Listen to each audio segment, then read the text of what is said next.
Kia ora and good evening, ladies and gentlemen, boys and girls. It is Logitech G Virtual D1 Series time on your Sunday night. And I am proud, 4 rounds across New Zealand, to be here with a whole bunch of fantastic drivers. They've been training and they've been putting in the work for Teretonga Park Raceway. Yes, right there in front of you, Teretonga Park Raceway, the bottom of New Zealand. And all those drivers are going to be competing for one thing, and that is the chance to get in a real-life drift car, be put through the paces, and then, if they've got the goods, they'll be going to D1 Pro Sport next year. Hundreds of entries entered tonight. It's down to about 50. It's going to be a great night ahead. Obviously, we've got qualifying coming up, but before we can do that, we should really see what happened back at that iconic track that we got one last stab at. It was the highlights from the Logitech Virtual D1 Series at Pukekohe Park Raceway. Check it out. Time for D1NZ to run a Logitech G Virtual Series. VD1 is here. It is born Pukekohe Park Raceway. Oh, that's going to be a big fat zero, sadly. Ugly. Oh, and he's off. Better. Oh, you can't dig a honey pit there. Oh, good initiation there from both drivers. Oh, far too much angle though from Bailey. Commentator's curse. Hey!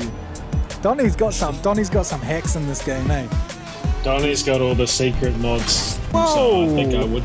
Whoa! Daniel Pullenberry right on there with him. Great lead, great chase, closes the door. Door to door, tire to tire. Epic chase here from the Corvette. Oh, Oh, big contact. Epic battle so far. Really, oh, look at that, Dante. Big angle. AJ on the chase. How aggressive is he going to be? Big initiation there from the Supra. He's out wide. Battle for third and fourth. Out on track now. Spencer leads with AJ in the chase. Who's going to initiate first? Oh, they initiate together. Look at AJ on the chase, but he shallows up the angle, but he goes door to door. Switches through the Corvette. Nice line by the Corvette. Here we go. Last pass for the night potentially. Cook on the chase. What can Pullenberry do out on the lead? The first round of the Logitech G Virtual D1 Series. Big initiation there. Pullenberry there. Cook right in there with him. Switches on through. Synchronized through that outer zone. Both hit that inner clip and the next inner clip. Follows through. Cook now looking to close the gap, but Pullenberry pulls away. The winner is Vaughan Cook. Daniel Pullenberry takes out second position for the first ever Logitech G Virtual D1 drifting. Yes, well, kia ora, ladies and gentlemen. That's what went down at Pukekohe Park Raceway, and we then packed all that up and took it to Gisborne.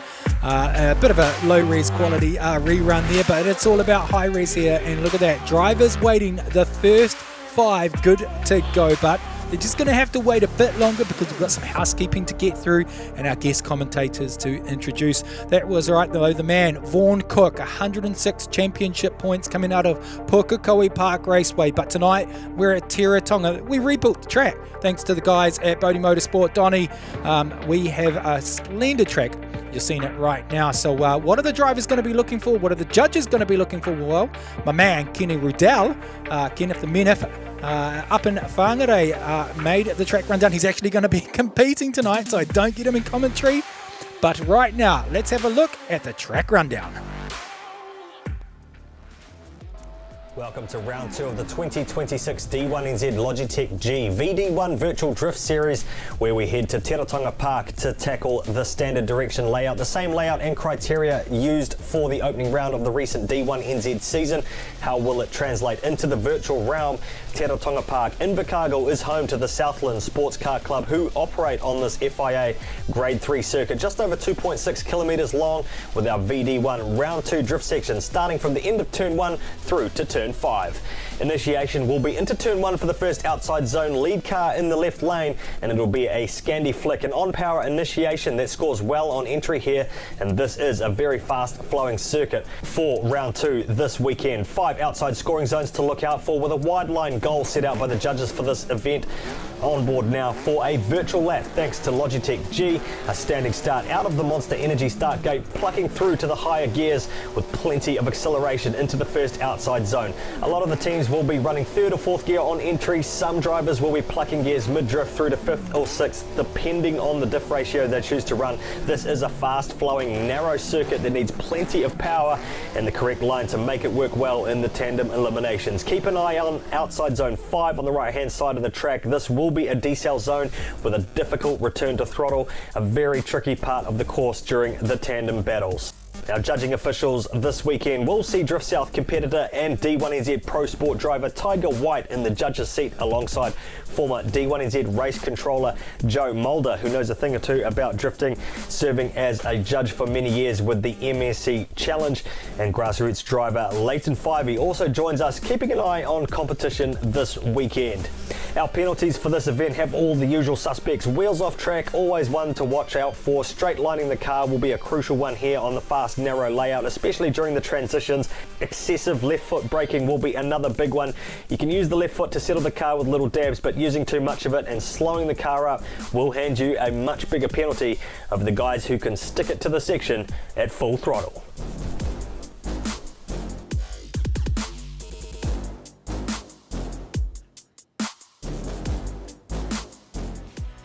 Well, there you go, peeps. That is the Logitech G Virtual D1 Series. That's right, Australia and New Zealand competing tonight here at Teretonga Park Raceway. And if I'm blessed and if I'm lucky, I will be joined in commentary. Hopefully he's listening out for me for our first guest commentator. And that is none other than one of our OGs, Rohan Knowles. Are you there, mate? Yeah, mate, how you going? Oh, good, buddy. Welcome. What's happening in Rotorua tonight? Mate, played a game of footy today and just getting ready to enjoy some virtual drifting. Now, there's a slight conflict of interest a bit further down the line, but I'll just mute you when you come to that. I think 21st qualifier, and that is your young man. He was at Bay Park and he manned the Logitech G Virtual D1. Such a passionate man. That's Bradley competing. Yeah, mate. He's obviously the youngest competitor in the field, and it's pretty exciting for me to have him out there, representing it. So it's pretty cool. Very cool. So we've got the guys lined up, ready to go. So we're going to probably just jump straight on into it, Rhodey. And I appreciate you jumping on tonight. We've got a few guest commentators helping us out, and we're going to hear all about your championship this season and what went down. The first driver we should have up in the line is and actually an Australian out of Brisbane, which is Kane Bowles. And for all those tuning in, welcome across Australia, New Zealand and around the world. This is the Virtual D1 Series where Australia and New Zealand or anyone in Asia can actually come in and compete. So you'll have to bear with us as we move through. Kane is actually in the VDC Toyota Supra, so big shout out to the VDC boys, Virtual Drift Championship, the OGs of virtual drifting. We are using their car pack. Rhodey, tell us, what can you tell me about you've been in the sim, what's your knowledge of virtual drifting? Oh, look, it's quite likeable to IRL in a lot of ways. Driving the real car, you can obviously simulate a lot of the aspects of driving the real life cars. Obviously the simulator cockpits that are around do have all the same levers, steering wheels, pedals, everything is all very, very similar, but obviously you just don't have that seat of your pants feel, so you really are relying on your mind and your eyes and that to try and sort of yell out what you would be feeling through the car in real life. Nice. And obviously it's muscle memory, it's seat time, it's learning the tracks. I hear in my ear from race control, they're good to go. The VD1 lights kindly supplied by Donnie at Bodie Motorsport. You'll watch them in the centre of your screen. That actually tells the drivers when they actually go down. They're saying, do I want the competition format? No, we're just going to go straight into it. Let's go. We're straight into round two of the Virtual D1 Series, and it's an Australian straight out of the ranks. Kane Bowles in the Toyota Supra, the A90. So we wait for the green light. Oh, we're going to see the green light, but they changed camera angles. Brody, I'm going to chuck you straight in the deep end, man. Let's see how you go. Run us through this run. Yeah, right. Well, obviously he's come into the entry cones there. It's quite good in both of those zones. switched and it sounded like she got a gear there. Into that final zone, still on full throttle, button up here, switch back, maybe go down the gear, and nice mid line. It's a pretty solid run for a first up pass. Yeah, I suppose one of the biggest things here is one, there's no replays because there's 50 plus drivers. Two, it's only one run, Rody, so it's like it's one or done.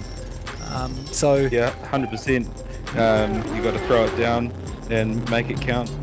Obviously, everyone was in the drivers' briefing before, and they all got a fresh version of what the judges are looking for. And yeah, to be honest, if that's kind of set the bar for the rest of the runs tonight, it's going to be pretty hot out there.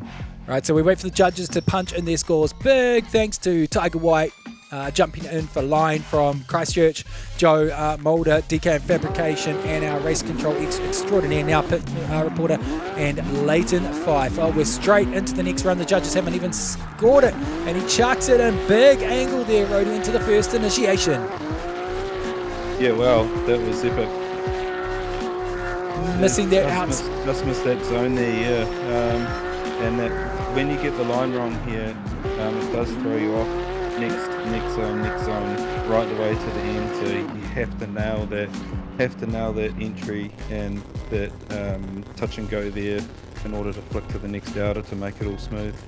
Yeah, so while we're definitely waiting for the judges to just give us some results there, that was actually, we totally missed one of the I guess the D1NZ Pro Sport stars that was coming in, and that was Jamie Carr that we just saw, Taranaki local, JC Motorsport, and it's a bit of a bummer, but we only see one run in this, so here's the JDM Concrete S13, that Mini C out in the Pro Sport field.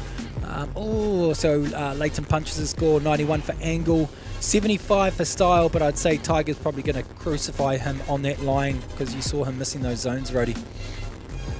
Yeah. Look, there's some reasonably qualified people to be judging in there, so I'm sure they're going to make the right calls. Yeah, so it's an 83.6 for Jamie Carr, so we scrubbed the next cars. So what I've understood in this virtual world, for those that are tuning in that don't maybe understand the virtual side versus the IRL and scrubbing, now you actually get tyre degradation in the game as well, Rody. Yeah, absolutely. Obviously in the battles, I'm not sure if they're resetting back to the pits or not tonight. No, they're not allowed to reset to the pits from what I understand, because it gives them a fresh set of tyres. So. Yeah, that's correct. So, and obviously, in real life, we don't swap tyres between runs. So, yeah, it's cool, and it definitely is a reflection of what's happening on track. The tyres do wear, and it does have effect on the cars. Yeah, look at all those great volunteer marshals standing out there at the moment. They're actually trying to call Pete Drever, ABC Drift Kids, to the line at the moment.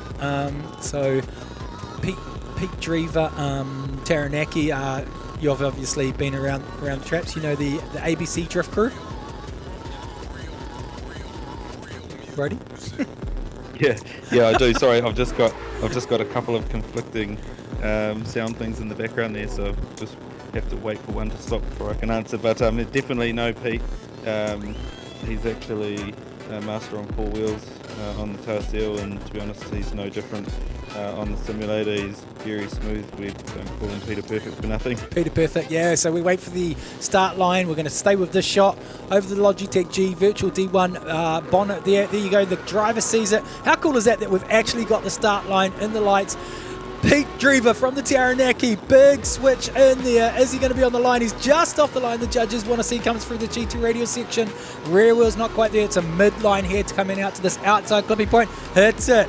Boss line here so far. Pete Drever pulling it in. Just got to switch back for this outside clip. Nails it. Big angle is what the judges wanted to see out of the last corner. Dials it out. No ABC Drift Kids livery on that Shelby, but if you guys want to check out Pete and the car, these guys do fantastic things for kids. ABC Drift Kids is a book for kids. They've also got, I think, ABC, they've got the 1, 2, 3 now, Rody, and he's always got a huge smile on his face. Oh, definitely. He's, he's one of the guys in the pits that you can't not like. Him and Lee can make a big contribution to the sport. He always turns up. His car's always immaculately presented. He always drives like a boss, and it's always cool to be on track with him. Nice. All right, judges punching their scores right now. Harsh there from Tiger White on the line. 66, 79 for style from Joe Mulder, and an 84 for angle from Leighton's puts him in 72.2. So it's going to be third car off the rank. Fourth car off the rank. I'm just getting word here that we might have had a glitch in the matrix, and that might have been Jacob Dutton that we just saw. Waiting on the sheets here, and I'll wait for race control to tell us. Don't shoot the messenger, as Warren Sear often says. Rhodey, look, he's just the person calling the things off the front of the screen. So we'll wait for them to update us on that one, and we might see Pete Drever shortly. So flash your lights of that. So Pete's meant to be driving in a Toyota Mark Supra. So I wonder if this is now Pete, and that was Jacob Dutton. So I'm just getting race control saying some of the names Discord have swapped around. So we'll just wait to see what happens there. But Rhodey, so your championship, buddy, how'd it go? Tell us. Look, we qualified fourth at this track at the start of the season, and it was really good. We were on for a really good weekend.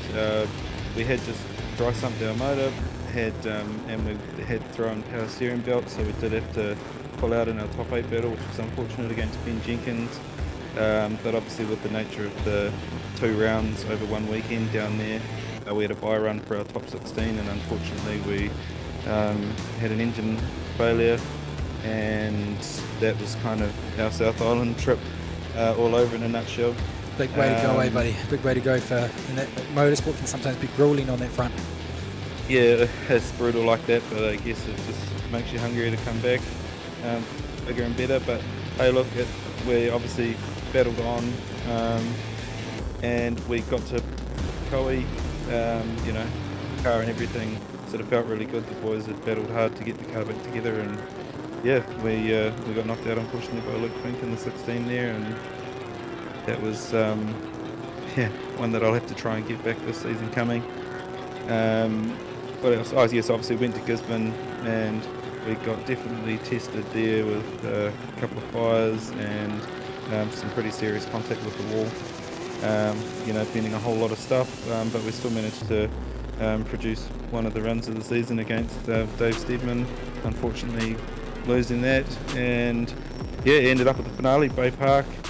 Everything felt really good, and the trigger issue that we've been chasing all season knocked us out on the 32, and we finished up 10th for the year. Right, 10th is probably, top 10 is a good statement in any championship. We actually sadly just missed, but I did give him a whole lot of airtime over Jacob Dutton's run earlier, which was that of Pete Drever. So we just saw him run through. ABC Drift Kids, he scored a 93 on the line from Tiger White, 95 from Joe Mulder, and a 90 from Leighton. So that actually puts Pete Drever top qualifier right now with a 92.8. As we move to our next competitor, Ethan Fisher. Hasn't competed before. He's in the Mazda RX-7. So any of these cars that didn't do their custom liveries, which we'll see a bit earlier, the lights go green, we will see in the virtual D1 logos. Rhodey, take us through this run, man. Sorry, I've just actually got it off my screen. It was a little bit shallow on there, but nice through the touch and go there, which has set him up nicely for OZ3. And really good there through OZ4. It's a nice aggressive switch back there, and just dropping away the edge of the track there. But all in all, it wasn't bad. He's probably going to get a little bit punished for that wheel off at the end, but the majority of the run was pretty good. Yeah, pretty cool that the actual virtual world also shows a bit of dirt when it pops up. It's always a telling sign, and really cool to see that as we see some of the custom liveries on the left hand side there. So we wait for the judges to punch that in. 87.97 from Joe liked that. I'm not sure if that's a typo. 97 out of 100 by Joe Mulder, and 87 by Leighton, which was an 89 in total. So look, 80s is definitely bottom of the pack, and 80s isn't going to see you through at this stage. So you've got to be at the mid to top and into the 90s with over 50 drivers competing. Next driver up is Mark Francis, Manawatu local lad, from my understanding. Hasn't competed before in any of the virtual series, but he looks like he's in a supercharged S14. Big flick into the first initiation here at Teretonga. This is a big power. Definitely got an interesting sound, but he's making it work through that first zone. Yeah, switches out back through here. Judges only wanted to see them about a metre off, so he's actually done quite nicely there. They wanted to see big angle coming into that last corner. So next run we'll run you through some of those judges aspects. Now, if you're a competitor and you find yourself having a simulator, or you want to get into sim racing, Logitech G, there's some really fantastic packages to be able to do that. You can check them out on either D1NZ.com or on Logi's website. Our roadie entry level simulator prices are from $1,000 to $1,500. What's kind of you guys got a rig at home? What can it go to as far as how deep is that pocket? Yeah, look, they can start from from a pretty basic rig to get started. You are looking around that kind of $1,500 ish mark. But look, the sky's the limit there. The technology and things that you guys can get is amazing. Like right from an actual hydraulic handbrake, as opposed to just one that's got a sensor in it. How right. Yeah, I've actually, Bradley doesn't know it yet, but Simplex have just supplied us with a handbrake. But we're looking forward to getting those little upgrades happening, just like we do in our real cars, and should be good. Nice. So right now, top of the table is Pete Drever with a 92.8. Mark Francis's scores pop in: 81 for line, 83 for style, 88 for angle, 82.8. So second on the bottom of the table there for the Manawatu man. Next up, we are waiting. And it seems to be a continuous thing in my life with these two, is Dante and Mahino. ATP, all talk, big shout out to them actually. They did a fantastic job. They were down in Whangarei. They run Whangadan FTC Motorsports program around social media. They've had millions of views across their videos this year, and that's a crucial part, right, Rody, is the having a media team and the team behind you, and that I guess that social presence. Dante Kake currently, who we are waiting on coming to the line, which is basically, just to interject when you're probably about to jump in there, is we run groups of 6 at the moment. So we had our first 6 drivers. Mark Francis was the last one, and then the next 6 jump into the server, and the first person on that line is Dante Kake. Yeah, the online presence has to be massive. When the brand partners that you have on board need an exposure, and we get, we're very fortunate with the platforms that we do have, that we can get some of that marketing out there. Yeah, 100%. And mate, you've got a fantastic looking program, and we love you. We love the passion that you bring to the interviews with MacGyver on the line, the passion on the grid, and it's just been so cool to watch your journey. When you decided, you know what, fuck it, I'm going to come back in and I'm going to have a go at pro again. Because you were OG, right? Was it 03 that you originally started? I was 05 was my first actual year. I was bad. actually supporting a couple of the other boys along the way there. So it was interesting. Pukekohe was going back then, and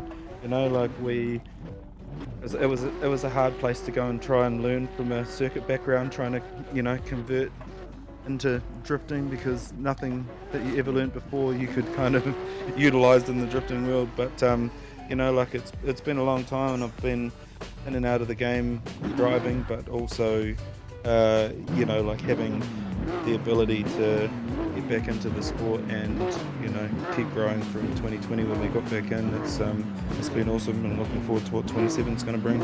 Sick, good stuff, man. And it has been a pleasure to watch that. You were around the days of the onion farmer, right? And now we've got a potato farmer. He's got I'm not sure if we can get a side shot of the A90 that he's got right now, but he's got Hungy pits and he's got a Hungy livery all over. I don't know the in-house joke to this one. I'm sure someone in the chats could throw down there on what this means for Dante. But yeah, of course, race control says, are you ready? Don't wait on us, guys. We're just going to call it as it comes. Thick and fast. Rody, take us through this run. That entry was a little bit shallow. I see him tried to handbrake back up into the zone, but that was all she wrote. I'll tell you one thing that some people might not know at home is when you do hold the handbrake like that to try and extend the zone, it does make the car really want to straighten, and it creates a huge amount of grip in a fraction of a second, and that's why you just automatically straighten, much like IRL. Can we cut to an in-car shot of this, of what Dante is up to? Maybe Dante couldn't make the line and it's actually Mahino in the car right now. So he cooked under pressure last round at Pukekohe, and they've booted him. So that's all she wrote for Dante. Stick behind the camera lens, buddy. We welcome you back again if you make it for round 3. But that is a 1 across the board for poor Dante. So the next driver up is someone that hasn't competed with us, but colour of your choice there, Rody. Yeah, definitely love me a good yellow. Honestly, we're right on the fences here about what we're going to do with our car yellow wise, but let's see how this one goes. Well,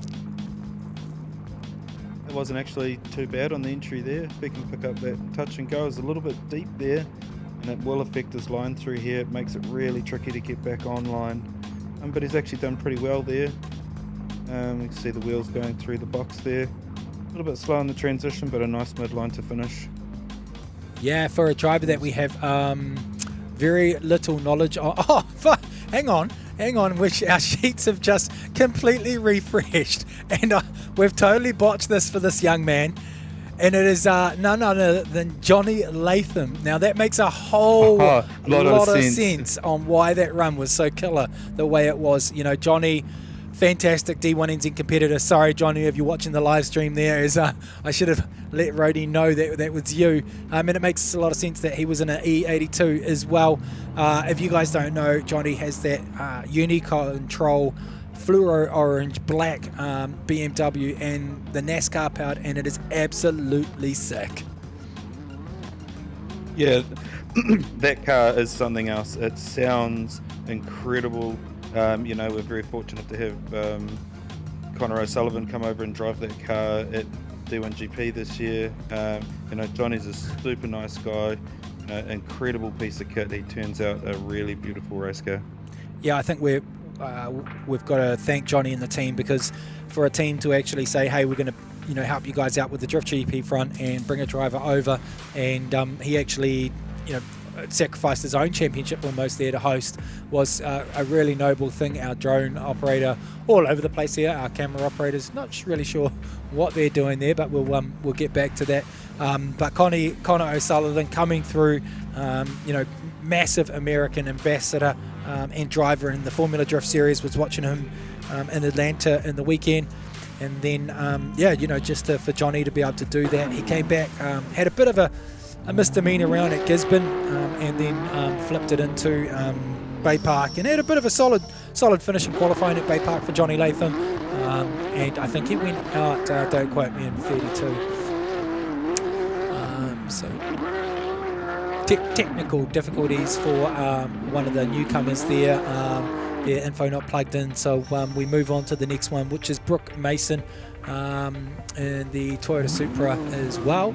Custom livery across it, as we can see. Next Level Racing on the front of the car. We wait for the lights to go green. There they go green. And Rody, I'll let you take the technical side. Wait, all right. So we've got a Mungie entry there on the early cones. So just lost a little bit of screen there. It's really nice through that zone. A nice fluid switch into OZ4. Nice, nearly 90 of the track there. Just styling off a little bit at angle just to stay on track and keep it over the finish line. Yeah, really well done for Sean Law Not even actually sure where Sean's out of at the moment. But got the custom livery down. I think there's a slight potential dirt drop there. Judges all liking what they see though from that one. 90 unanimously across the board. 90 for Sean Law, which will see him potentially bank himself into the top 32 at this stage. Next driver up to the line will be Brooke Mason, again one of those newcomers. Great to see so many Australians competing as well with us. This is a Toyota Supra in the Logitech G Virtual D1 livery.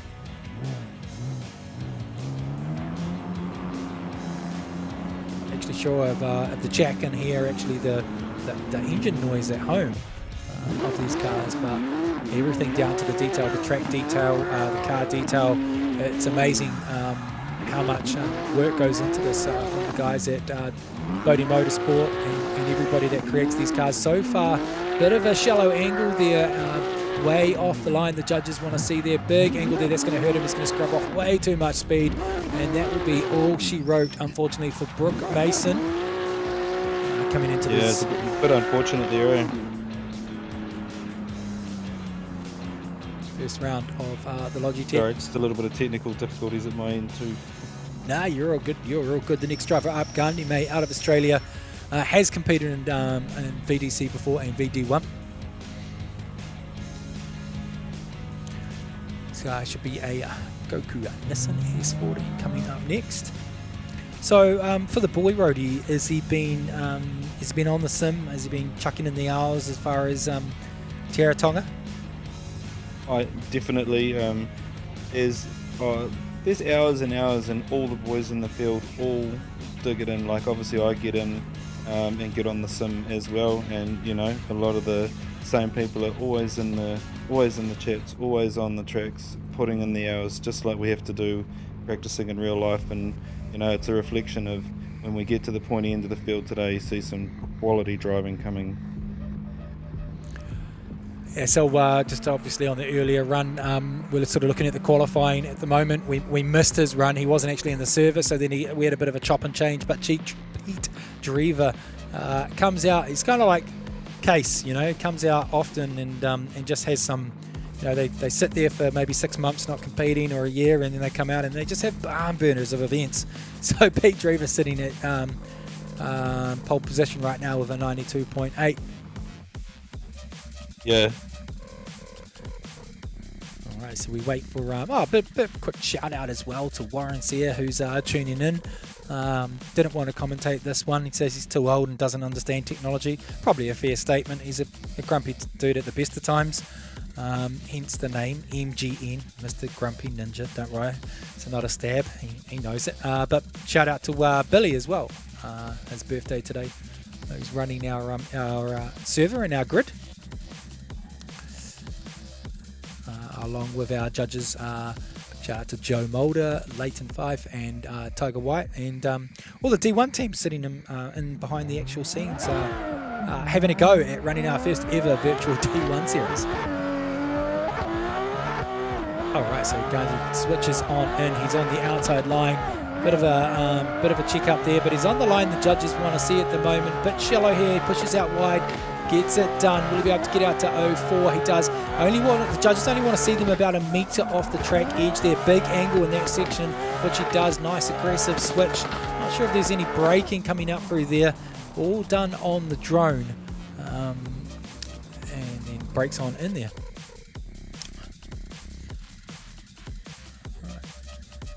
All right. Not bad from the Australian newcomer. Great to have the Australians in the house at the moment. Now, big thanks to everybody who got involved with D1NZ this year. 5 rounds across New Zealand. We did some epic stuff, and that's what we're seeing right now. We did Teretonga first, so we are revisiting Teretonga. And Pukekohe, Gisborne, Bay Park, doubleheader at Teretonga. This is a single round. Brody, I'll let you take this one away. Sweet as, we've sorted out the technical difficulties, so yeah, we should be good to go. And I'll have to take ownership of that one. That was my fault. No problem. It's not often you see a R33 on the track. Nah, and actually, to be honest, that car is really friendly to drive. Like if you do get a chance to get on and have a go, that is one of the cars that I actually like to have a go in. Now you can see the officials, if you look in the dead centre of your screen, the officials have actually run the lights twice now. Yeah, there we go, look, and they're going to do it again. Yeah, sometimes when nothing. in the different servers and when you're in different parts of the world and country and whatever, sometimes there is a delay on the lights, or sometimes you actually can't see them. So there we go, he's underway now, must have got an instruction. So yeah, on the entry here, it's quite a nice spongy entry here. We can get the zone. It's a little bit shallow, but nicely through there, right at the back of that touch and go. Which obviously has made the line through there really good. Nice angle there, just need to snap his switch there and back on throttle before he's out of the zone. So really following what the judges are asking there. It's a pretty solid run. Now, if I'm a virtual driver and I've never jumped in a real drift car, which is basically what's going to happen for someone in the winner of the series. They're going to have to get in a real life car. Well, they don't have to, but that's the prize. So yeah. When you're coming into that last corner and it's a fast section and they're asking for a really aggressive switch, what happens in a real car versus what happens in a virtual car? So are you feeling a lot of speed scrub, or explain to one of these drivers that are competing right now what's happening in that last section of the track? To be honest, I have learned a lot from the simulator about what makes that float and what makes the drive, and how you can really fire it in there on angle, but then not just fly off the track as a direct result of that. So there is some of those things that the simulator is really good for learning. I mean, you can't completely replicate, what happens in real life versus what's happening on the simulator, but there is a lot of things like that, and especially in real life, obviously a really high grip track at Teretonga. It is quite narrow, and you do have to be, really precise with the inputs that you're making in the car. But that's one thing, is the side bite that you can create through tuning the virtual cars is very, very similar to what we do in real life. So in real life, now we're just waiting for the next, there we go, there's our qualifying order. So next driver up is Harley Mills, number 13. We're just waiting for our next 6, so 6 and 6. So we had the first 4 up to Mark Francis, then we had Dante go try to dig a hungy pitch. It's like he almost just did that on purpose. Johnny Latham, we saw a really good run from Johnny Latham. Sat with an 87.6, and then Sean Law came out and he actually got a 90. Which is great. Book Mason, unfortunately, also went for the hungy pits and got a 1. And then Gandhi, 87 and 85 for our last driver, Donovan McKay. Now, our top qualifier right now is Pete Drever, sitting on a 92.8, who was 3rd off the rank. Great to see it. And if you've got time, we've got a bit of a break here. We might actually go to a commercial break. I'm just chucking my boys next door under the bus there. I'm sure they're going to be able to bring up us something while we wait for the next 6 to jump in the server. Check out abcdriftkids.com. As you said, Rhodey, they've got a fantastic family affair there. I think they actually went over and joined up with the team at Drift Masters and Drift Games, and they've been selling it through Europe as well. Yeah, they have, and Blika, quite the astute businesswoman there. They've got a very, very good product, and they've marketed across quite a few different platforms, especially obviously Drift Games in Europe. And the books are amazing. Obviously we've bought some for the nieces and nephews, and for our sport and for what those books represent, they are a really cool part of New Zealand drifting. Nice, and it takes a lot to kind of get creative and put yourself out there, and also try to go global like they have as well. So currently we've got 13 cars done, I think, of the 50 cars single pass qualifying here tonight. So right now we are waiting for the next 6 to jump in the silver server. There we go, popped up. So we have should be Harley Mills up next, and there we go. Yep. If I know something about Harley, he'll be pretty hungry for it. He had a good result at the last Drift Wars that he competed at. He's actually a pretty solid driver IRL as well as on the simulator. He spends a bit of time on there, and and he's no stranger to competition. I don't know what, I'm sorry. I don't know if you just saw that driving down the line. I didn't miss it.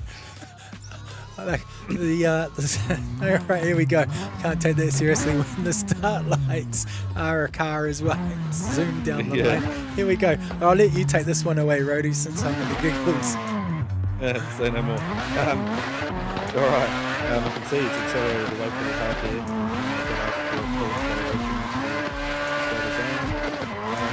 Really nice through there. Actually, right at the back of that touching goes the next part, getting OZ3 to get to the line switch to OZ4. So yeah, nice switch there, nice lead and nice from that track. That's a finish there to work from Harley. Yeah, judges were, I guess, that mid-section of the track and that really long out of zone 4 into turn 3. It's, well, the whole section is important, but if you get that wrong, then you just end up over in that right-hand side of the last corner. And judges quick on this one as well. Leighton already chucking in his angle score there, 88, which is pretty consistent for Leighton tonight. Seems to be hovering between 85 and 90s. Joe Mulder chucking 82 on style and an 87 for his line. 86.2 for Harley Mills. Will that see him in the show? I don't have updated live qualifying at the moment, but we'll take a quick look at that shortly. James Pidaha, sorry, and if I pronounced that wrong, up next in the Mazda RX-7. Again, another online driver who actually was really good. In that car, the record car in the straight line.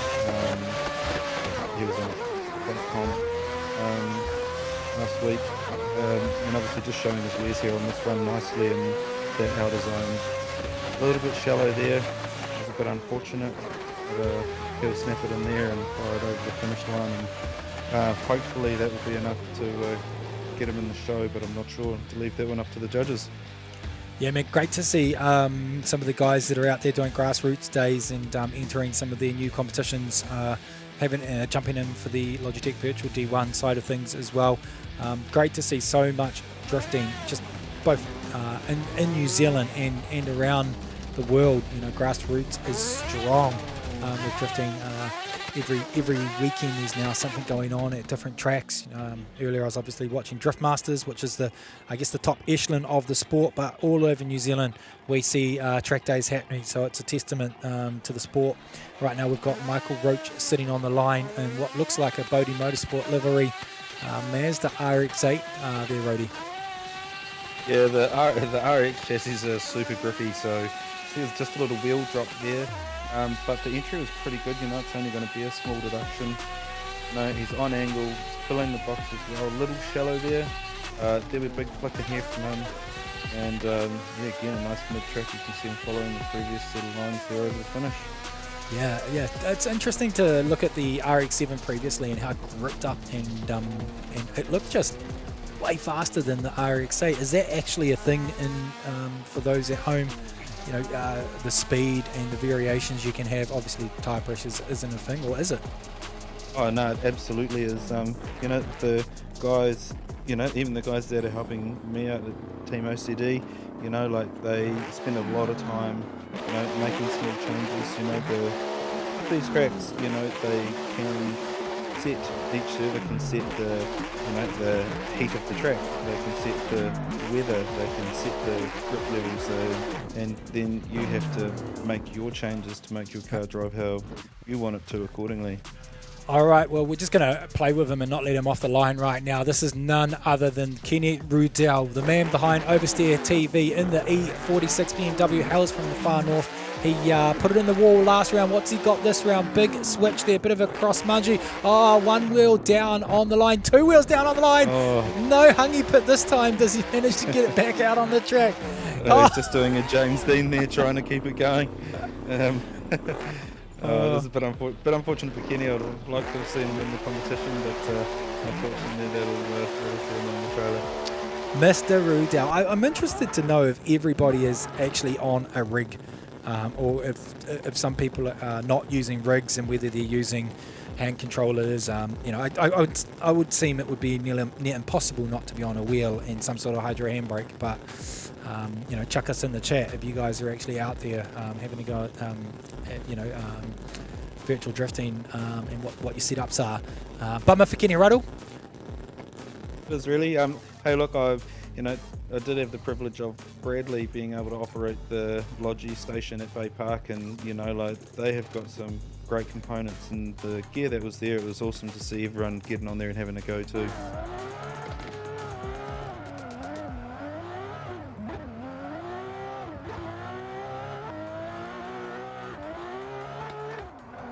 All right, so next driver up is William Shannon. We're seeing out on track right now, and unfortunately another driver that just new to VD1 hasn't quite got the JZX dialed in there. For some reason, some of the liveries are pulling through, some of them aren't. So I do apologise to any of the drivers that have got liveries there that haven't pulled through. Not sure which one. We only see what we see on the screen, so just had one comment on online that my livery didn't show up. So interesting that when you actually make a custom livery, every single driver, if you want that driver to see a custom livery in their game, you actually have to download it into their computer. Just like the little light tree, that actually has to be downloaded as a pack. Can you explain any of that side of it, Rody? Do you understand the intricacies of how the content manager works in Assetto Corsa?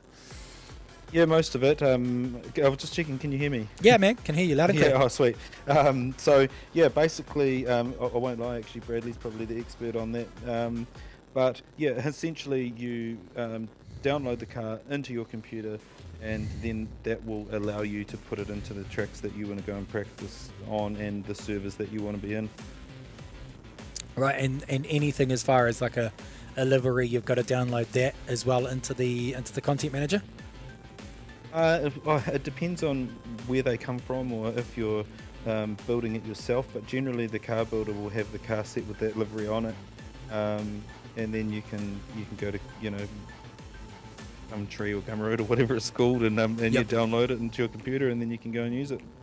Nice. And as far as the car build, you've got VDC car packs that, you know, when you download Assetto Corsa, you can have a VDC car pack, which I think's freely available, but then you can actually get custom cars, custom liveries, as we see Jaden Dubbin are now away in the Toyota. You know, it's not Jaden Dubbin, it's Chad Whitehead. Yeah, in the Nissan S13. My apologies on that. So far, so good. Yeah, hey, look, obviously a bit of a soft spot for him, S13, but you know, he's going well this run, and he's just made a couple of small mistakes here. I see a left foot dab there, just trying to get the car back online. Yeah, it's a little bit unfortunate scrapping in places, but overall not too bad. Yeah, nice. It was our 18th competitor, so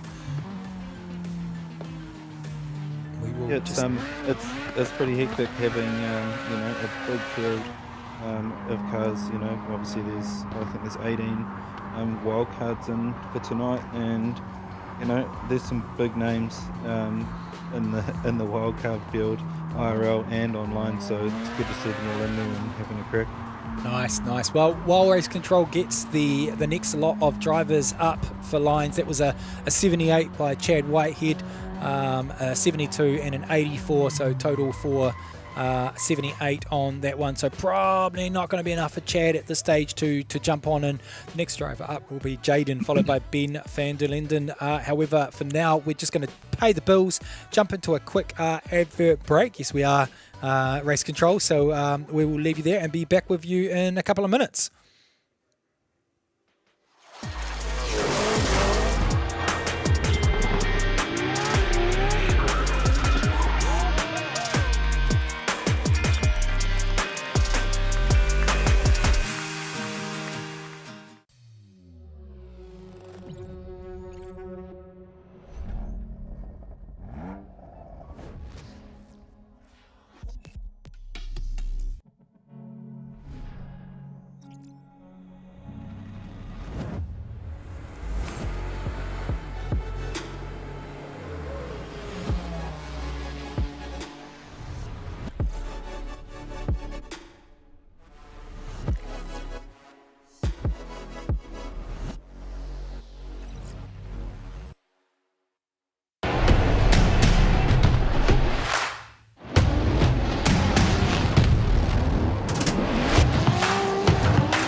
GT Radio.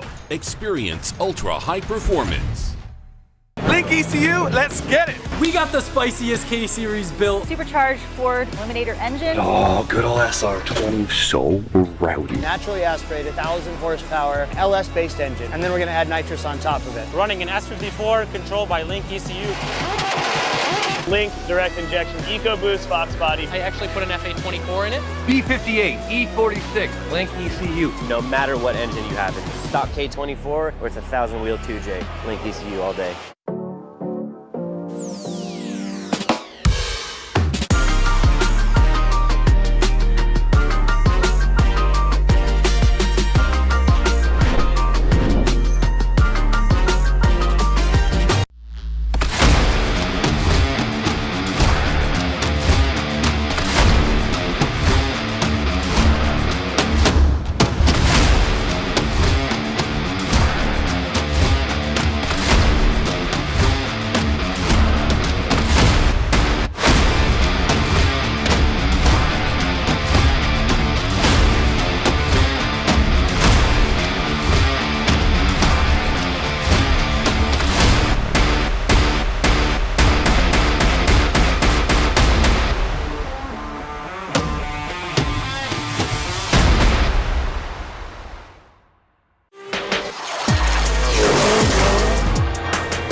Oh, there we go. Welcome back to the Logitech G Virtual D1 Series, and this series in D1NZ doesn't happen without all our amazing partners. 10 tools for all those amazing tools that the drivers got full stacked, like $9,000 worth of tools in the toolboxes. I went into a couple workshops just recently, and the amount of tools sitting there was awesome. Monster Energy, the Monster Energy start line that we see right here, right now. Schmick Car Care, Mimico, GT Radial, TTI Industries for the scrub boxes, and all the TTIs that are throughout the field. Link ECU, massive partners throughout all drifting series globally, and of course all our drivers making the 2025-2026 series what it is. We're back here for the VD1, waiting on Jaden at Dubbin to come to the line in the GR86, and then we're going to see Ben van der Linden. And for those that don't know, SDP Drift Park down in Nelson is getting very, very close to completion. He's one of our next drivers up, followed by Bradley Knowles. I'm not sure if we can bring up a qualifying order sheet, and I'm not sure if Race Control is actually listening to me. But if we have a qualifying order, we'll bring that up to show you that at the moment. I think we're just actually having a little shuffle around there. I think we're moving straight to Van Linden and then back to Jaden, possibly. Just a message there. Good stuff. Glad you're onto it with Race Control there, Rody.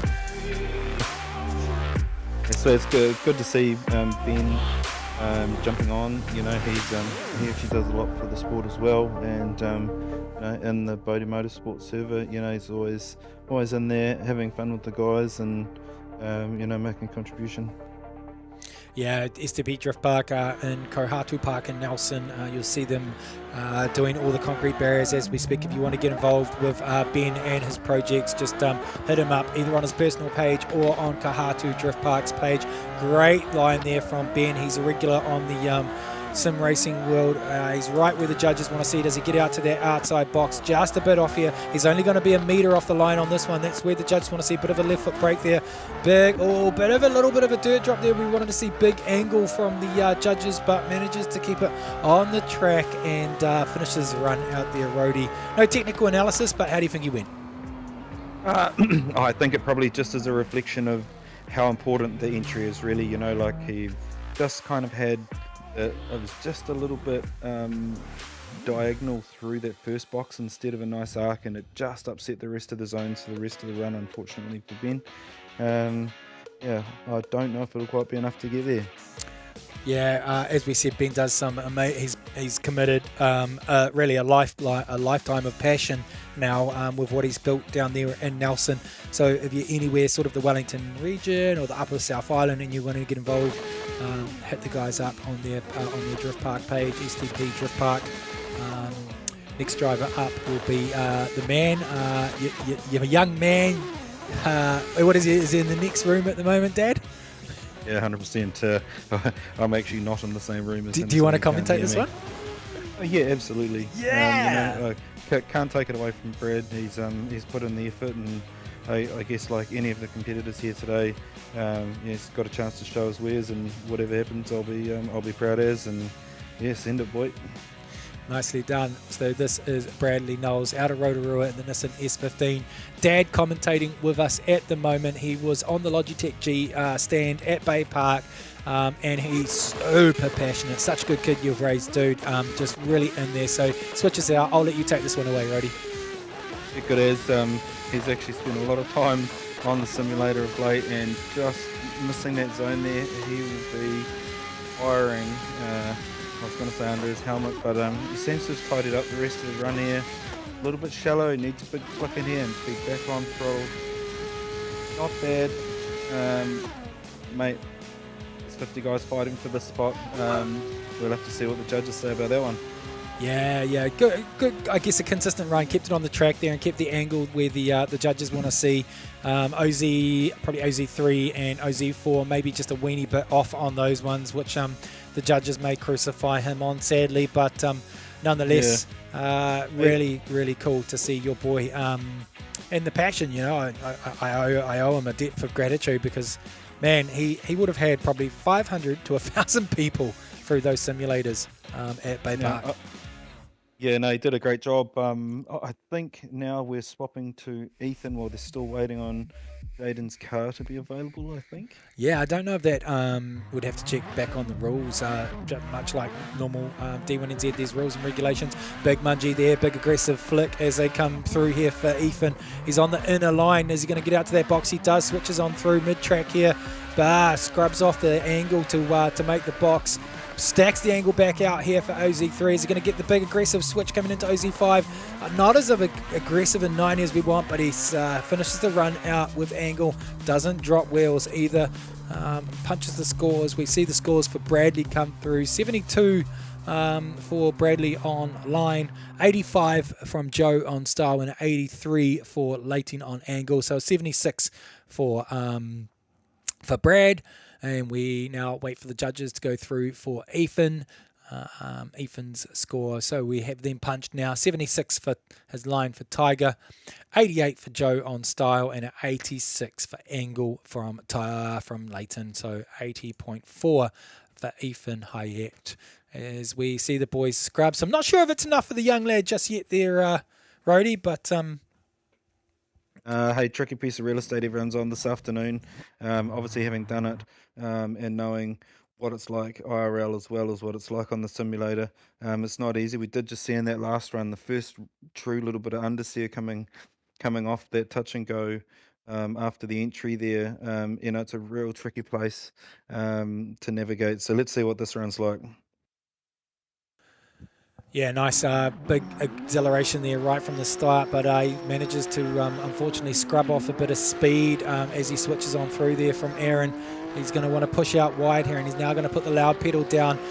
Big 90 degrees there coming through mid-sections, coming out to OZ5 here. Probably going to hurt him there. He's going to scrub way too much speed. Would that be classified as a reinitiation? Not if I was judging. Unfortunately, that would be zero. Effectively the opposite drift, in my opinion, would be a zero. It wasn't. Yeah, I don't know. Again, it's going to be up to the judges, but I guess that's one thing that's pretty brutal about the sport is you're in the hands of someone else, so you really need to knock it out the park to win. And yeah, unfortunately, those little errors will probably cost you. All right, so we've got the next driver waiting up online right now, the Monster Energy Logitech Virtual D1 line. Teretonga Park looks very, very cool. Right. I think Donnie has done a fantastic job there building the track out. Yeah, he actually has, mate. It looks amazing and it's functional as. So I think this is Jet Brewer. He is a very seriously skilled sim competitor, and he's just showing his class here. Right through the touch and go, perfectly where the judges want it. And again, with that out of zone, for that, crazy. And look, stacks to 90s, back on the throttle early with just a touch on the left foot brake.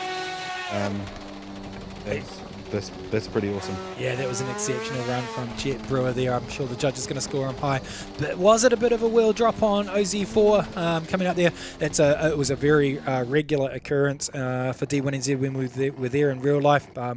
That outer zone took an absolute hammering. But however, the judges punch, and yeah, the judges seem to agree with you, Rhodey. So 93 from Joe in style. So huge style score there at the moment. Leighton. Yeah.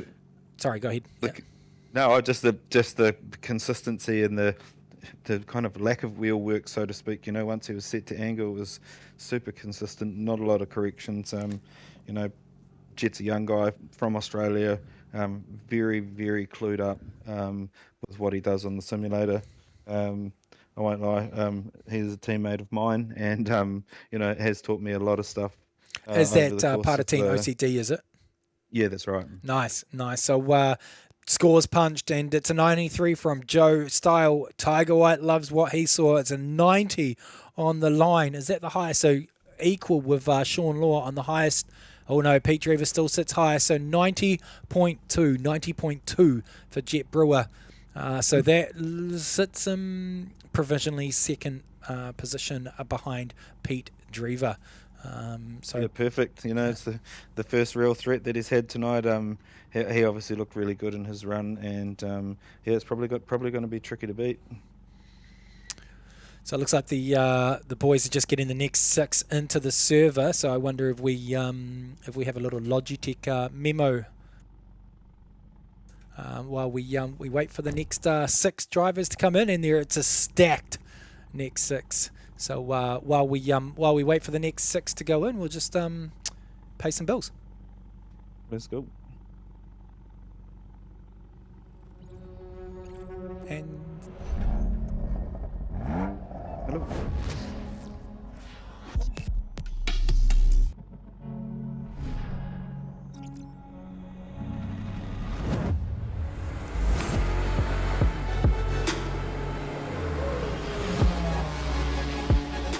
Wish I could hear the head.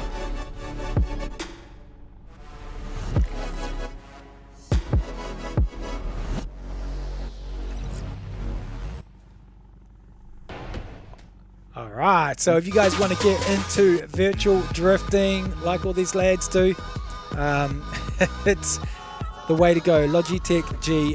You can go to Vodafone, you can go to PBTech. Oh, it's now One New Zealand. Sorry, you go to One New Zealand. You can go to PBTech.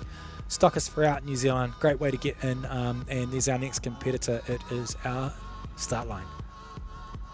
So You're showing your age there with a Vodafone. There, apologies for those that may have heard me come through the comments when I got deafened by our program noise. But next driver up will be Josh Leckie in the Nissan R33. Right, so we are obviously going to move on to the next group. You still there with me, Roddy? Yeah, mate. Can you hear me?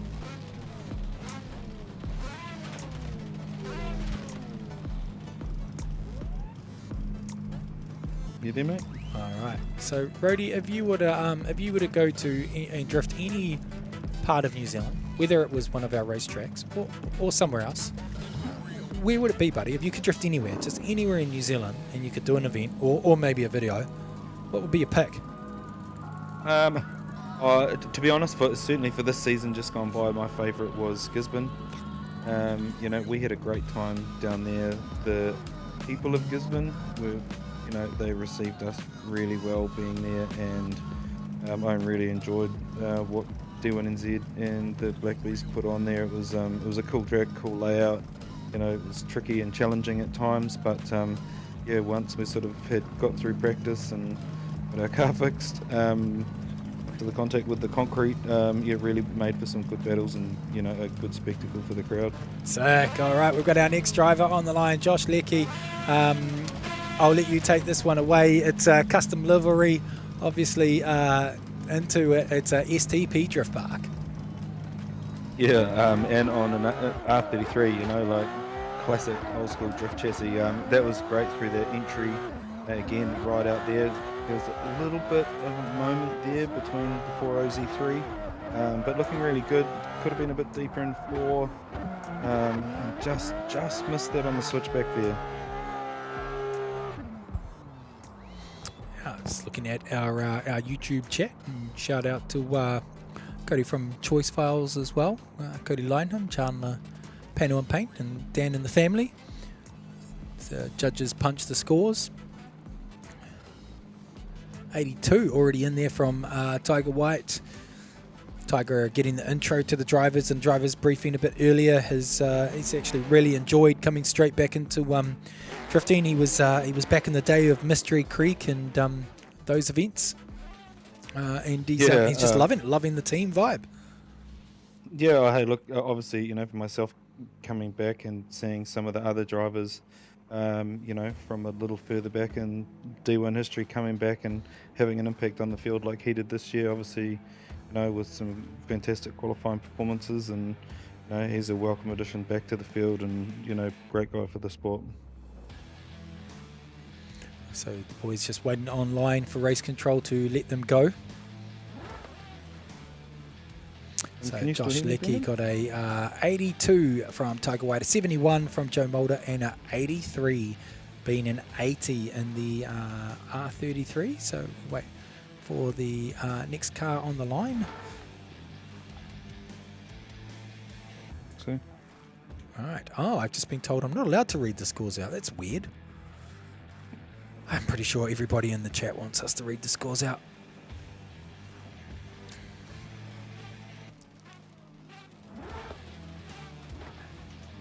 So as we wait for the race control to send these next ones out, it's green. We can see it's green. I'm not sure if Isaac can see it's green. There we go. Off we go, Roddy. Yeah, mate, another BMW chassis here. They're super grippy online, just like they are in real life. So they did well really to get through that zone the way that he did. Actually looking really deep in the zone 3. Again, nice over 3, 2. Hopefully get a nice switch there, back on the gas, and finish nicely in that track there.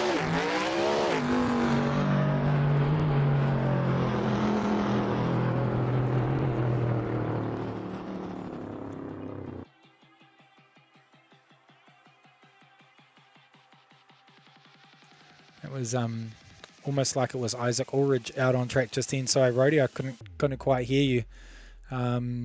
Isaac Ulrich, one of our BMW competitors, also with a very loud car. As we now have the man himself, I think, from Christchurch. Virtual Drift South competitor, VDC competitor. Everything you say. New to grip racing in the back in the day. Shout out to TMOCT, but that's obviously biggest one is this man who made the track, Donnie Constable from Bodie Motorsport, hugely involved in virtual drifting.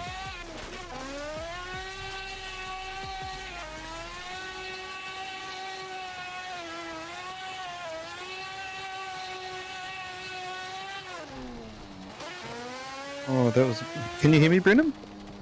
Yeah, bro, I can hear you. Loud and clear. Oh, it's a bit of technical difficulty at my end there. Sorry, I've been trying to figure out what's going on. That was really unfortunate for Donnie there. You know, I have to take my hat off to the guy. He does make a massive contribution to the online world. You know, the cars that he builds and the people that he helps out. I wonder if he'll just go again. Nah, he reset. Bugger. What happened to him, mate? I was actually, we were both having technical glitches there, but yeah. The last corner, did he just bail out of drift? I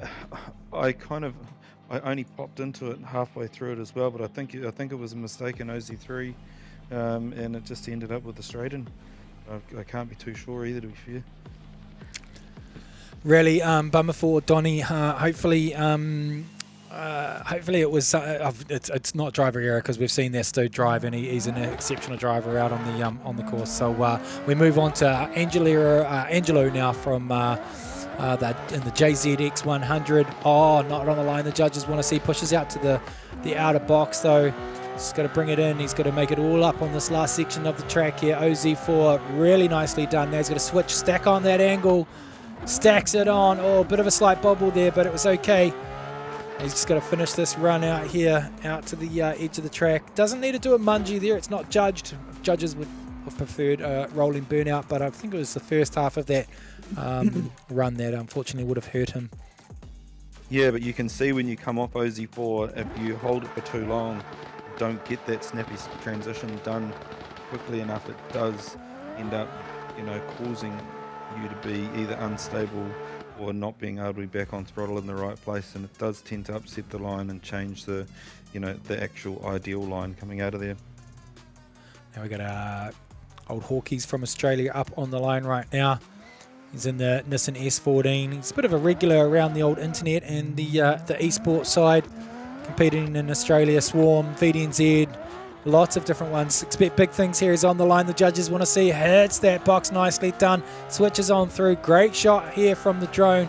Pushes out wide, shallows up the angle to get out there. Now he's going to stack that angle on. Rightly done. Nice big aggressive switch here. Oh, nicely done again there from Hawkeye. He's just got to finish the run. This is almost the peak Drever run. Couple of little dirt drops there, but I don't think it's going to hurt him there, Rody, at all. No, I don't think so either. It definitely wasn't the perfect run that he was after. He's probably going to be kicking himself a little bit, but definitely the entry and the touch and go were good. Just kind of the end of the run was a little bit untidy. I don't know, if I had to have a guess, I'd probably be expecting that to be in the, you know, low to mid 80s. We'll see if I know what I'm talking about or not shortly. Well, it's almost like you are, because I'm watching the judges punch these scores live, and I was told not to call them live because the judges want to actually review their scores before it's finally sent through to race control. But I've got the live Google sheet up in front of me. Actually, I'll share it with you online now, buddy. So not sure if you've got that in front of you, but 82. No, I don't.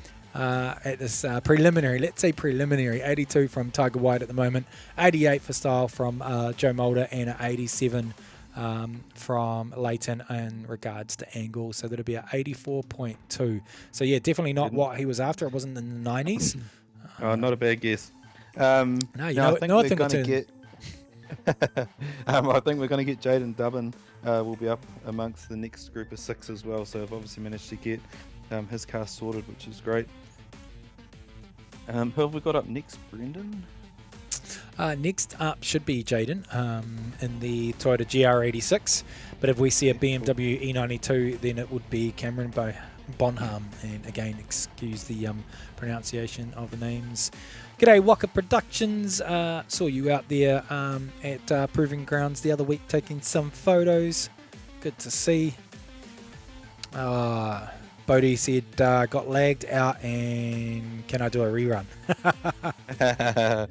Yeah, hey, unfortunately the rerun's probably not happening, but yeah, I didn't think that it was his driving. You know, like he is actually a really good simulator driver. He's normally really consistent, so I could only expect that it was going to be a technical issue that took him out there.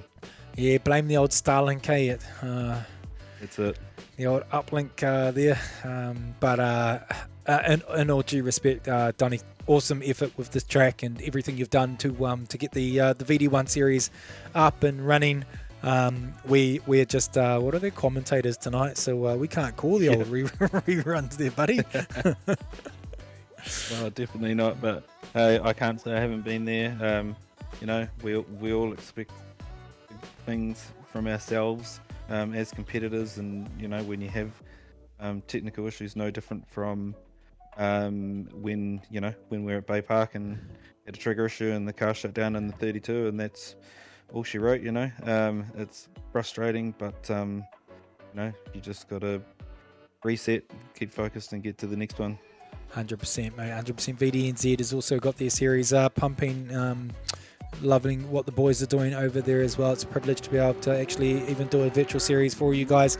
As we see a new custom livery here, it should be Jaden Dubbin up in the yes, a GR86. 86 seems to be on the line. The judges want to see, but it seems to be that the speed in these cars do have variations. Yeah, and they do. I guess from a qualifying perspective, you know, it's about the line, the style, and the angle. Jaden's actually put on a pretty solid run there, to be fair. You know, like when you are in a battle, obviously it's a little bit different with that. There's a whole lot of different elements, and that's when the speed really does come into it. But you know, if you qualifying a car, it doesn't have to be the Ferrari of the field. As long as you've got angle and you've got style and you've got the line, you're going to get a combined score that's going to, put you up the bracket. Oh, I think what Jaden Dubbin, if you guys haven't had a look, go check out Next Gen Motorsports or with Jaden. He's a bit of a bush baby. Check out his page, Next Gen Motorsport, and actually check out where he drives, how his setup's done, and where he is out in Australia. It's so cool to have Australia and New Zealand is competing at the moment for a prize where you come over to New Zealand.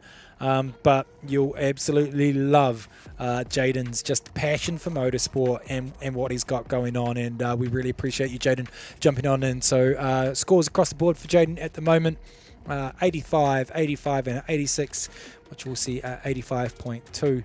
I wonder if we can, I'm not sure if we can see a live graphic of where we are in the qualifying order or qualifying results. I get a no in the side of my ear, so that's cool.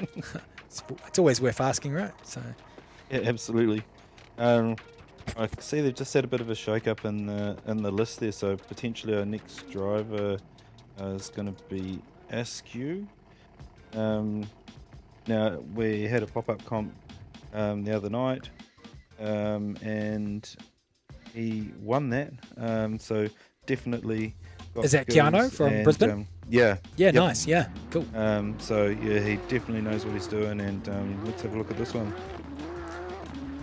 All right, big things expected. Big Mungie through here, gets out to the outside zone, fills it really, really nicely. Mid-track here, hits the next zone nicely. It's just straight through, out zone 3. He's on fire right now, out of zone 4. Fills it really nicely. He's going to have that big aggressive switch. Nice 90 into OZ5. All he's going to do is finish this out. I'd say there'll be points on the board, and top 32 coming through for Keanu Assetto out of Brisbane, Australia. Yeah, definitely a clean run from Assetto there. Obviously listened to driver's briefing and did what the judges asked there. It'd be interesting to see what Tiger does for being line judge there, because it looked pretty good to me. Tell you what he does. He does a... I wasn't meant to, they've told me I'm not allowed to say, but it's all right. And I'm not going to get fired. 92 for Tiger White. 66 for Joe. Oh, is that? So this is why they said, hey, wait, because they obviously they're tutoing with the live scores in the background. It'll be a typo, you never know. Yeah, yep. And 86 for his angle. So Joe didn't like the style as much as many of the others. So 80 heavily penalised in the style componentry. 85.6 at this stage. Again, provisional. So don't hold us to that as we go to our next driver, which is Luke Margitson in the Mazda RX-8.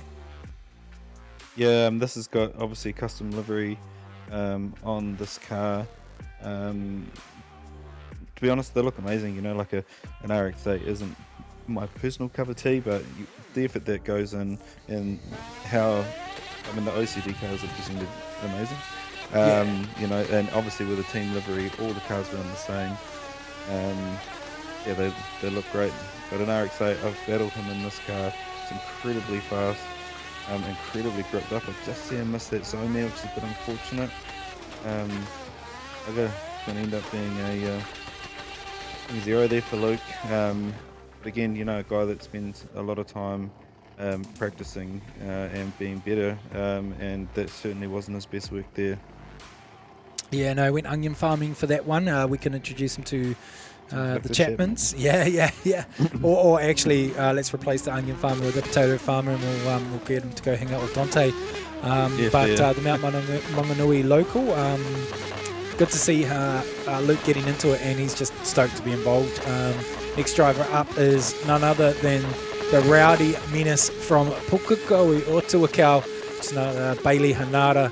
He had a whole corporate box to himself up in Pukekohe.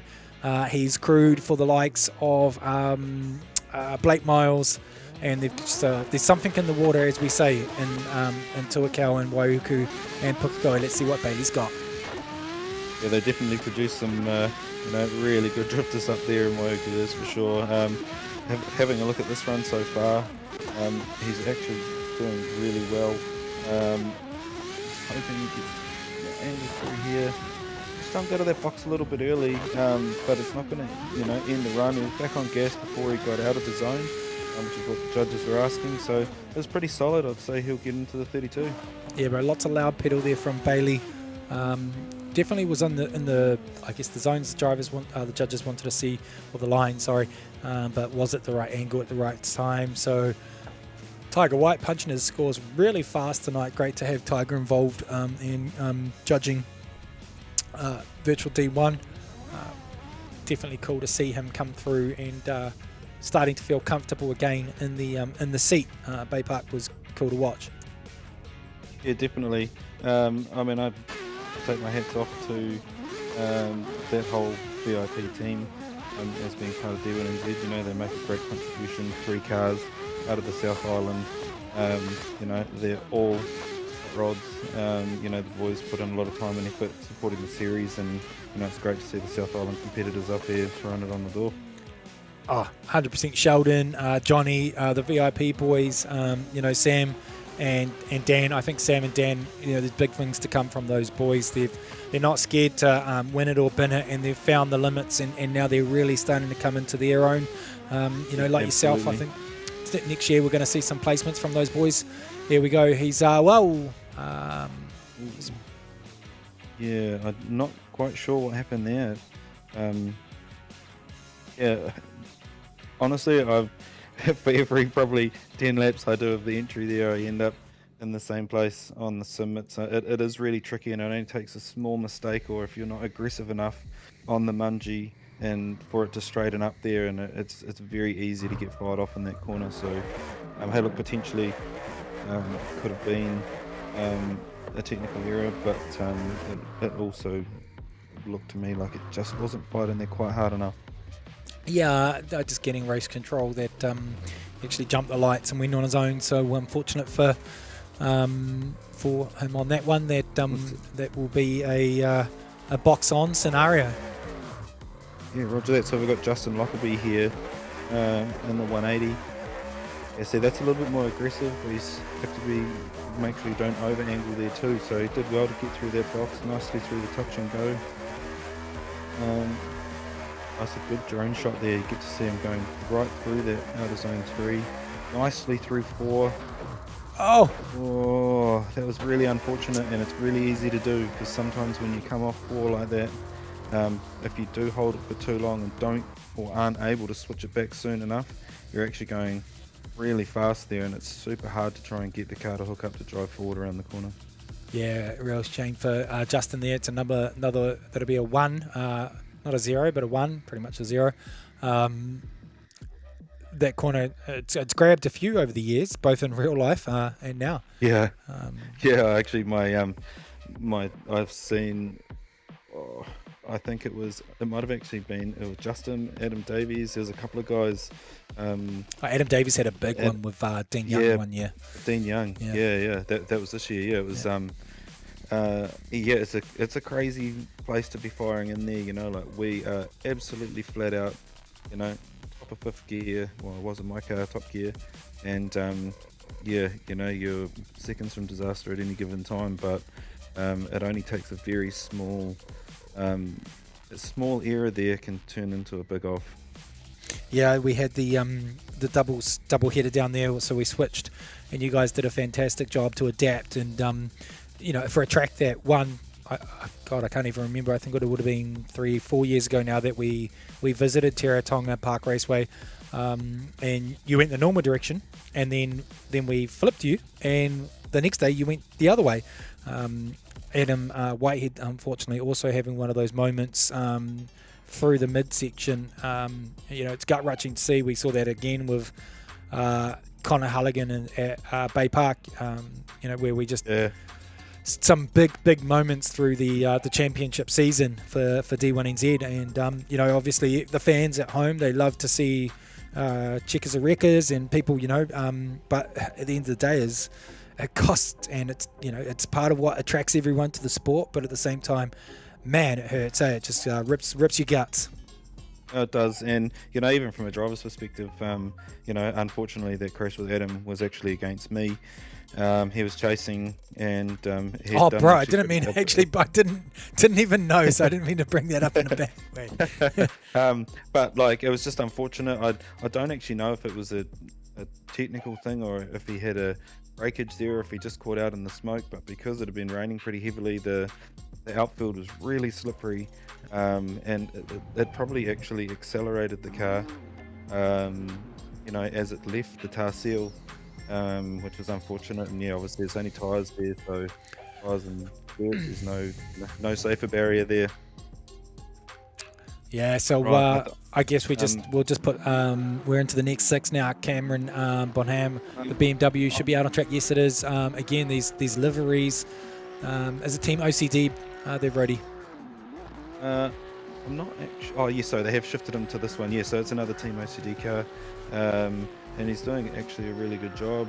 See a big flick to angle there. See a little bit of left foot brake just to keep him in the zone, but hey, it's been a pretty solid run. Just couldn't hold it together off the end there, eh? It's a bit unfortunate. So we'll put Justin's down to we'll put a couple of them down to tire deadbeats, eh, Roddy? As they say in the chat. 100%. I'm not actually sure if you can get a DV'd online. I don't actually know if that's an actual thing. I don't know. Yeah, I don't know. Yeah. I'm guessing that you'll just get the reaction of the car being in the dirt as opposed to the actual tyre coming off the rim. But right, this is Blake March, driving the Mr. S14. Again, another OCD driver. Probably for the only time in my sim driving career so far. I actually managed to have a win against Marchi. I'm sure he'll be hungry to get that one back next time we're in a comp. Pretty solid driver. I'll be interested to see how he goes. Sorry, was this in real life or in virtual? No, this was in a pop-up comp the other week. Oh, nice. So it's definitely been interesting. So look at that. Pretty solid entry there. A little bit of left foot brake. Slight correction there. It's just made the zone a little bit tricky there, and it just put him offline for OZ4. But again, you know, he actually managed to get that back under control and finish through that final outer zone nicely. Yeah, nice.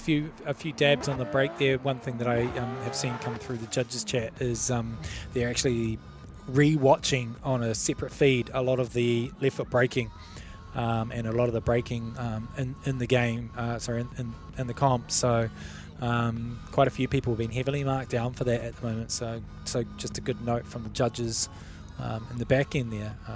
Yeah, well, at least it's consistent with what they're asking for in the briefing.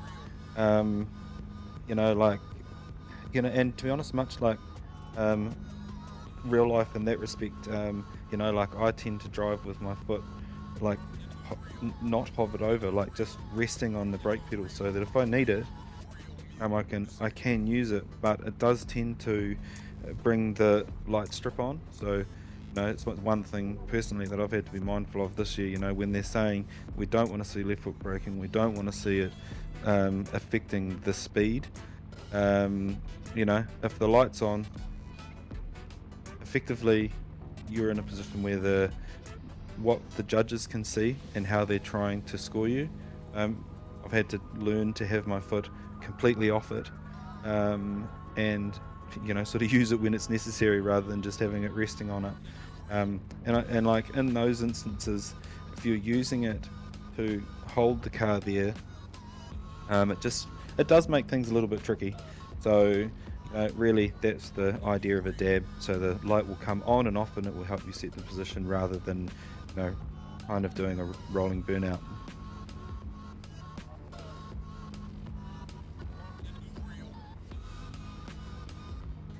All right, just hearing race control in the background, waiting for the next drivers to come to the line. We're actually in mid-pack, so we've had a couple of drivers drop out of that mid-pack. See, Leon Smith should be up next, and then it should be Chase Kake, the boys from Gisborne. Taira Whiri was an exceptional round this year. Whittaker and Sean and Boss and the whole crew down there, Joe Dirt, self and the D1 crew, to pull off and build that track down there. Exceptional. And Chase was out there with Dad, putting in the mahi. So you know, fingers crossed that venue, we're here soon for the next event that venue comes up with. Really flowing, and heaps of people just had only positive things to say about it. Yeah, definitely. You know, it was actually quite a privilege to be in Gisborne as a venue. You know, it's somewhere where thing hadn't gone before, so it was cool to be there and, you know, support Gisborne and have them support us the way that they did. It was awesome. It was great to see, you know, all the kids there and all the adults alike, all there and enjoying themselves. You know, I have just had a quick look down the list, and there is pretty serious drivers in this final group. Obviously, just with the order of this last group. But I've just had a message to say we've got Chase up now, so let's go. All right, well, we seem to be waiting for a couple of people to join in the service. So while we do that, we will go to an advert break, give everybody a bit of time to take a breath, both in the comments and in the control, because there seems to be, you know, some definitely some opinions floating out there. Remember, guys, it's just a free competition, and we're just having some fun. So on that note, take a break, pay some ads, be back in a minute.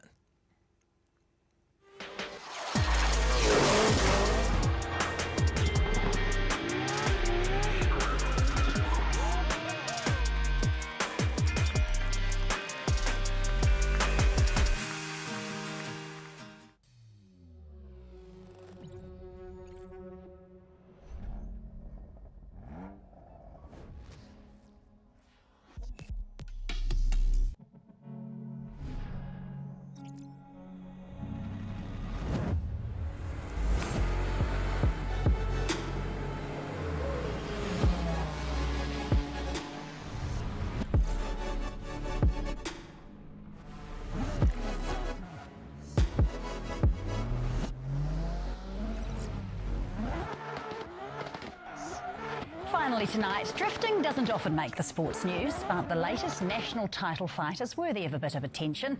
After 2 decades of trying, Tauranga mechanic Dave Steedman finally crowned king at his home track, sparked by a dramatic crash. Michelle Banks has more. Dave Steedman is a self-confessed hooligan, but this weekend emerging from the cloud of burnt rubber with a new title, the country's newest drift king. The stars really did have to align. There was a lot that kind of needed to fall into place, and I just tried not to think about it. Because for decades, the Tauranga mechanic has missed out. Third, second, so I've been bridesmaid. Too bloody often. But now the championship trophy taking pride of place at his service shop. Currently it's got all of the previous Drift Kings engraved on there. Later on this week, that my name will get etched into there as well. The 42-year-old had been sitting 26 points behind championship leader Connor Halligan, a title all but certain until drama in the heats. I was in our truck at the time, and one of my crew posted a message on there, Connor's on his roof. It's very, very rare to have a rollover in our sport. I think it's happened 3 times in the history of drifting in this country, so it's unheard of, and just super glad that he's okay. That opening the door for Steedman and his DSR teammate Adam Davies, the Tauranga duo lighting up the grand final. We've been waiting for this for 15 years, you know, and this is finally we get to do it here in our hometown. Steedman's prize, a new simulator, as well as a trip to Las Vegas to compete in the Hot Pit Drifting Championship final. Is it just like a whole new level over there? Oh yeah, completely different. You know, I think it's going to be a left-hand drive that I'm going to be driving, so it's going to be new as well. I have to jump on the simulator and start, you know, practicing with that. A bucket list trip, a breakthrough win, all going to take some time to sink in for the new Drift King. Michelle Banks, One News. Another motorsport Kiwi success story. Love it.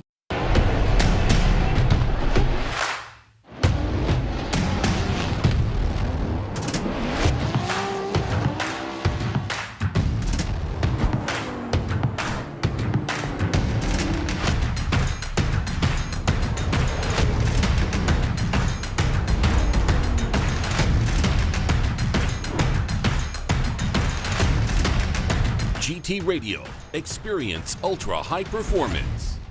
Link ECU, let's get it. We got the spiciest K Series built. Supercharged Ford Eliminator engine. Oh, good old SR20, so rowdy. Naturally aspirated, 1,000 horsepower, LS-based engine, and then we're going to add nitrous on top of it. Running an S54 controlled by Link ECU. Link direct injection EcoBoost Fox body. I actually put an FA24 in it. B58, E46, Link ECU. No matter what engine you have, it's a stock K24 or it's a 1,000 wheel 2J, Link ECU all day. As Team Mimico, Team Hydraulic, the boys from the Bay, Dave and Adam, launch off the line for one final time. The hands are out the window. Here we go, ladies and gentlemen. It has all come down to this. After 4 rounds, we are looking for a winner of round number 5. Is it going to be Adam? Is it going to be Dave? Both cars into gear, and here they come to the line, Cascade. Right, here we go. Adam Davies initiates into the wall. Dave right there with him. Adam doing a good job being on the wall. Dave right there. What a run here by Dave. What a chance. What's he going to do with the transition here to come? Switches onto Adam. He's on track. Adam's doing a beautiful job on the outside zone there. And Dave right there on proximity again. What's he going to do with the switch here? How's he going to set up back onto the wall? The GT record wall right. Guys, get on your feet. Dave. Dave gets some proximity on Adam Davies and off the finish line. How good. Now smart.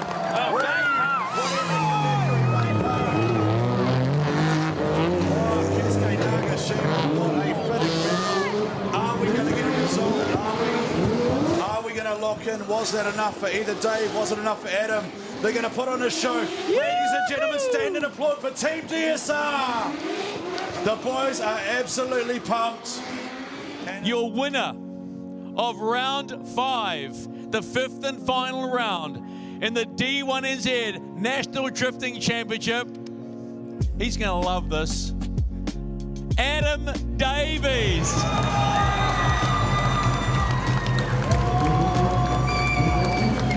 Let's have a quick chat and then we'll do the official podium. I said to you earlier tonight, gee, wouldn't it be nice if you had a bit of luck?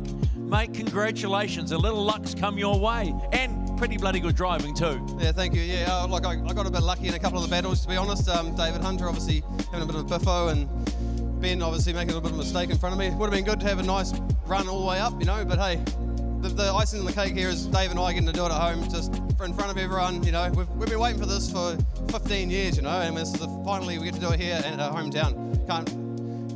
Words can't describe it. So. All right, your Drift King in 2026 for the very first time. He's been a bridesmaid for too many times. He'll be presented the trophy by the defending Drift King, Luke Fink. Your Drift King in 2026 from Team DSR, Dave Steedman.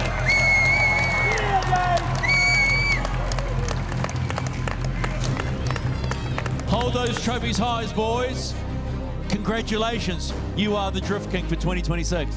I'm going to struggle for words here, but okay. the sponsors that make this happen, Mimico, Rex, and Adam, we wouldn't do this. We wouldn't be doing this. Napa, NMT Shipping, my business vehicle service centre, and everyone else that helps us out, you know, it's a crazy sport as you've seen tonight, and it's very, very expensive. So without these partnerships, it wouldn't happen. And as we've seen tonight, teamwork makes the dream work, and this team is, you know, no offence to anyone else, but we've got the best team. Okay, now we get to the personal level. How does Dave Steedman feel right now? I don't know. Honestly, it's way too early. I was not expecting this, to be completely honest. I've just come into this battle after battle and just, you know, like, see what happens and just have fun. And that's what I've had today, is a massive amount of fun. And to come out with the trophy, I was just icing on the cake. Anyone personally you'd like to thank? Andrea, my partner, my fiance, always supporting me. Love you, hun. I can't even see you. Mate, congratulations, champion. Well done.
That's right, we are at Teretonga Park Raceway, the bottom of the world, the most southern racetrack, well, the most southern drift track tonight.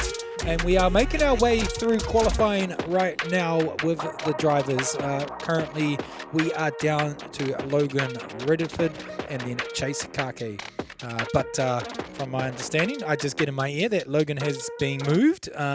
Sheets haven't been updated. You can see right now on your screens the Monster Energy start line, VD1.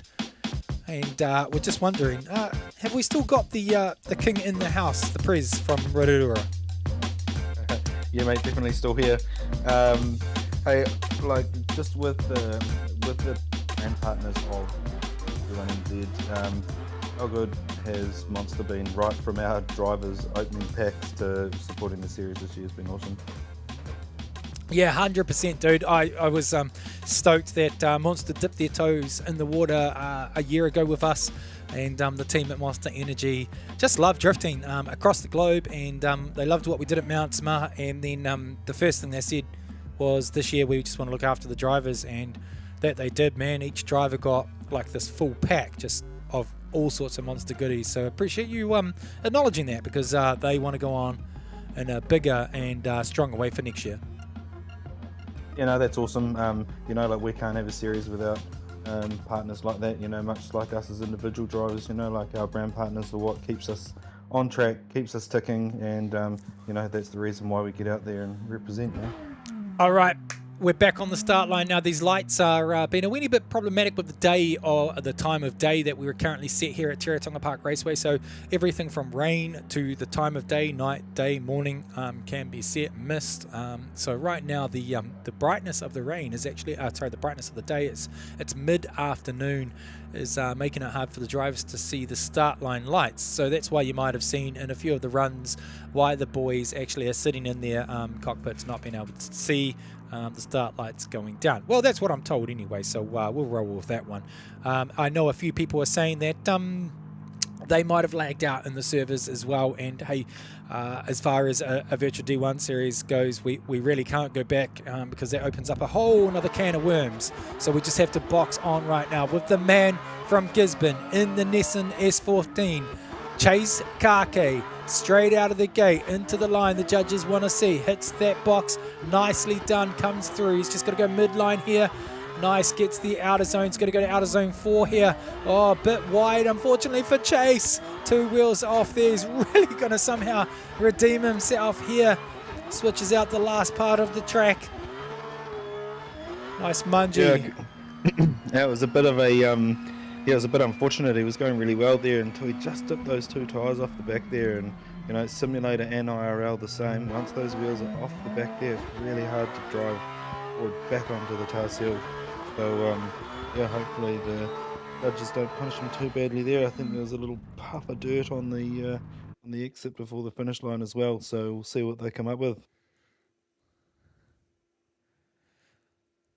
Yeah, so we didn't see the Chase exiting the section there too much, but I think for us, we're just super grateful. No doubt the whole fam's joined in down there in Gizzy.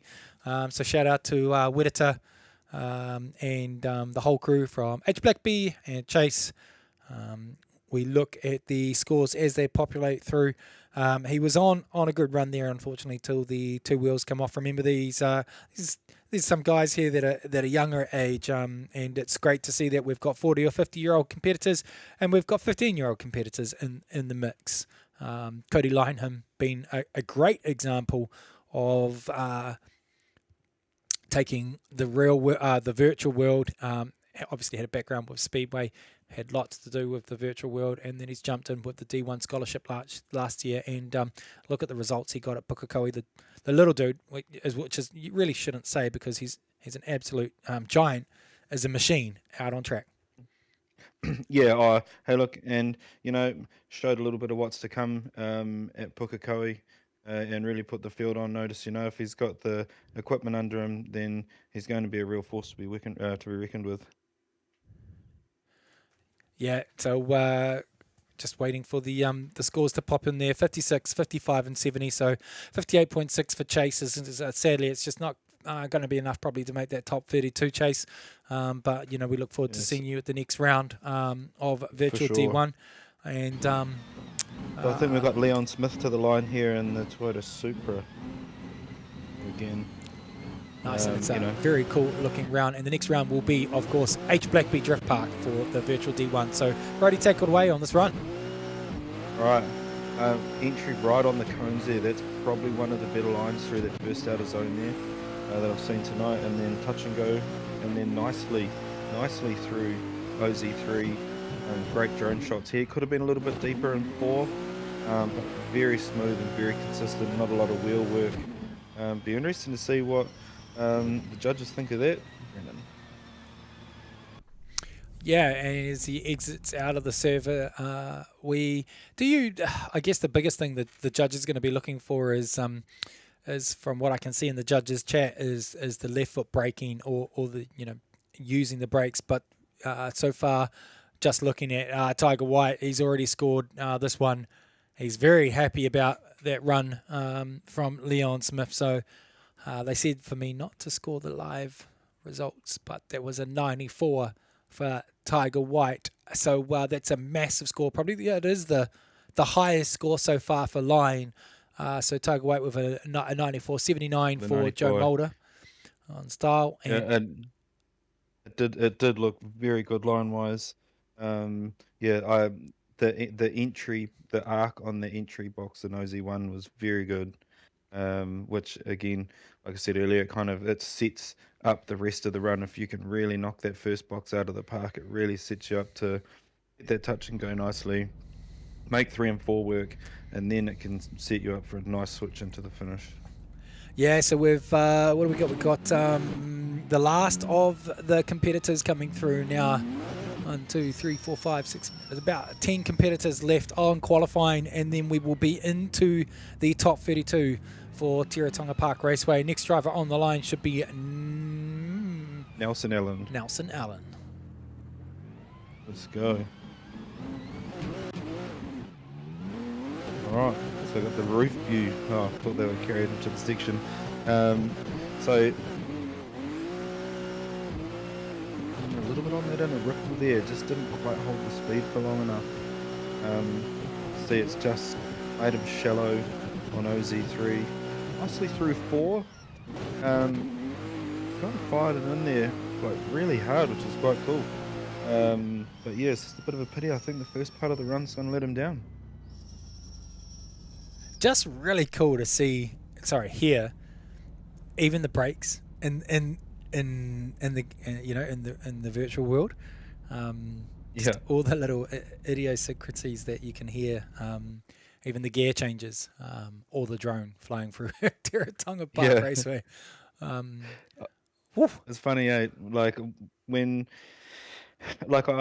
some people like to run a steering wheel on their screens, like I run a 3 screen as opposed to the VR goggles, because there's a couple of options that you can have, whether you have 1 screen or 3 screens, or you have VR or whatever setup you've got that works for you. And yeah, it makes it interesting when you're watching replays or watching back to try and learn from what you're doing. Definitely makes you wonder what you're doing, that's for sure. So what's up for Arcade Drift and everything during the off season, man? Is it rebuild, recoup, gather some funds and basically go again, or is there a family holiday, or is it just back to the grind? It's pretty much back to the grind. Drifting was the family holiday? Yeah, it feels like 6 months on, 6 months off at the moment. But nah, I've never left a championship more hungry for results than I did this year. And we had our challenges this year on and off the track, and it was just, to be honest, the support of the series and the rest of the drivers and all of that stuff was fantastic. But yeah, the way we finished up our year this year at Bay Park just left me wanting. So we'll definitely be back for 27, and yeah, I wholeheartedly think we've got what it takes to have a crack. Sack. I'm just getting our word in my ear that we're waiting for the next lot to come into the server. Some big names in that one as well. John O'Gorman, Zane Fairbrother, Ben O'Donnell, Karen Johansson, obviously that's VD1Z's boss man, AJ Johnson, and then our top three from last round, Spencer, Daniel, and Vaughan Cook. So big names to come, and hopefully this is where we see some big scores freed up from Tiger, Joe, and Leighton coming up. But yeah, I think those guys will all be feeling a little bit of pressure, like obviously being at the higher end of the field from the previous round, it does add pressure. I know that we've been doing some practice with, Vaughan and Dan and Spencer, AJ, Kieran, all those guys over the course of the last couple of weeks. And, they all put in the work, and it features in the results.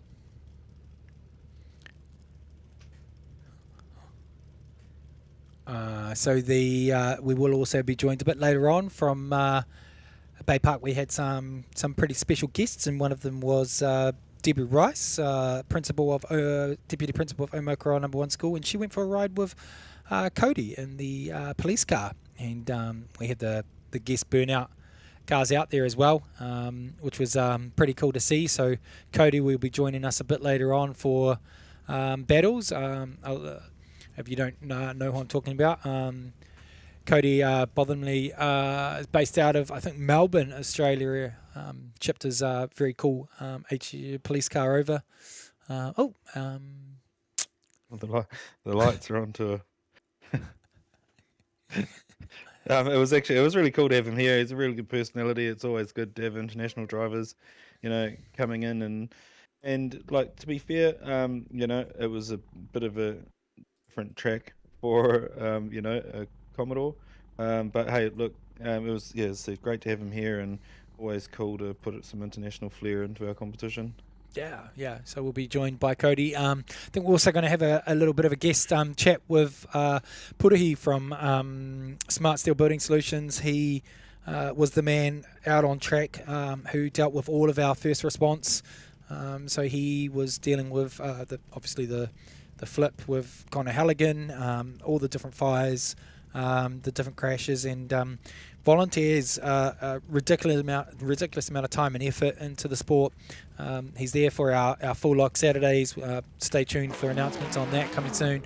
He's there for our all our rounds with all his crew, and that what a lot of people seem to forget is motorsport is heavily volunteer based.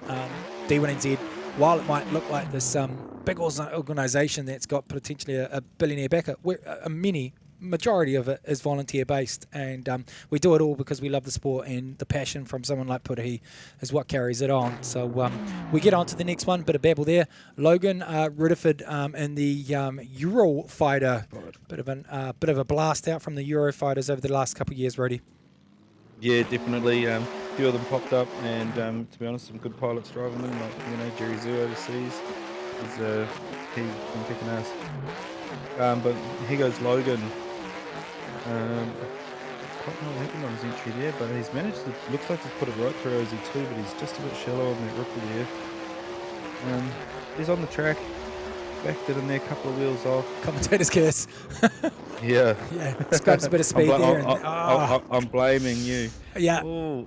Yeah, mate, I wasn't the one commentating that one, but yeah, he was going all right to that midsection. OZ3 crucified him a little bit coming into OC4, and then he just scrubbed his speed into OZ4 and 5. Bit of a shame there for Logan. So he'll get a 1 in that scenario.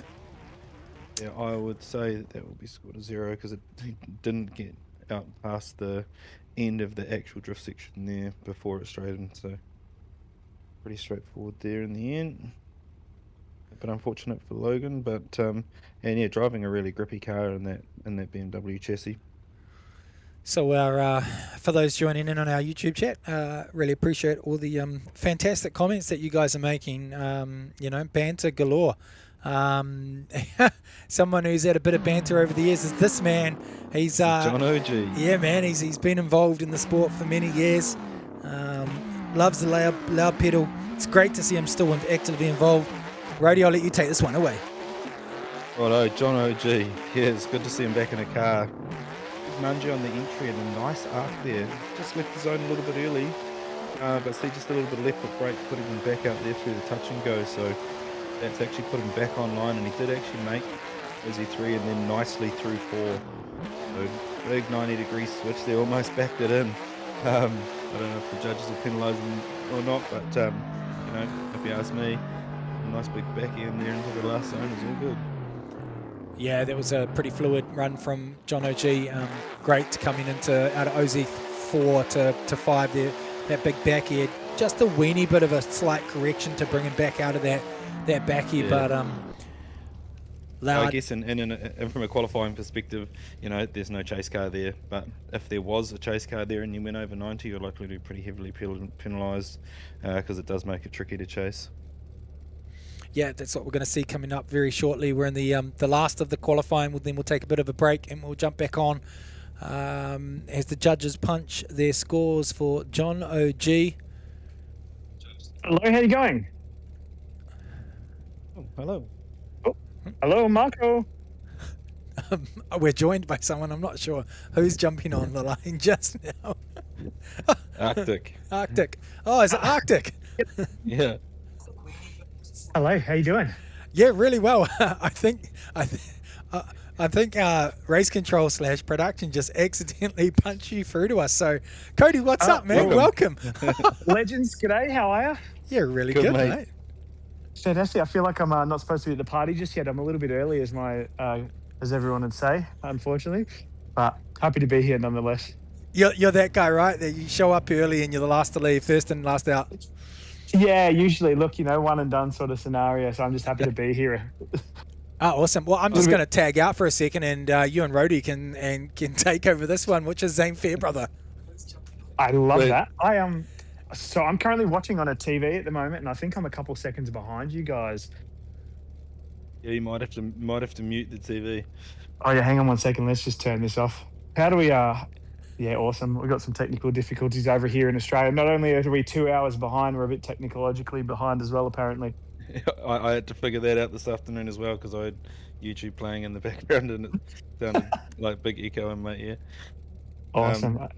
But yeah, we've got Zane Fairbrother on the line here, just about ready to go in the Supra. So fantastic. Hopefully we'll get the light for him, and then you can call this run if you like. First up, get amongst it. Beautiful. Okay, so what am I doing? Sorry. Cody, we're just going to say you're going to commentate the run here. It's all on you, buddy. Yeah, okay. Well, let's give this a red hot crack. I'll see how it goes.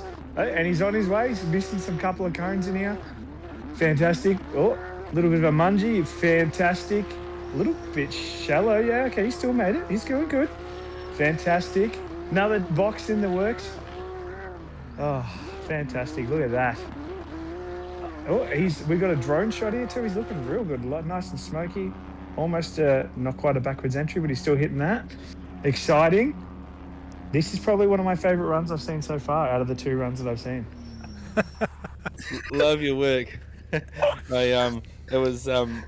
He did get on the gas a little bit late after he left OZ5, so it'll be interesting to see what the judges say about that. But on the whole, it wasn't bad. Yeehaw. Hey, you're officially hired. You're on the payroll now. The guys, I'm all sweaty and stuff, and I'm not even. Yeah, I'm getting there. I'm just excited to be here.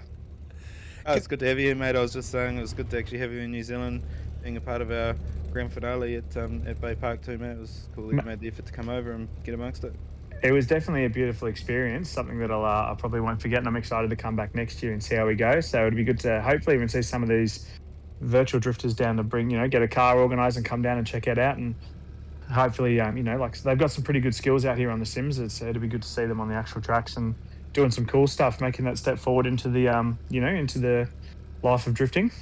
Yeah, 100%. Look, we must have Ben O'Donnell on the line here. It's the first Corvette that we've seen today. So, again, OCD car, the livery on it, team livery on it there. It's a pretty nice entry there, all the way through the box. Nice on the touch and go. It was deep, but wasn't over the back of it. A little shallow there with slight correction, but nicely into 4. Full throttle. Nice big 90-degree entry and back on the gas. A little bit of correction at the end there, but that was a pretty solid run. I haven't actually driven that Corvette on the sim, but I'd definitely like to give it a go. Spencer obviously went right in it last round, being 3rd for the round, so can't be too bad. Fantastic. I love the colours. Bloody awesome. Very cool to see. The amount of effort everyone's putting in is bloody amazing. Yeah, 100%.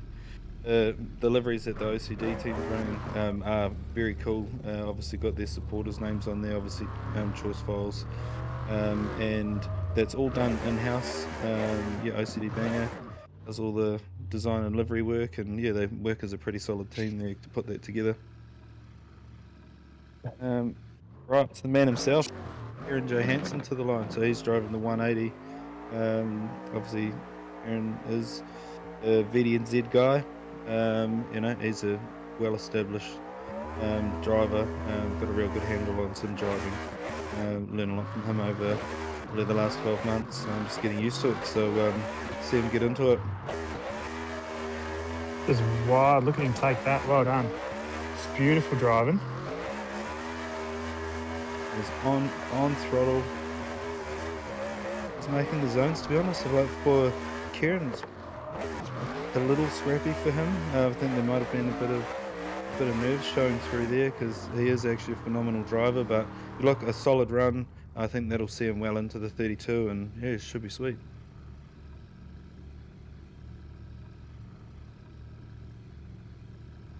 It's a some pretty solid score, solid line score coming through there. Obviously we can't say, but we're fortunate enough to be able to.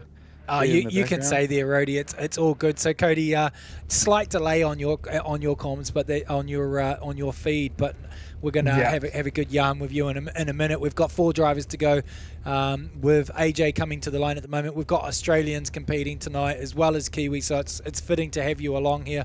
You watch the lights on the right hand side, and there it goes green.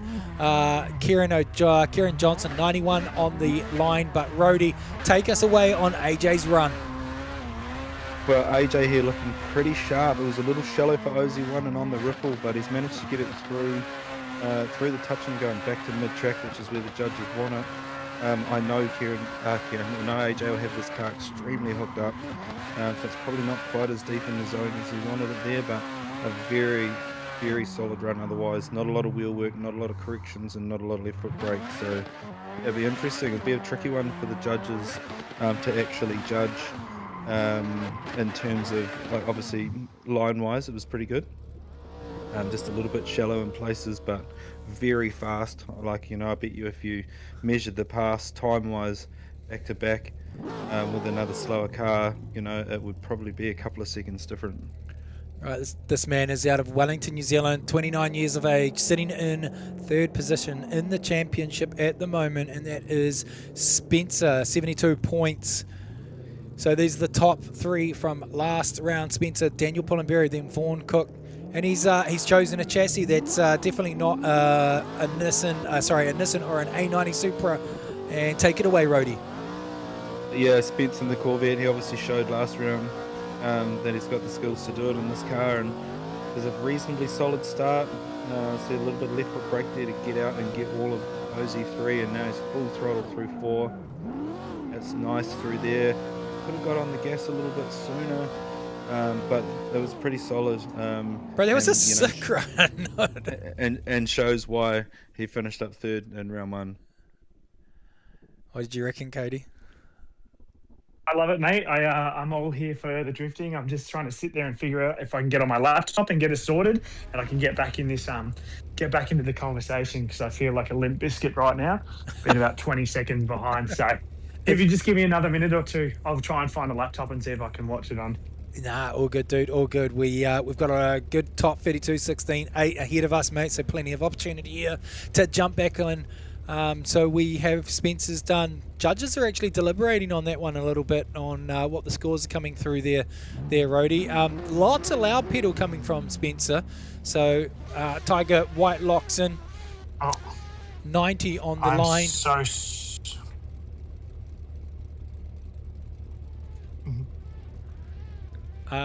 Sorry, Cody's still latched on there, but the boys will unlatch him so he can sort out the out the comms.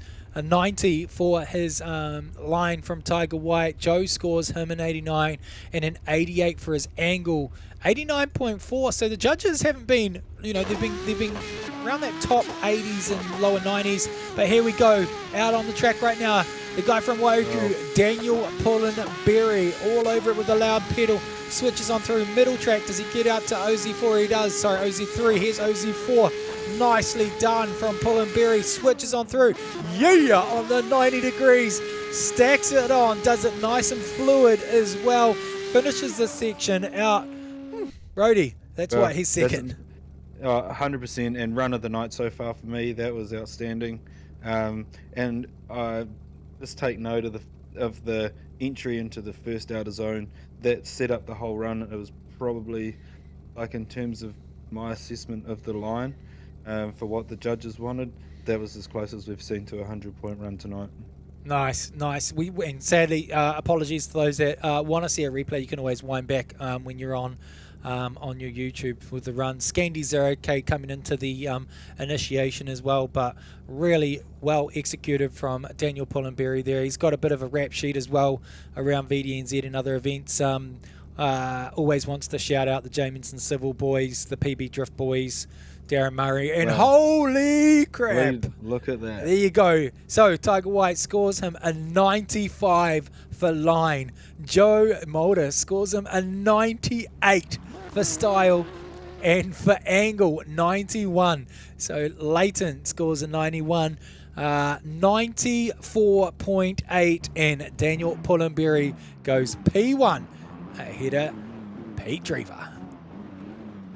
It's all on you, Vaughan. So it is all up to Vaughan Cook here, obviously currently leading the championship. Obviously, Vaughan, 29 years old.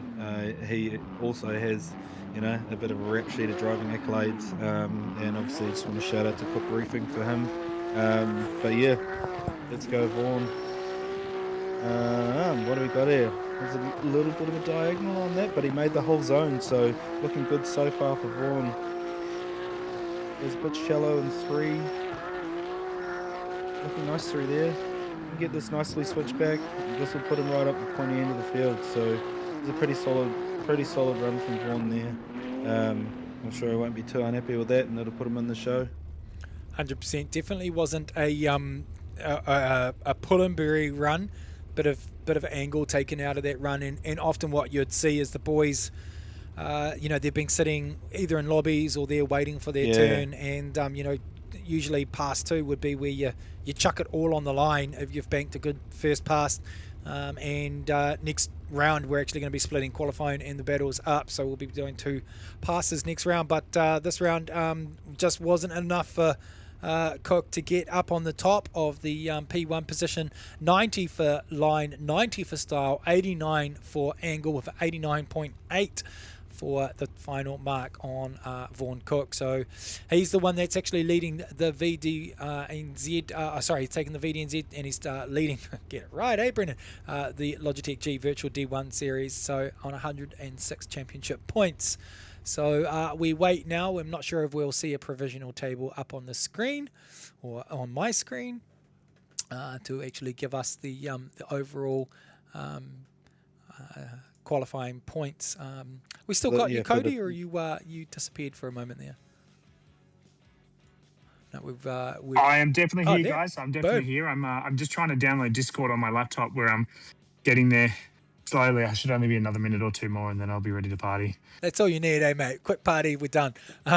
So we'll bring Cody back into the fold for the battles as we look for the updated qualifying order. But what we can obviously provisionally say is that our man Daniel Pullenberry takes out P1 with a 94.8. Yeah, the guy definitely showed his class there. He that run of his was definitely a standout tonight. I don't think he could have done, obviously based on the scores, a whole heap more. Certainly in my opinion, it was the run of the night.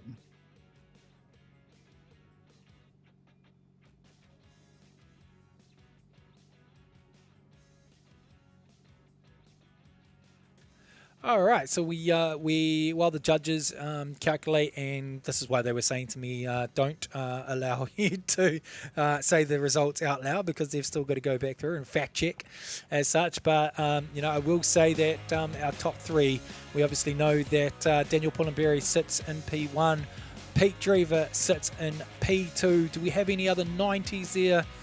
Oh, we do. No, there was a Isaac. 91 there, I think. Yeah, Isaac Yeah, Carroll. Isaac Carroll. Sitting provisionally in P3. So when we come back, will it be a night round when we come back? Will it be a different day? Will it be wet? Well, we are about to find out, but of course we've got to go pay some bills, let the boys get ready for the top 32 battles here of the Logitech G Virtual D1 Round 2 Teretonga Park Raceway. And we'll see you then. Roll it.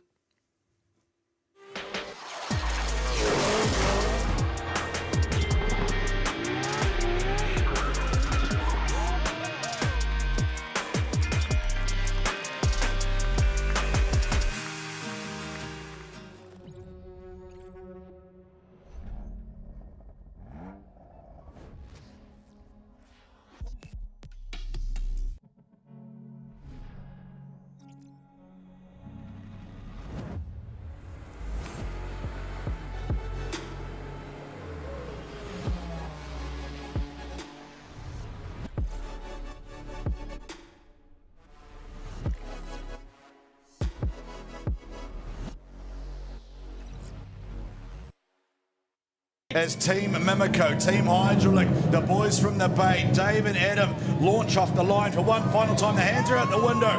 Here we go, ladies and gentlemen. It has all come down to this. After 4 rounds, we are looking for a winner of round number 5. Is it going to be Adam? Is it going to be Dave? Both cars into gear, and here they come to the line, Cascade. Right, here we go. Adam Davies initiates into the wall. Dave right there with him.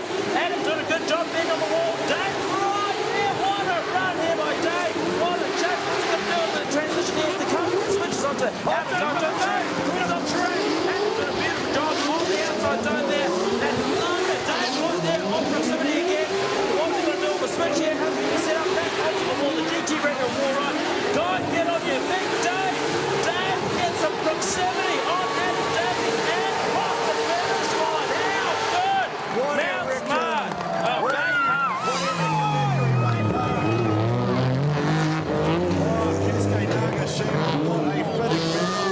Are we going to get a result? Are we going to lock in? Was that enough for either Dave? Was it enough for Adam? They're going to put on a show. Ladies and gentlemen, stand and applaud for Team DSR. The boys are absolutely pumped. Your winner of round 5, the 5th and final round in the D1NZ National Drifting Championship. He's going to love this. Adam Davies.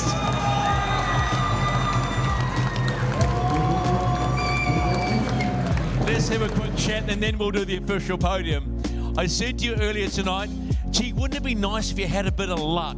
Mate, congratulations. A little luck's come your way. And pretty bloody good driving too. Yeah, thank you. Yeah, like I got a bit lucky in a couple of the battles, to be honest. David Hunter obviously having a bit of a biffo, and Ben obviously making a little bit of a mistake in front of me. Would have been good to have a nice run all the way up, you know, but hey, the icing on the cake here is Dave and I getting to do it at home, just in front of everyone, you know. We've been waiting for this for 15 years, you know, and this is finally we get to do it here in our hometown.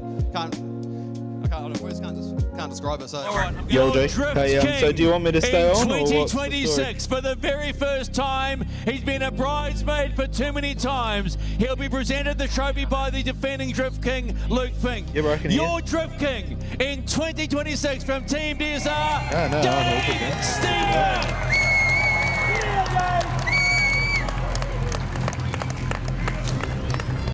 Hold those trophies high, boys. Congratulations, you are the Drift King for 2026. I'm going to struggle for words here, but the sponsors that make this happen, Mimico, Rex, and Adam, we wouldn't do this. We wouldn't be doing this. Napa, NMT Shipping, My Business Vehicle Service Centre, and everyone else that helps us out, you know, it's a crazy sport, as you've seen tonight, and it's very, very expensive. So without these partnerships, it wouldn't happen. And as we've seen tonight, teamwork makes the dream work, and this team is, you know, no offence to anyone else, but we've got the best team. Okay, now we get to the personal level. How does Dave Steedman feel right now? I don't know. Honestly, it's way too early. I was not expecting this, to be completely honest. I've just come into this battle after battle and just, like, see what happens and just have fun. And that's what I've had today, is a massive amount of fun. And to come out with the trophy, I was just icing on the cake. Anyone personally you'd like to thank? Andrea, my partner, my fiance, always supporting me. Love you, hun. I can't even see you. Mate, congratulations, champion. Well done.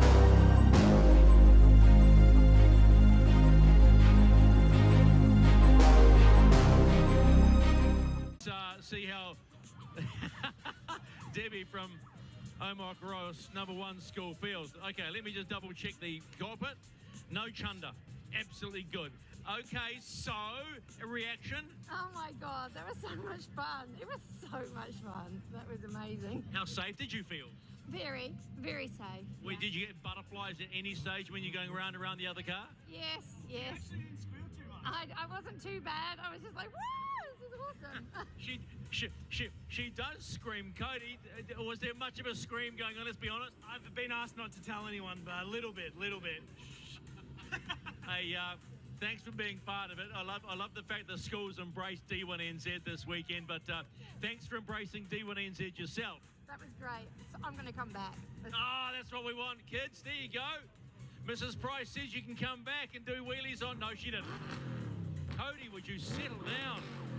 Anyway.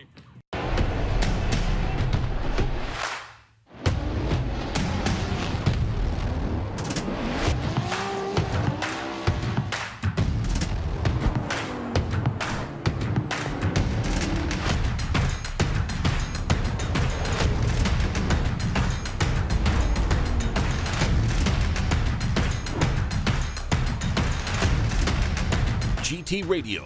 Experience ultra high performance.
pull up onto the line. It is going to be Blake to lead and Sheldon to chase. So Blake Miles, Champ Vision, Carter's Tyre Services laid out on the door. Sheldon, Neil Gusto, Racing Division, Mike Greer-Holmes. This is the final Pro Sport D1NZ, the National Drifting Championship. One final time here at Bay Market. Off the line they come, ladies and gentlemen. Blake Miles leads them away. Has that RB motor start singing there, and the Turbo Smart Turbo spools up. But Sheldon Neil right in the pocket there, being a pest. He is menacing on Blake Miles. Blake Miles again jumps back on that gas there, cranks to angle. Very rapid rate. Sheldon Neal tucked right in there. Did he contact the rear? We'll know on the replay, but Sheldon Neal prize fighting. He's jamming, he's ducking, he's weaving. Blake Miles just staying on his prescribed line. Here comes Neal again as they come back down the straight. Ladies and gentlemen, Bay Park, Sheldon Neal takes the fight to Blake Miles. In pro sport. So watch this, guys. Blake Miles in the chase. Sheldon Neal in the lead. What can he do? Sheldon going and initiating. Blake Miles right there with him on his rear guard. Sheldon just putting a ripper lead as Blake tries to get that proximity back. Oh, just transitioning on that rear bumper back into outer zone 2. Blake tucking in. Can he tuck in on Sheldon? Sheldon fulfilling that zone beautifully as Blake gets that proximity back, switches right on his bumper, maybe gives him a nudge as they come back round onto the wall.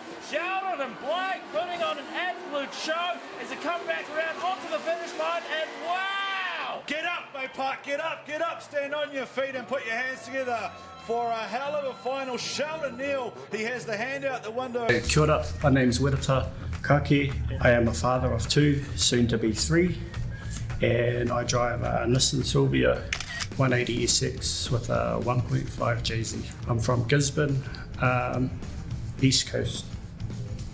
For me, it's obviously my first time, so joining the series of D1NZ. On the track would be just driving with the other drivers to gain the experience or skill level. The round I'm looking forward to is the Gisborne round.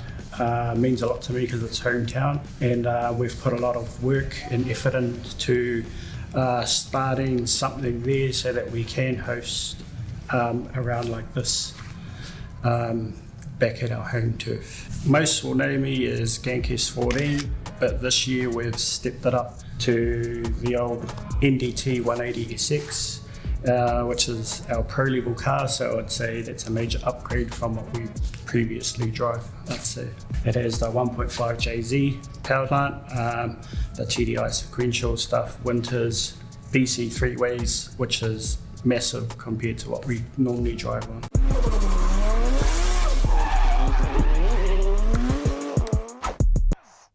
Finally tonight, drifting doesn't often make the sports news, but the latest national title fight is worthy of a bit of attention.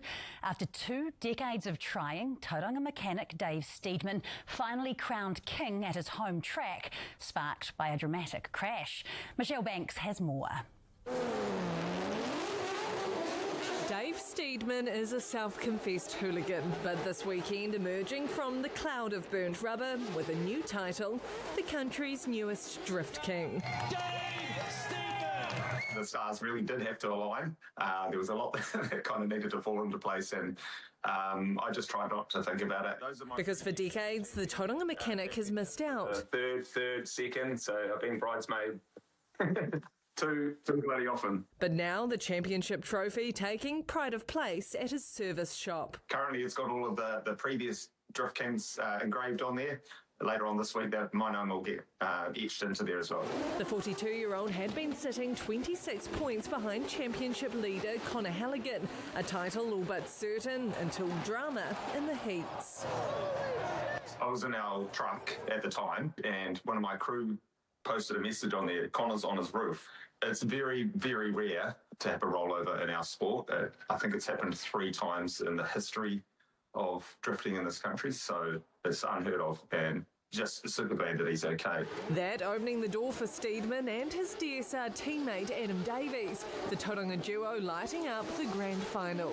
We've been waiting for this for 15 years, you know, and this is finally we get to do it here in our hometown. Steedman's prize, a new simulator, as well as a trip to Las Vegas to compete in the Hot Pit Drifting Championship final. Is it just like a whole new level over there? Oh yeah, completely different. You know, I think it's going to be a left-hand drive that I'm going to be driving, so it's going to be new as well. I have to jump on the simulator and start, you know, practicing there. A bucket list trip, a breakthrough win, all going to take some time to sink in for the new Drift King. Michelle Banks, One News. Another motorsport Kiwi success story. I love it.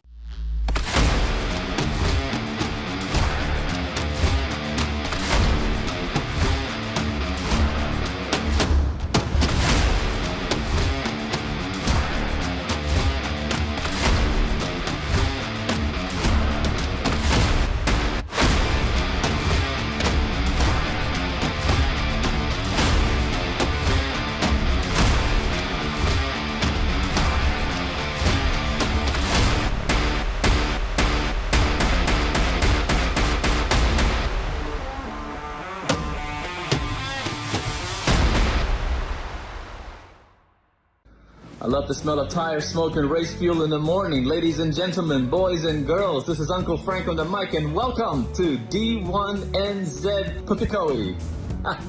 Hey, this is Dion, and this is D1NZ back at Pukekohe. Wow, 20 years since I've been here. Let's watch the action. Hey guys, I'm Justin Rood, co-founder of D1NZ and Drift Corp. So I look forward to seeing you all there, and it's going to be a cracker day. Let's go! You can go in deep. I can. Too deep. Really, at the end sort of thing. I need GPS to find my way back. Yeah. Shit, that's deep. Kia ora.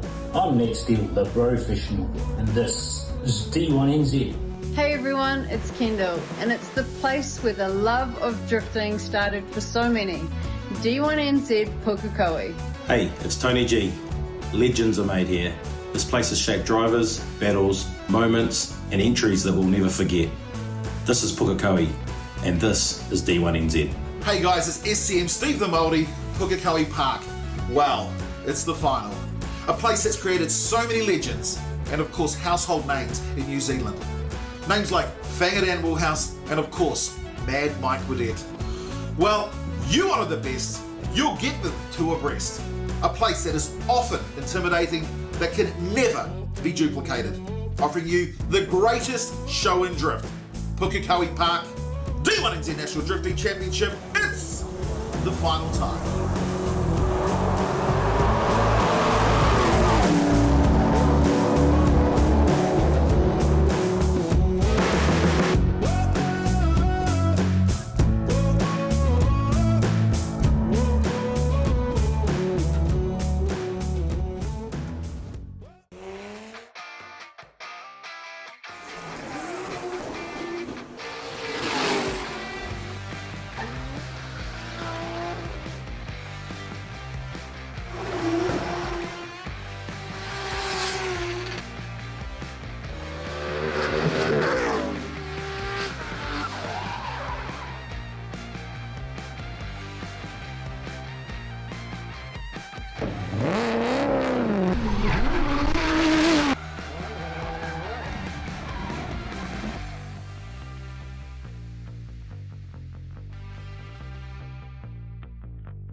Adjustment there by Laurie as they come into the chicane.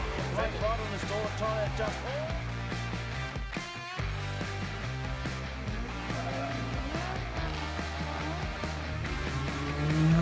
Adam doing a very good initiation there, keeping the door open, filling that zone. Oh, Dean.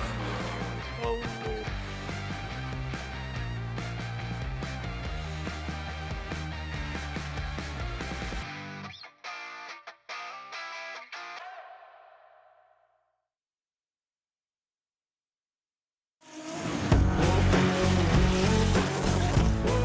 Did you actually know that Pukekohe racetrack used to come down here and the sweeper used to go left?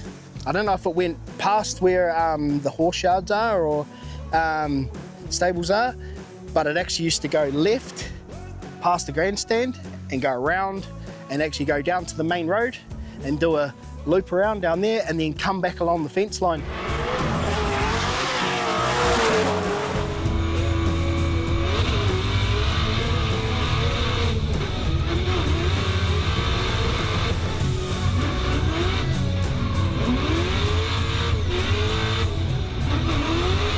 There's the bumps, there's, you know, like you're dialing in grip, you've got towing in the rear and the car wants to walk a little bit, and you've got, you know, we've got plenty more power than what we used to have those days, like when we were like pooping our pants, doing about 130 in third, going like this. Do you remember your first run? He'll be struggling to keep up that pace. Whangadan is a future champion in the making, so consistent, so strong. The way that he could navigate a bridge without bottoming out anything, I've never met someone that can get a low car through things like that. So. And I like that about Whanga too, is everything looks good, like he's an artist. He looks at a car and he's like, okay, it needs to have this much tuck, it's all got to be looking right. He's never not got time for the child running up with a poster that wants a signature, and that's never died. You know, so in almost 10 years that I've been working with him, he will always make time to be there for the fans. He does promote the sport, like he's about the sport. He sees that it's bigger than him. A lot of drivers come in and they just take what they want and they leave. He comes in, he understands, he's there for the long haul. He understands what needs to go into promoting the event, helping the event to then give him a platform to show his sponsors, and he understands the game. Ridiculously consistent. He's a great driver, awesome competitor. He's born to drive, yeah. I still brag today that Drift Corp hold, maybe not anymore, but we held half the championships at least. You know, for one team to hold half the championships in the country, I'm pretty proud to be part of that. Papa Drift, you've been a huge contributor to the sport. The sport wouldn't be the same without you.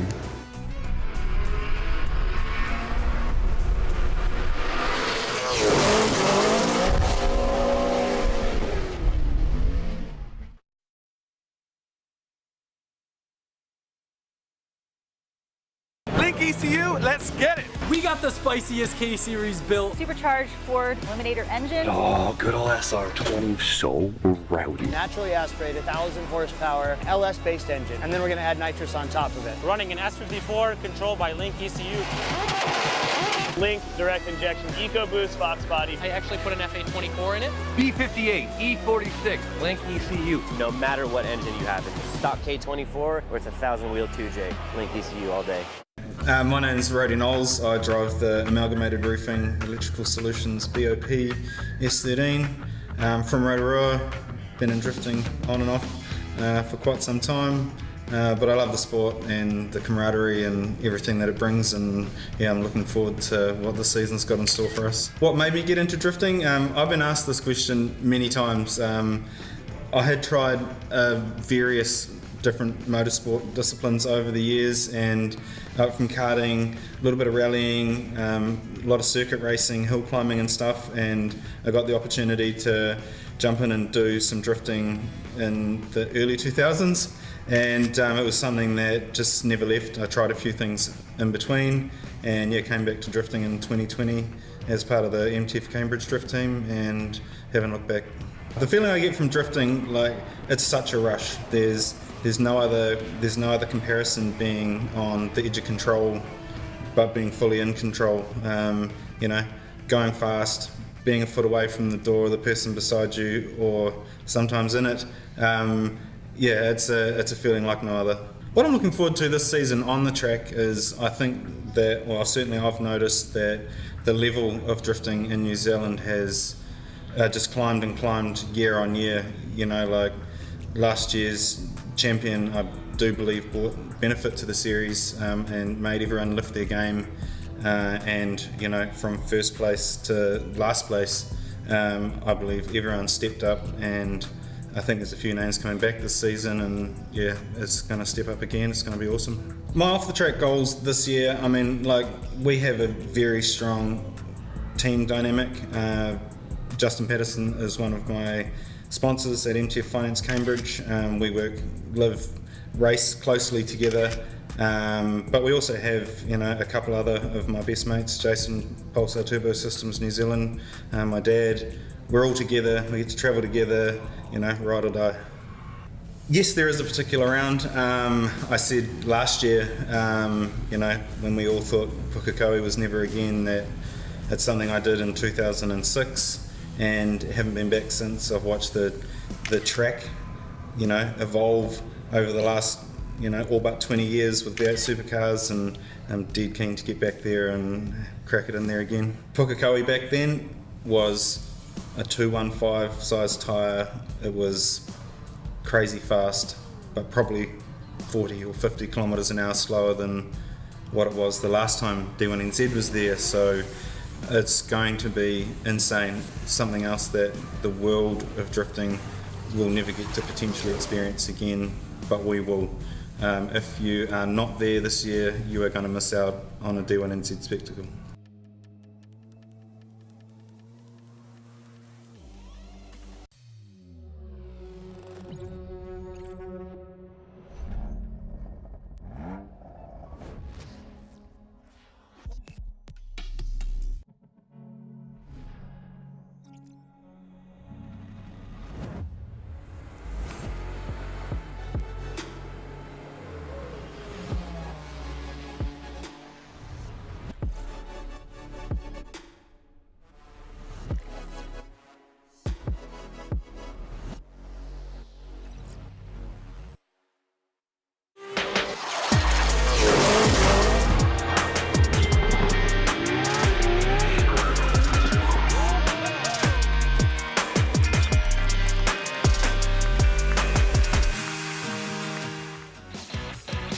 Kia ora and welcome back to the Logitech G Virtual D1 Series. That's right, we are at Teretonga Park Raceway and the broadcast boys are having a bit of fun. Have been having a bit of fun there, Rebel Broadcast. Thank you for volunteering your time and efforts this evening to bring us this live action motorsport bonanza. We are about to get into our top 32 battles with our guests, our judges, 55 drivers down to 32 across New Zealand and Australia. Tiger White, Joe Mulder and Leighton Fife on the judges, and we are joined tonight by Cody from Australia, the Arc Motorsport, Holden, and of course our co-commentator for tonight, lead Brody Knowles, RK Drift, our pro competitor, and we'll also be bringing in Purahi from Smart Steel Building Solutions a bit later. So we'll have a look while the boys are mucking around out on the racetrack. They are totally, absolutely distracted right now because the boys from Rebel Broadcast are actually out there having some fun. While they do this, someone hopefully over in the other room can push the top 32 graphics so we can actually see who came where, and that's why they should stick to broadcasting and not driving. The Logitech G signs out there on the track rundown. Great track rundown, and unfortunately we saw Donnie from Bodie Motorsport go out due to a lag. Unfortunately, a couple of people having some lags there. However, it opens up a big can of worms when other people have lags and you can't actually ask who, when, what and where. So you have to box on in this case scenario. There we go. Here is our top 32 graphic, and I will welcome into the building Rhodey, joining us from Rotorua. Rhodey, so far so good. What do you make of the battle tree? Take us down the left-hand side of the tree. Well, yeah, mate. Thanks for having me. And yeah, I was, to be honest, pretty impressed with qualifying. I understand from a couple of the boys that much like real life, that the track was slightly different to what they were used to. Obviously, some track condition changes there, but yeah. First of all, obviously Dan Pullenbury, just Stodas class and quality there. That was awesome, topping the list there. List's a bit furry at my end, but I'm thinking that's Ben van der Linden next, and in Harley Mills. I have Askew next. It's testing my eyes. I'm actually getting glasses on Tuesday, but it's all good, buddy. I'll run through them. Yeah, so you got Kane Bells in 8th position for qualifying versus Mark Francis in 25th. Blake March took out 9th position versus our Pro Sport competitor, so he makes it in. Jamie Carr in 24th position. Sean Law with a stellar of a run in 4th position, taking on Michael Roach. Kieran Johansson, the VD1NZ. Lots of love, put some emojis out in that chat for Kieran Johansson, and obviously he's battling another mate of his, Zane Fairbrother, coming in at 20th position. Leon Smith versus Ethan Hyatt. Johnny Latham, our pro competitor from Christchurch, coming in and having a go versus AJ Johnson, who was actually quite a high qualifying placer from last round. Right hand side of the tree, Mr. ABC, check him out. Big shout out to the fan, Pete Drever, coming in against Chad Whitehead in 31st position. Bailey Hanada picking up 15th position, which he'll be really happy with against Hawkeye from Australia, John Hawthorne. Spencer Prees will not be happy with that position. He'll be hoping for a bit higher, but still 7 good points on the board versus Nelson Allen. On the right hand side of the tree now, Ethan Fisher versus John O'Gorman. Isaac Carroll taking out 3rd position in qualifying versus Josh Leckie. Gandhi May 14th versus Jaden Dubin. Vaughan Cook in 6th position versus Ben O'Donnell, and Jet Brewer versus Donovan McKay. So that's our top 32, ladies and gentlemen. Before we get into the top 32, while we watch the VD1 start line going around, we'll bring in Cody. Cody, are you there, buddy? Hey, I sure am. Hi, how you going? Yeah, good, buddy. Hey, thanks for joining us this evening on the Virtual D1 Series, and thanks for coming across to Bay Park, dude. You brought a different vibrance, which hopefully will get rid of this bloody light graphic on the. Hey, what's it doing? It's bloody sending it. It's sending it, mate, yeah. And we'll actually have a look. You took my kid's deputy principal out for a ride. We had thousands of kids at the event. It's actually really sent it now. That's a 0. And across the Bay of Plenty, big thanks to all the different drivers, the teams from RHP, from DSR, that went out to the schools and visited the schools, and then the principals came along. And this is the back of the clip. Yep. So hopefully they wind it forward. Tell us what went down here, buddy. I was so excited. I had no idea who this lady was to start with, and then I found out she was a school principal. Like, what the heck? So Debbie was absolutely amazing. About half an hour before, I actually found out that one of my good friends had passed away recently. So she was super supportive. She was keen to get in the car, and we got out there. She was real nervous. She'd never done really anything like this before. So we strapped her up, had a bit of a chat about, just life in the direction and, being a high school teacher, or a school teacher, sorry.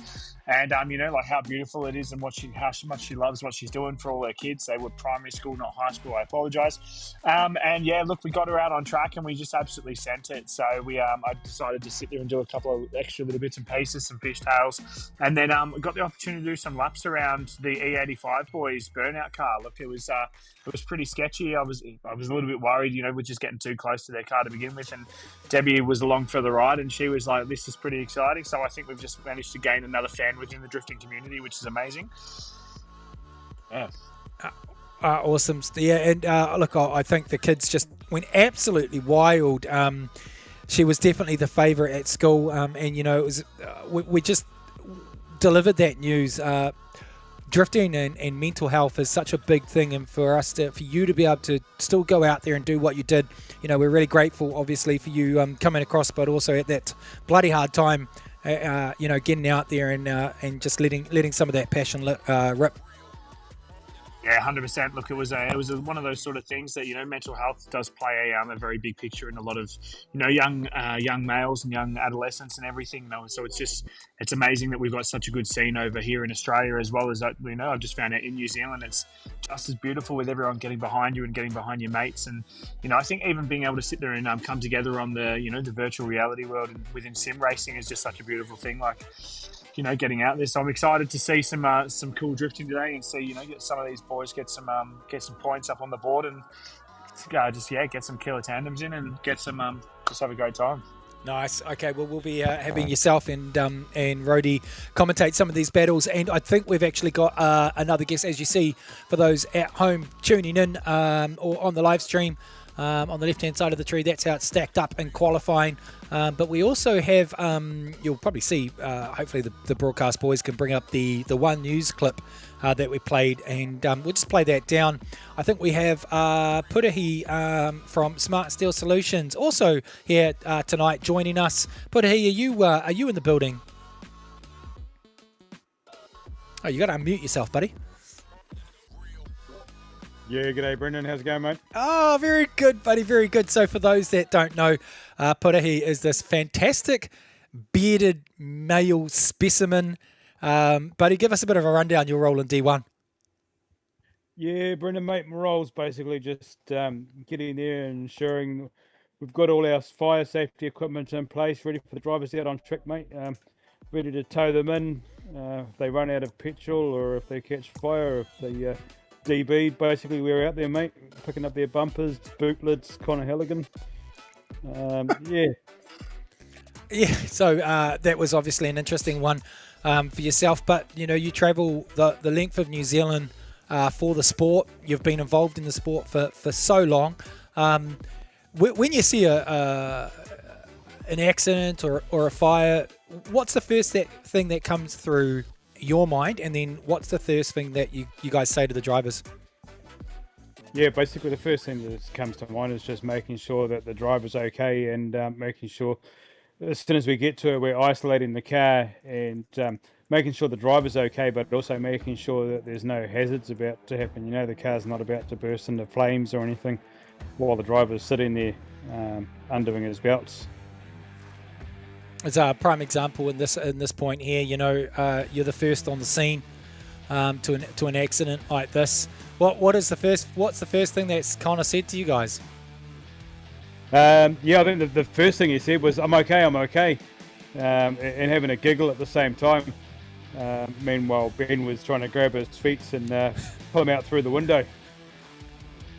Oh, that is gold, yeah. And look, we appreciate everything you do, dude. So you do it obviously because one, you're passionate, but two, you got a business to run, right? You got bills to pay, and you got people that are you want to build sheds, and that's why you're here. So give us a bit of a now's your claim to fame. What do you do, and how do we get in touch with you? Yeah, mate. So we got 13 operators throughout New Zealand, and we offer 2 structural systems. The structural system I deal with here is an inline C, bolted and bracketed, rather than your tech screwed shed. It's sort of looking if you're comparing buying a car, if you're going to go buy a SsangYong versus buying a Hilux. I'm up there with the Hilux. So I'm selling you a product that is going to last. Yeah. Not saying these tech screwed sheds aren't going to last, but bolted and bracketed inline system. So if you want a SsangYong, call someone else. But if you want a Toyota Hilux, call Purahi at Smart Steel Building Solutions. Whakatane o Rotorua is basically what I just heard come out of your mouth. I'm going to have to pause just now because we're going to bring you back in and out of the next 32-16 because the guys are actually got cars on the line. Daniel Pullenberry versus Bernd Fernandelin. Rody Knowles, take us away. Well, obviously we've got Dan in the lead here, and what a beautiful entry, just like his colleague. He's perfectly online, and unfortunately he kind of just looked like a smoke being out there, and he just dropped off. He's still got to finish his pass, even though effectively Ben has zeroed out his run, and that was robot stuff. That was beautiful. It's replicated his nearly 100-point lead from qualifying. So Cody, you're in there, mate. Did you? What was your analysis of that run? Mistakes, bobbles? Who's got the advantage? No, look, a few bits and pieces. I was actually just attending to my dogs chewing up half of the couch. Just said, I'm very sorry. That was the one that I've got 2 golden retrievers here that are bloody running rampant. And they're like, why the hell is Dad home and not? But so anyway, I chucked into the bus. That's okay. Yeah, I know. I'm so sorry. The one run that they bloody decided to play up with, but it looked hard. The last little bit that I did see looked pretty gangster. They were on some mean angle there, which was good to see. It'll be interesting to see the next one. No, all good. Hey, and don't worry about those people being run through on track, guys. It's all good. So the boys are out there. We swap over now. So Daniel Pullenberry was the person who was the highest qualifier. So Rody, he chose to lead or chase on the first run? I say, yeah, obviously he chose to lead on the first run. They do have the option to lead or chase first. Couldn't tell you whether there was an advantage to that apart from a psychological advantage, but here we go with the second pass. So obviously Ben will have his mirrors turned up and he'll just be getting stuck into his work. Wasn't a bad entry there from Ben then, but Dan showing his class here, right on the door. Pretty good work here from Ben, just got out of zone 4 early, switched back nicely, and yeah, I think that's going to go to the way of Dan PB. Cody, what was your take on that one, bud? Yeah, I at least got to watch this one. That was pretty good. The entry at the start, I was a little bit, but he still seems to make all his boxes, which is incredible to see. It's great to see how these guys can at least, jump in their cars and throw these things around on track and still make all their boxes. But yeah. Oh, good. So we it definitely was a strong. It was a really strong lead there, giving Daniel the great option to chase by Ben. And as we said earlier, check out Ben, STP Drift Park. Get involved with those dudes because there's some fantastic stuff happening in New Zealand drifting at the moment, and we've got to support it. So we just go to the judges at the moment. We look at Leighton. Leighton scores it to Daniel Pullenberry. Joe scores it to Daniel Pullenberry, and Tiger scores it to Daniel Pullenberry. So Daniel Pullenberry will get the win on that battle, lads, and he will be through to the top 16. So well done to him, and big thanks to Ben. Yeah, hats off. I think that if anybody wants to get involved with the Drift Park, to get in touch with Ben. He's got some marketing space for sale on some of the brand new concrete barriers that they're making for the outer track edge there, so don't be afraid to get in touch. I thought they were pretty reasonably well priced for a piece of drifting history in New Zealand. All right, next battle up, we've got Harley Mills, basically 16 versus 17 in qualification. Harley Mills versus Keanu Askew. Keanu Askew, I think, is out of Australia. Is that right, Rody? Yeah, he is, mate. Yeah, he had a pretty tough style score in qualifying, which put him down here. But he normally drives with a bit of flair, and as I say, he did win that comp last week that I was a part of, and but equally as qualified as Harley, in my opinion. They're both pretty good drivers, sim wise, and obviously Harley has some experience IRL as well. So let's see how they go here. So yeah, obviously Harley moving across the track there was Mungie entry. He's just must have been a little bit of left foot brake there just to push him back in the box. So he didn't he filled the zone entirely, but it wasn't quite the perfect arc, which just made it a little more difficult for Askew to chase there. And he's just fired up the inside at the end there. A little bit of a touch, obviously. Robin's racing, but it didn't knock Harley off the track. Maybe a little bit of a markdown there, but we'll come back to how the judges saw him coming out of OZ4. That was a good save. I actually thought he was going to potentially come off then for a little bit. There, about half a second there where I saw the contact, I was like, oh, maybe he's done, but he did very well to hold the line and keep going. Yeah, he definitely did. Definitely did. It's when you do get contact, especially like that in the front wheel, with the, take a Logitech wheel, if you get a smack like that, it gives the steering wheel a pretty fierce shake in your hand, and you definitely know that you've been hit. Hard. Right, so obviously these guys will swap around. This will put Askew in the lead and Harley in the chase here, so see how we go. Brendan, you can call this one. Thanks, mate. I'll go for the technical analysis from Cody. So they see the lights there, but they've actually missed the start line there. So that'll be a bit of a false start on that one. Not sure the vision. Maybe we could get an in-car from the chase car of Harley when we come through. Here we go, where they spot them this time. So Keanu out on the lead. Both of them allowed to flick to the left-hand side. Nice. Oh, it's nearly two wheels off there, and that's allowed the chase car to put a bit of a dent in the door of the lead car.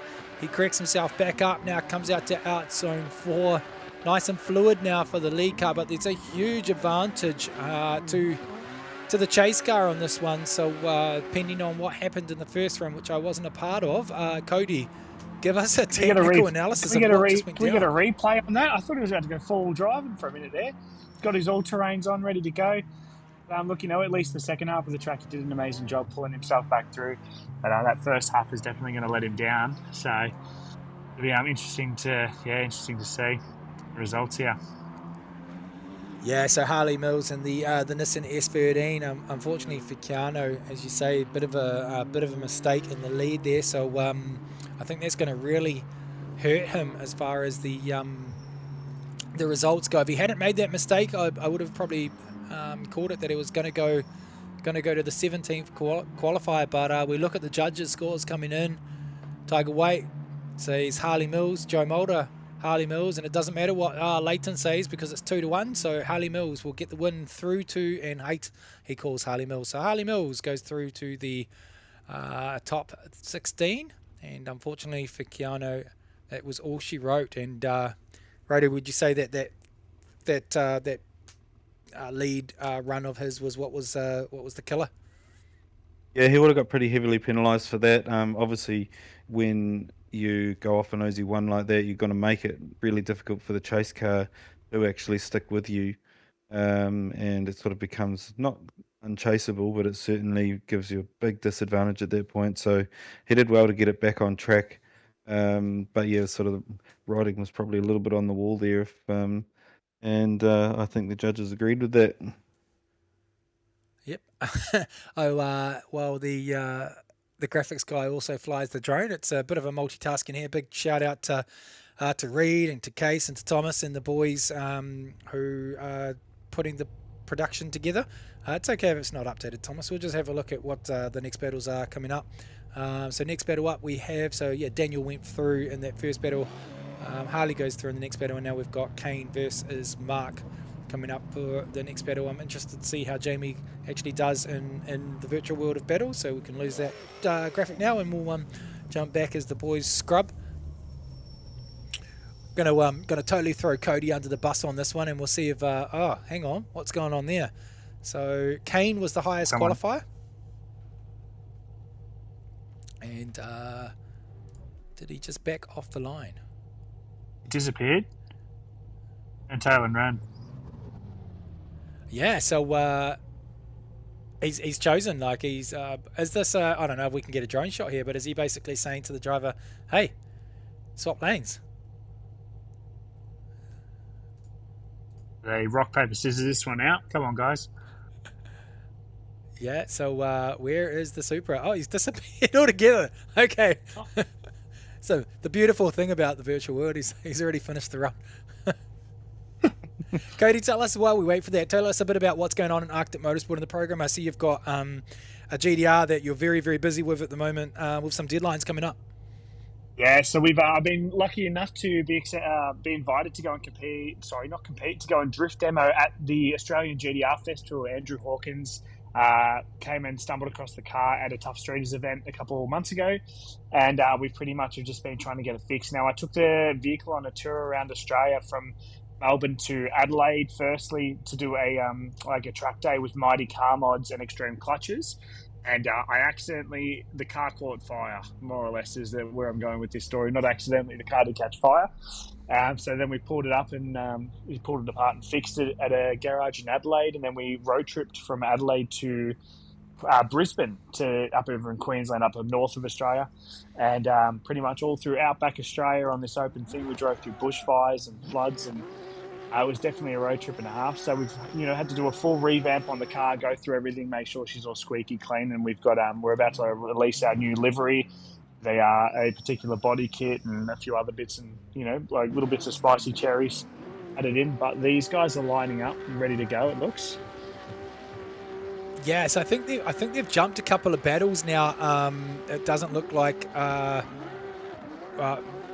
whether this is the battle still online. GR86.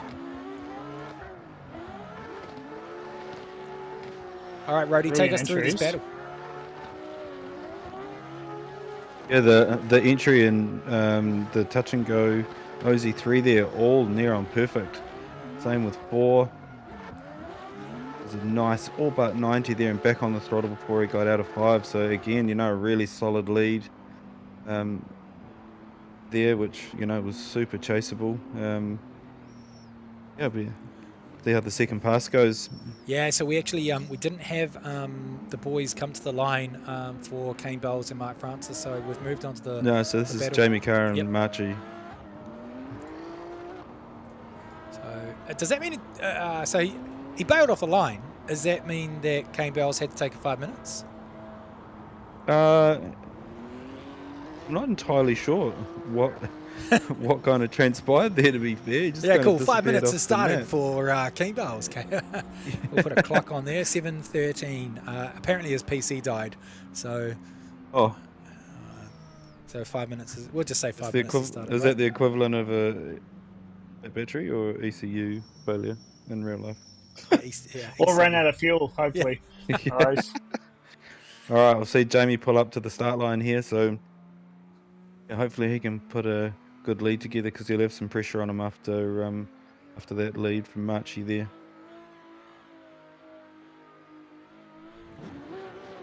Looks like they're into it. Get the light. There we go.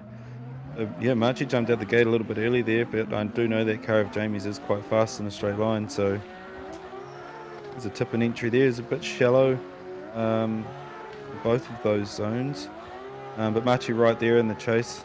A little bit of a waver there, but because he's a bit shallow on the boxes, it does mean that you don't have the angle there, and it does tend to make the car wave around a little bit.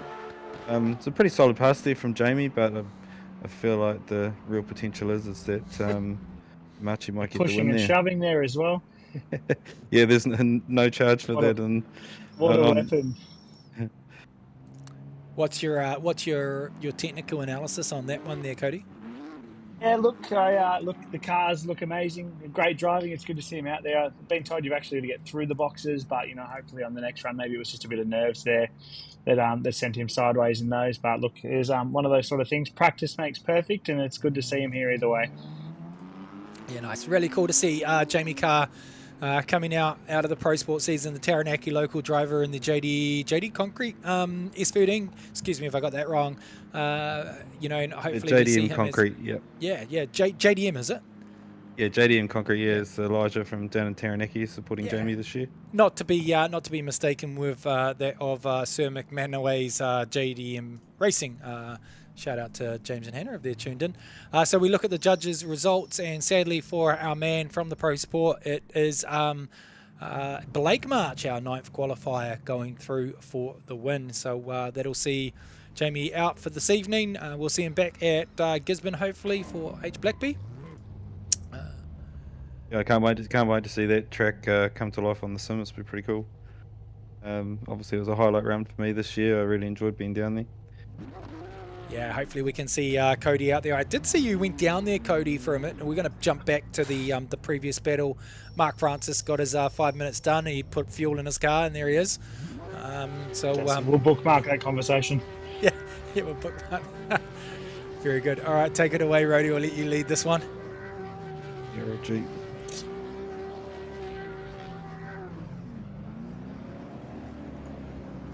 We need a light. I see chase cars started quite a ways back. Must be kind of sort of bump and run first. Even though there's this chicane there, you do the lead cars, still do tend to get away. And if you do get gapped off the line here, like in real life, it makes it really hard to catch up. It's got the S14 in the lead here. He was in the box, but he could have been a bit further back. And managed to get the touch and go there at 2, so put him in a good spot for out of 3. And chase car's doing quite a good job there, being on the door and coming into that final outer clip there. Oh, Little bit of contact there and a bit of a waver, but Robin's racing. Yeah, the Mark Francis on that last section of coming out of zone 5, definitely on the 90 degrees there, and whether that scrubbed a bit of his speed off to let Kane and the Supra come in and collect him, and whether the judges will score, well, whether it was perceived in a different way. Cody, how did you take that one? Hey, that was awesome to see. A little bit too hard on the start. Very, very interesting take on how everyone's got a different way of going about battling, and it's very interesting to see. Like the late start of the line to be able to catch up and sending there. It's just one of those sort of things. Sometimes you have a good day, sometimes you have bad days, and hopefully we in the next battle we can see how he goes on the leading instead of chasing this time.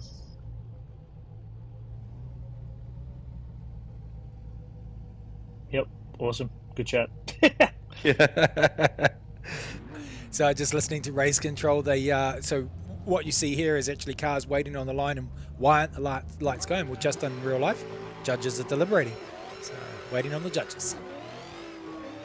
We're off. Yeah, so there's a decent Mungie entry there. It was a little bit early, I think, and that's just put him on that inside curb, and it will make so just going to say it's just going to make the chase car put in a quite difficult position there to try and stay with him. Be interested to see what the judges call here, because obviously it put the chase car offline quite badly, so it's a bit of a pity because it had the potential to be a really good battle.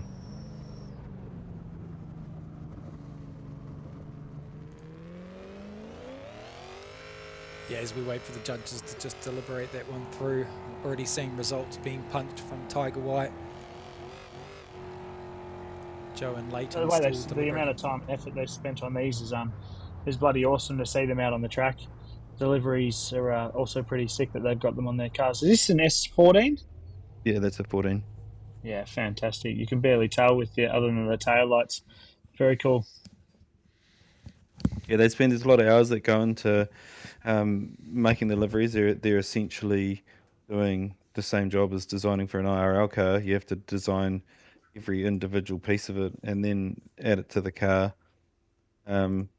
obviously, you know, they're quite incredible because they, if there's a dry sump tank inside one of the cars, then they have to make the dry sump tank and put it in there, and every component is individually made and put into the cars. You know, they are a work of art, to be fair. You know, there's a lot to them. It's not just a just chuck a sticker on it kind of job either.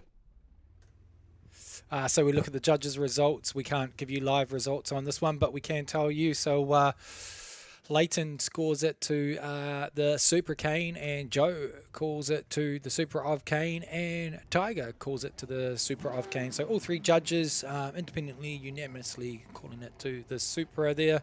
Rody, did that make sense to you guys? It does, because they're the three people making the decisions. So who am I to question them? Yeah, no, I think it was probably a reasonably fair assessment if they didn't deem that the lead car caused the chase car to drop off in that chase battle. That was probably where it was won or lost. So yeah, congratulations to Kane on that battle. Yeah, cool. Just being told by race control that we're telling the results a bit too quick, so competitors need to know them first. So we'll just slow the whole thing down. He getting a bit excited. It's quite easy. We don't get this luxury in the live events at D1NZ on track to run it quite quickly. Often we're trying to run things quick out on the track and use a lot of vision or VTs or edited clips, where here it's quite the opposite. Got cars on the line, all they're going to do is push a button. However, they're not allowed to push a button, are they, Rody, between runs as we go to this next run? No, they are not. So yeah, see that RX-8 up front, you know, the really fast car, classic Mazda chassis. He's dropping a couple of wheels off the back of that zone there, which really slowed him down and impeded the chase car. Really caught in the smoke back. Really caught in the smoke back there, but doing really well to try and maintain the line that the judges want, even though you're sort of still at that point supposed to be mimicking the lead car. So yeah, I think there's a little bit of potential pressure there. It'd be interesting to see how they go when they swap around. Hey Cody, while we've got the transit and the break, tell us a bit about, you guys actually run a drift program, drift driver training school over there as well in Melbourne. So we've got parts of the franchise of the Drift Academy International brand over here in Australia, which has been amazing. So we're based down in Melbourne. We run out of Corsa Park, and we have some GR86s that we teach all the basics of driving, your donuts, your counter steering. We teach, I'm having a mental blank now. Like proximity training, all that sort of stuff, So we're about to launch a program this year where we bring in a female driver who has never been in a drift car before, get her running comfortable on the sims, chuck her in through our program, and then bring her maybe over to D1 or Japan or somewhere like that within 2027. Which would be a pretty cool experience for us. But we just, we love teaching people the basics. We have a lot of variety of people from ages 12 to 60, 70-year-olds that rock up with McLarens come through. It's an awesome little experience, and I'm just grateful to be a part of it. And we've got some few things coming up this year. And these guys are off on the second run. So we've got the RX-8 here in the chase. And the lead, sorry. The chase, Jesus. And I'm going to handball this one over to Rody because I'm terrible with this. Well, mate, I don't think you're doing too bad a job, to be fair. Look, the lead car there is actually doing a great job of being online. There was a few little waivers in the front there, but the chase car just didn't seem to quite manage to be able to get on the door right from the get-go there. So, see what the judges have to say about that. Yeah, Sean Law, number 4 qualifier in the Supra, out on the lead. Big job from Michael Roach in 29th position, who we have on board right now, the VD1NZ scheme and the RX-8 as the judges deliberate. It's pretty cool what you've got going on over there, man. You sound like a very busy man, Cody. You've got lots of cars going on. You've got these international programs, and then you're teaching people to drift. And if I want to, that's those special buttons that I saw Donnie programming for last round. Yeah. doors. Awesome. Yeah. Rody, how do you do that? If you're actually in Assetto, how do you program that in? Do you know? No, is the short answer. Cool. Awesome. I'd probably have to get Bradley on the line to talk to you about that. All good. So we go to the judges and we look at it. Leighton out of the Te Puke franchise calls Sean Law. Joe Mulder out of the Copper franchise calls Sean Law, and Tiger White Christchurch calls Sean Law as well. Sean Law goes through to the top 16. Next battle up, the Master. Wow, do you call him the Master? I don't know. It's up to you guys. We should be into the battle right now of VD1NZ, which is Kieran Johansson versus the man himself. Fairbrother. But I don't see VD1NZ on the side of that car. Not sure what's happened there. I think there was some liveries that didn't manage to get pulled through today. There's a couple of cars that did have custom liveries that didn't get to run them today, and potentially Kieran was one of them. But he's off and he's in the lead here, obviously as the high qualifier. So fires it in there. Don't you see a whole heap what's going on there? There we go. Looks to be a little bit shallow coming out of the touch and go, but the car looks super settled. Oh whoa! It's probably a there was an Adam Davies versus Dean Young there. Scenario nearly. Yeah, actual.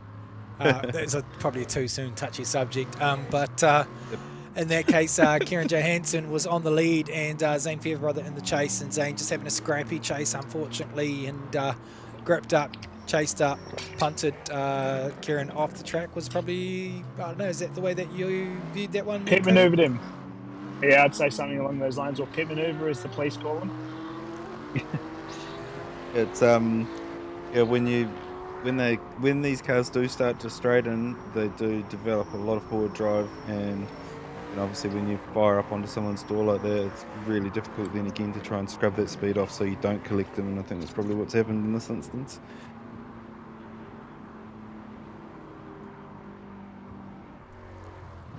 But it's good to see that.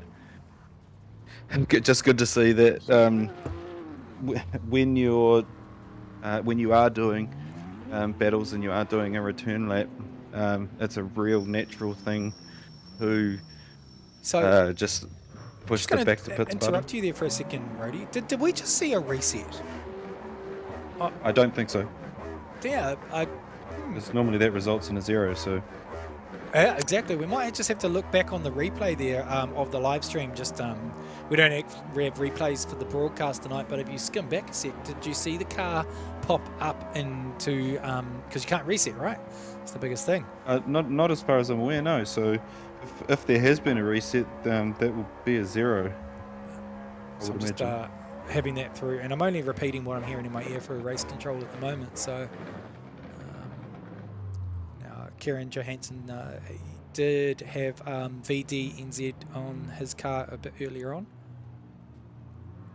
Okay. So yeah, so someone, not sure if it was Zane. Yeah, so we'll run this battle down anyway, and see how it runs down. Oh look, he's not sure what's going on here, boys. Oh, and we've reset again. Yeah. Yeah, not 100% sure what's going on there myself, but right. So basically, Kieran Johansson will get a bye run. Zane Fairbrother probably could have run that second pass out, even though he reset. And it's lucky that he got a bye run because he did just put wheels off. But basically, in the rules, the regulations, you can check them out on D1NZ.com. You can't reset because what it does is it does give you a fresh set of tyres. Through the first and second pass. So unfortunate for Kieran Johansson. I'm sure the chat's going to fire up on this one. Sorry, Zane Fairbrother. Fortunate for Kieran Johansson. VD1NZ goes through and gets the win. Yeah, I mean, I'm not entirely sure what actually happened there, but yeah, I mean, obviously Kieran only had to break the start line. We'll just blame the server, eh? Yeah, it's always a bit of lag, eh? It's a bit cold in Rotorua tonight, so had to chuck some wood on the fire. Boys are having a go at me in the air. The server's amazing.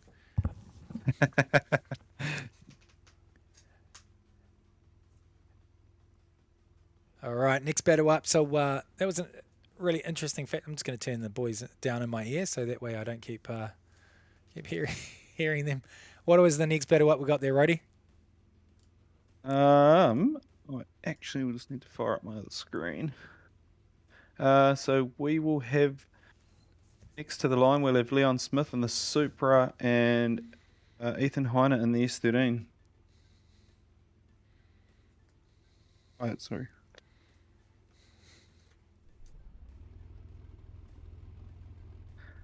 Cool. Is someone flying around with the as the drone feature, or is this just like a? No, 100%. So part of the right now we've got Thomas next door, and just like at D1NZ, we've got a high drone, and then we've got an FPV drone. Well, tonight we've just got FPV drone, and it is exactly the same console that you use to fly your FPV next door. He sits on the same console as the FPV, and controller, and flies it. I had to go earlier, and I do give the boys a bit of credit where credit is due. It is not easy. Here I am thinking I could fly one of those drones down the cliff face and into the ocean like those shots. No, definitely not happening anytime soon. So made it down the cliff face, didn't come out of the ocean, eh? Pretty much, man. Some epic shots from the boys at D1NZ as well. They were flying down the light towers at Bay Park. Anyway, take this one away. Leon Smith in the Supra, Ethan Hyatt in this S13. Yeah, so the Supra obviously is the high qualifiers chosen to chase in this run. So he's put Ethan out front, and Ethan's doing a pretty good job here so far. Just playing a little bit of catch up there, shallow in the zone, but a nice fire and a nice light off into the final zone there on gas before he left the zone. So yeah, not a bad lead or chase there.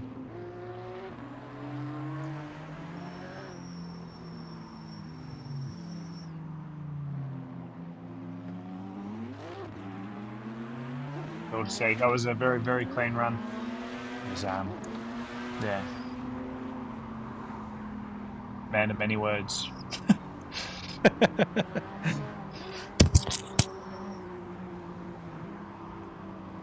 Yeah, well, obviously Leon being the qualifying fifth and being the higher qualifier, I'm pretty sure that's the first time that we've seen a higher qualifier chase tonight. So interesting. It was that rule just came into D1NZ, and there was times where, as the higher qualifier, I chose to chase rather than lead first up. Just depends on track and the tyre wear and who you're up against and all that kind of thing. So interesting choice there. Got to do a bit of housekeeping here. Big shout out to Logitech G. Some fantastic prizes over the real world of D1NZ. Blake Miles and Dave Stebbin walking away with simulators, and the boys walking away with some epic prizes this round as well. As we come down and we swap over, Rody. Yeah, so with the Supra out in front here, looking nice and settled in the lead. That car just sat down on that initial arc. Looked very little corrections or braking through out of zone 3 and 4. And just on throttle, just about didn't lift. That was awesome. That was a pretty solid lead. There was a bit of wavering and a bit of stuff going on in the chase there. So I have an opinion, but I guess we'll wait to see what the judges say about that. Cody, what's your opinion there, buddy? Amazing to see. The 360 at the end was pretty cool. Obviously, not that important, but it was still very, very good to see. And I'm excited to see what the results are for this one. Can you do those 360s, Cody? I can. It's my signature move down here in Melbourne. Apparently, I'm not allowed to do them in Adelaide. They crack the shits over there. It was a shout out to Adelaide. Love you guys.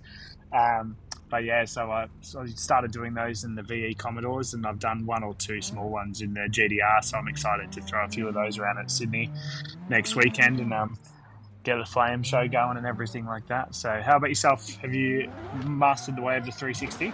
I have not, mate. No, I must say I haven't actually ever tried it, and I'm keen. I have done some practice ones on the sim.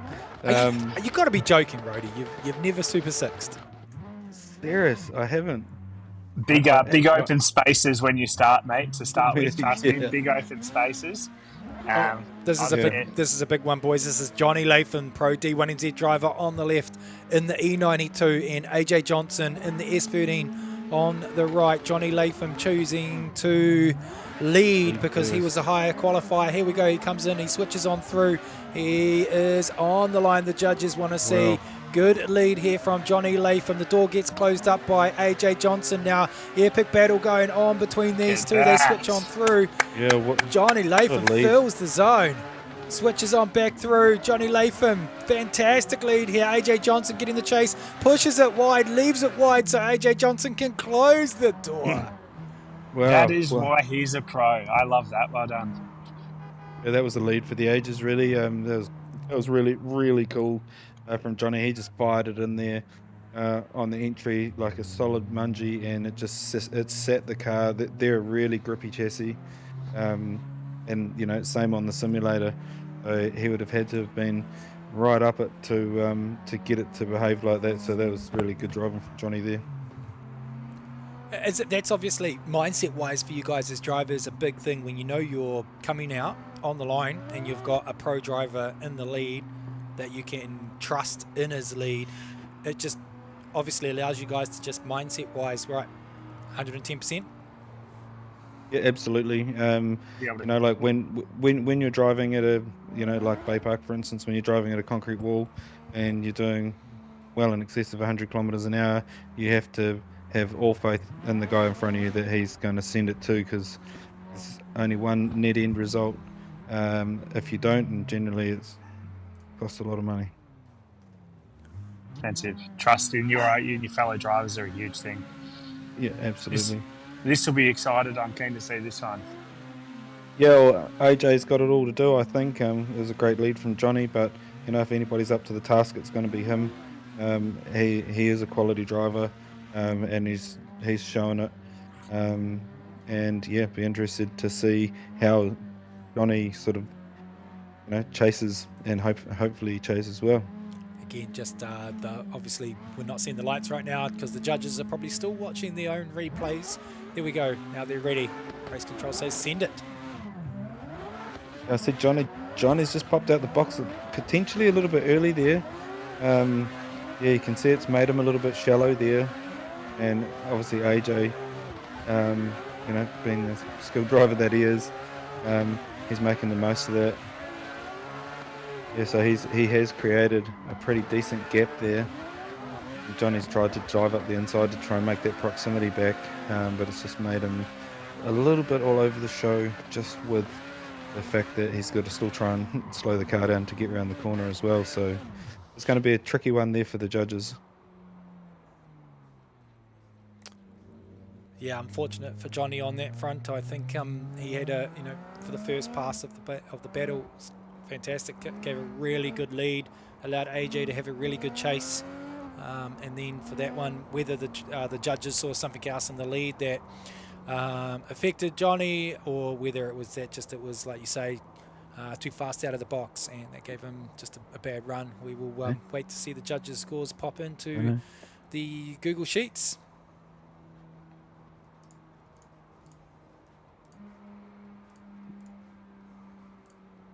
So, Cody, GDR Festival, that next weekend, is it?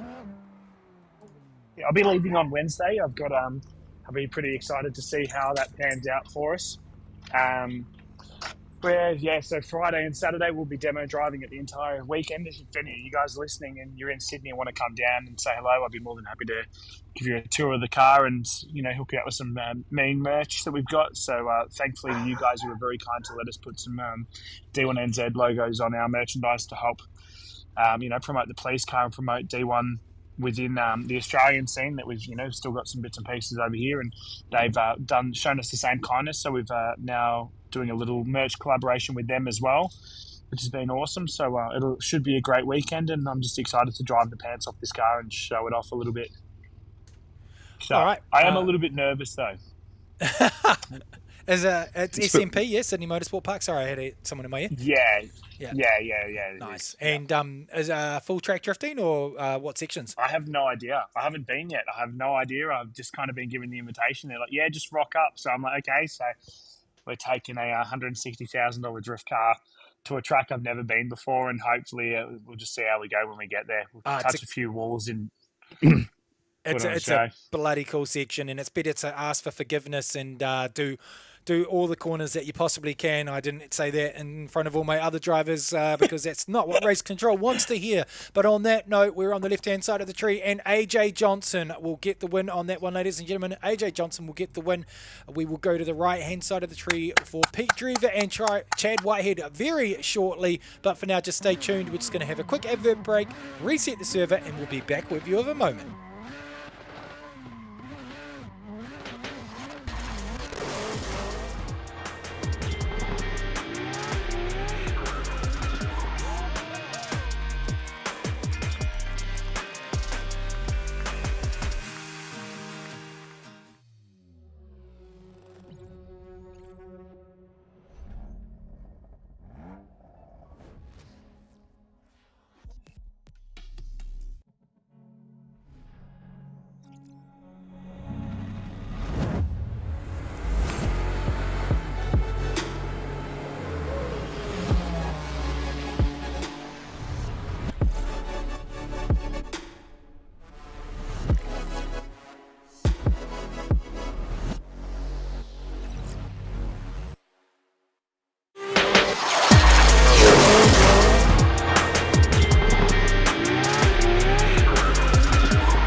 All right, thank you, and welcome back to the Logitech G Virtual D1 Series from Teretonga Park Raceway, the bottom of the world. And we were just talking to Cody from Arctic Motorsport and the epic little police car he brought over for, well, not a little one, for Bay Park. He is going to be at GTR Festival, Nissan New Zealand, Nissan Festival, Sydney Dragway, which is the 22nd, 23rd this weekend. You can catch him here. Joined with me and Rody is Cody, and we will be tagging in Putahi Peachy a bit later on through the top 8 as well. We've got our next battles up online, ready to go, and that is none other than Pete Drever and Chad Whitehead, Rody. Yeah, mate, so got Peter Drever there in the Supra. Obviously he was all-class second in qualifying, and he just nailed those first 2 zones. I can see that Chad's managed to catch up in the chase. He was a little bit shallow on the initiation, but he's managed to get back there, just trying to apply a bit of pressure to Pete there. That livery on Pete's car looks cool. Beautiful. That is one sexy Supra. Actual. Do you know what? It would have been really cool if you had have put 2 Mimico diggers with a flag over the centre section of the track, I reckon.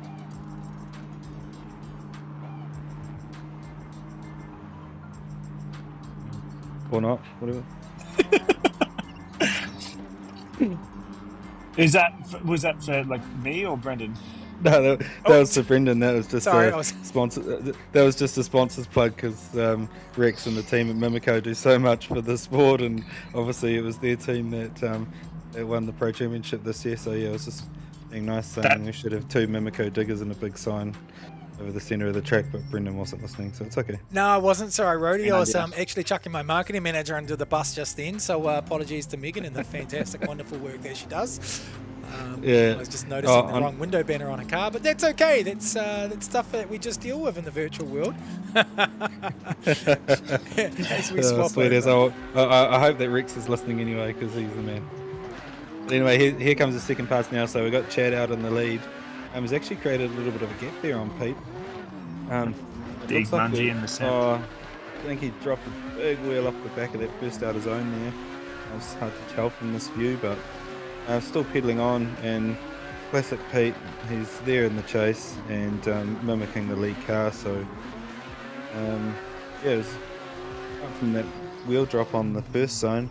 It was pretty tidy, but yeah, Pete I think just showing his class there in the chase.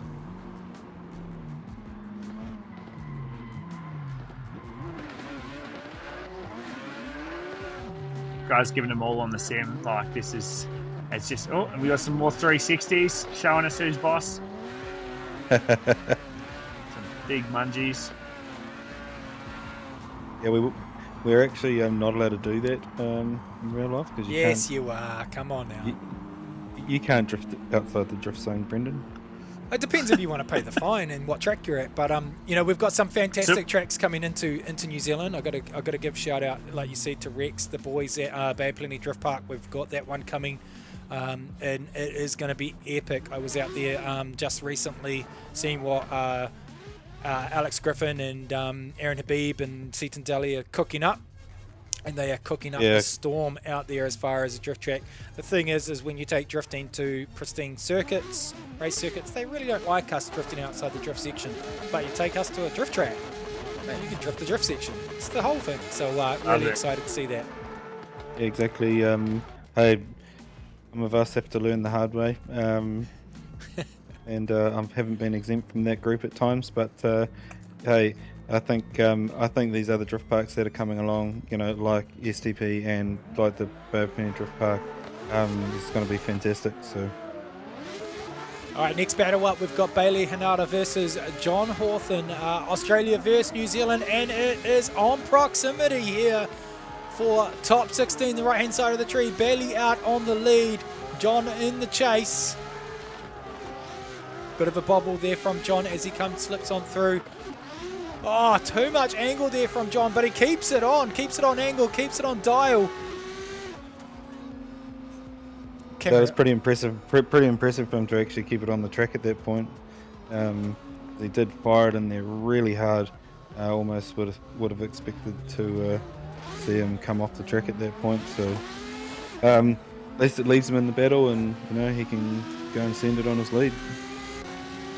And this makes me look like a proper novice. I tell ya, it's pretty exciting to see these guys. I don't really usually get too G'd up by drift sim racing and everything like that, you know, too often. But this is very cool to see, and it's definitely got me sitting here in my seat.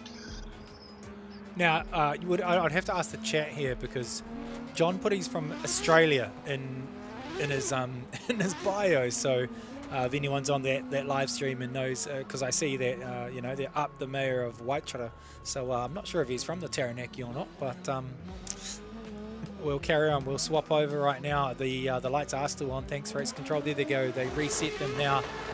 Bailey's going to be on the chase. What have we got out in the lead here from John? Who's going to initiate first? Both of them mungy in. Nice quick switch, and it's synchronized here on the outer zone. Door to door. Oh, but no, Bailey cooks it. All John's got to do is finish the section, and he's got it out to out 3. Big angle here from John, switches it to outer zone 4. Such a shame there for Bailey, unfortunately. Oh, no. Now the question will come back to the judges was there anything that happened there when we were switching in the angles? Did John slow him up, or was that just an unfortunate mistake there from Bailey? Well, I think you still, at the end of the day, you've still got to chase the lead car. So you do have to be prepared to make adjustments in the chase. At that particular part of the track, if you do go clutch in, you know, the real potential is it can easily straighten you there and fire you off on the inside of the track, just like what happened there to Bailey. So probably a little bit unfortunate. I guess we'll see what the judges say and if they agree. And we'll just quickly switch back to the other ABC Drift Kids battle. Pete Drever versus Chad Whitehead, and that was Pete Drever went through to the top 16 on that one, and that was unanimous in the Supra. As we wait for this result, while the Red Bull broadcast boys get their branding with their baths. Yeah, I could see you driving one of those actually, Brendan. Yep, it's got me written all over it, buddy. Drive a rear wheel. It's 4-wheel. 4-wheel drive, yeah. Surely disconnect the fronts and we can turn one into a drift car. All three judges still deliberating. Yeah, it's obviously hard without a replay for us to see that, but we'll have a good look at it and make sure they make the right call. While we're waiting on that, Brendan, how was your cool down from D1NZ, mate? You put on an amazing show and it's something you should be very, very proud of. So I just kind of wanted to sit there and take a second. How was your cool down from the D1 event? Yeah, no, good, man. No cool down for us. We went straight into venue meetings for the 26-27 season. So we've been traversing New Zealand at the moment. For us, we're all about bringing on some new venues for D1NZ. So we're pretty excited to start sharing with everybody what we've got in the works. We're in this, I feel, for me, I'm coming up next year as my 20th year at the helm of D1NZ, part of the wallpaper. So for me, I always said 20 years has to be something pretty special.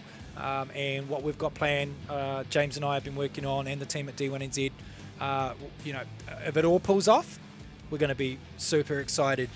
I think regardless of what we do as a series, the sport in New Zealand is in a real healthy place. We walked out of the Bay Park Grand Final, and I think 99.9% of our drivers, crew, sponsors were just absolutely pumped, fizzing about the season, fizzing about the sport. Can't wait to get back into to next season while all these guys sit here and wait. So yeah, no, man, no downtime for us. The off season gets really busy as the judges still deliberate, but really happy and really grateful the way that the D1NZ series played out. And it's just a massive beast that takes a lot of moving cogs and a lot of people to make the show happen. Just like tonight, the amount of people that are actually involved, even just, you know, to make this happen. So really grateful, and I think we're lucky to be in the position we are with the sport in the current economic climate. And to those drivers that are sort of looking at next season, I say, you know, save some money in the off season. And let's go, because next year is going to be freaking huge. And on that note, Cody, we go one more time, which is why these boys are scrubbing back. Let's go. And the great thing about this is we don't have to change tyres. Well, hang on. Did they just reset? Because they must have, right? Yeah, but they're allowed to reset. Yeah. But we just need to make it that fast. And D1NZ, Rody, take this away. All right. So that's definitely a better looking entry from both cars there. We just see the chase car just dropping back a little bit there. Might have got a little bit smoked out, a bit shallow going through OZ4. Oh, he just lit it off big time coming out of there in the lead. Just coming out of that final zone there. So it's probably slight advantage to the lead car there, in my opinion. That was it was a pretty solid battle. Just the chase car just dropped off a little bit in the centre section there. So we'll see how they go when we've got John in the lead.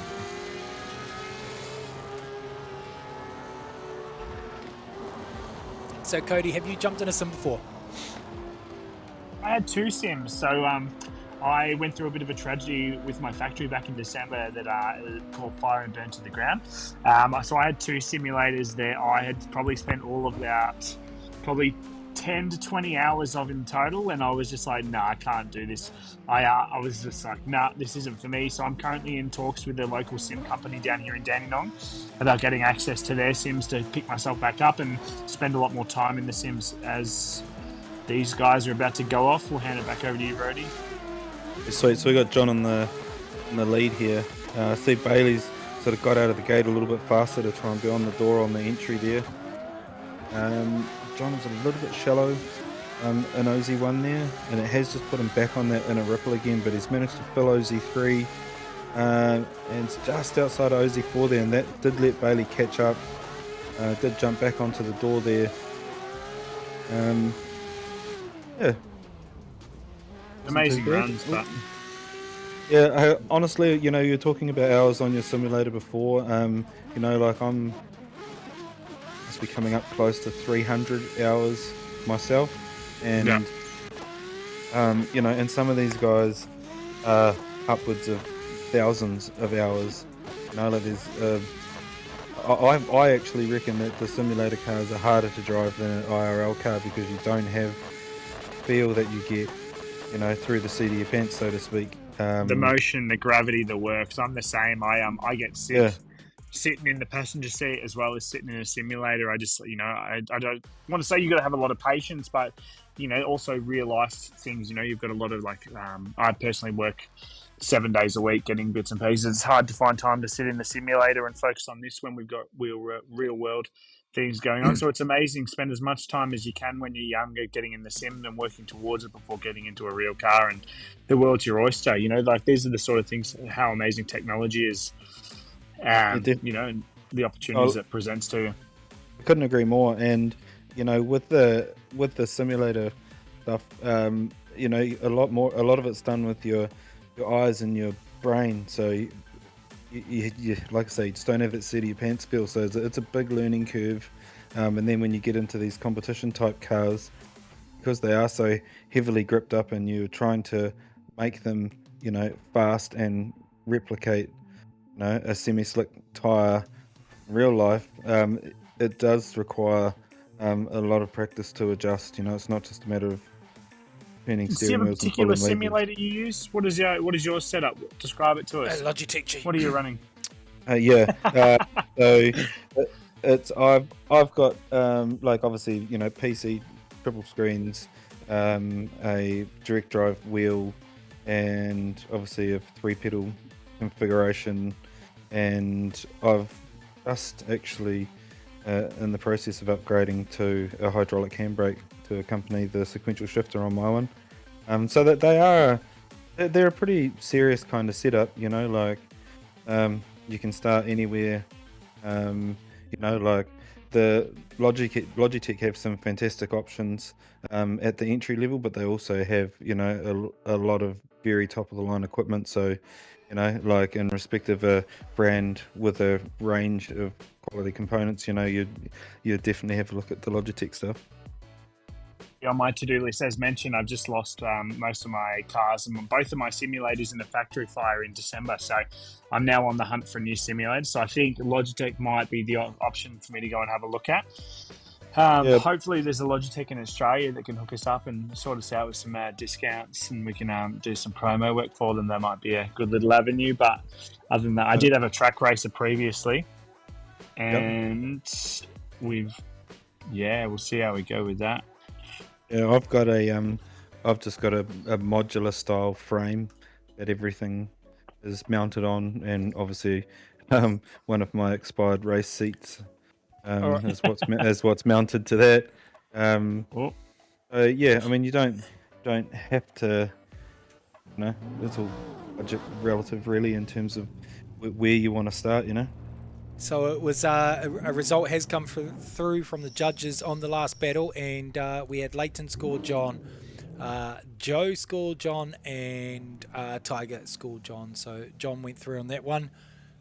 All 32 go through. So all three went unanimous to go through to the top 16. So Pete Drever will face off versus John. Sorry, someone talking in my ear, and the start line is currently not in position, so the boys are just sitting there going, what's going on?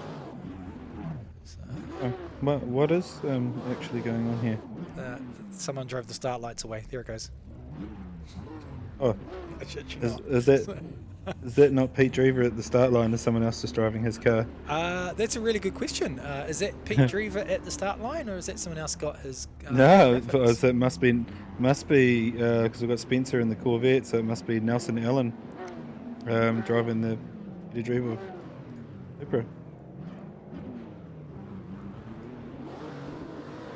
All right, ready? You can take the battle away, buddy. Sweet. Yeah, so it was pretty good out the gate from both of them. Entering together, there's a bit more angle there from Spencer, but he was fully in the zone there.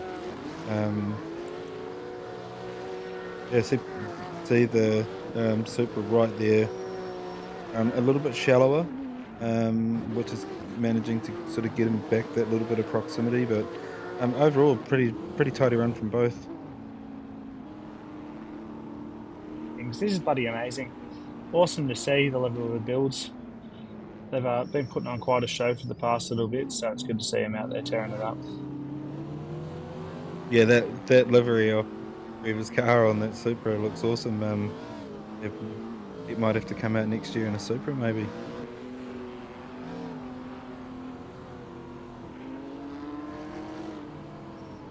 Or not. So just looking, Nelson Allen is based in Palmerston North.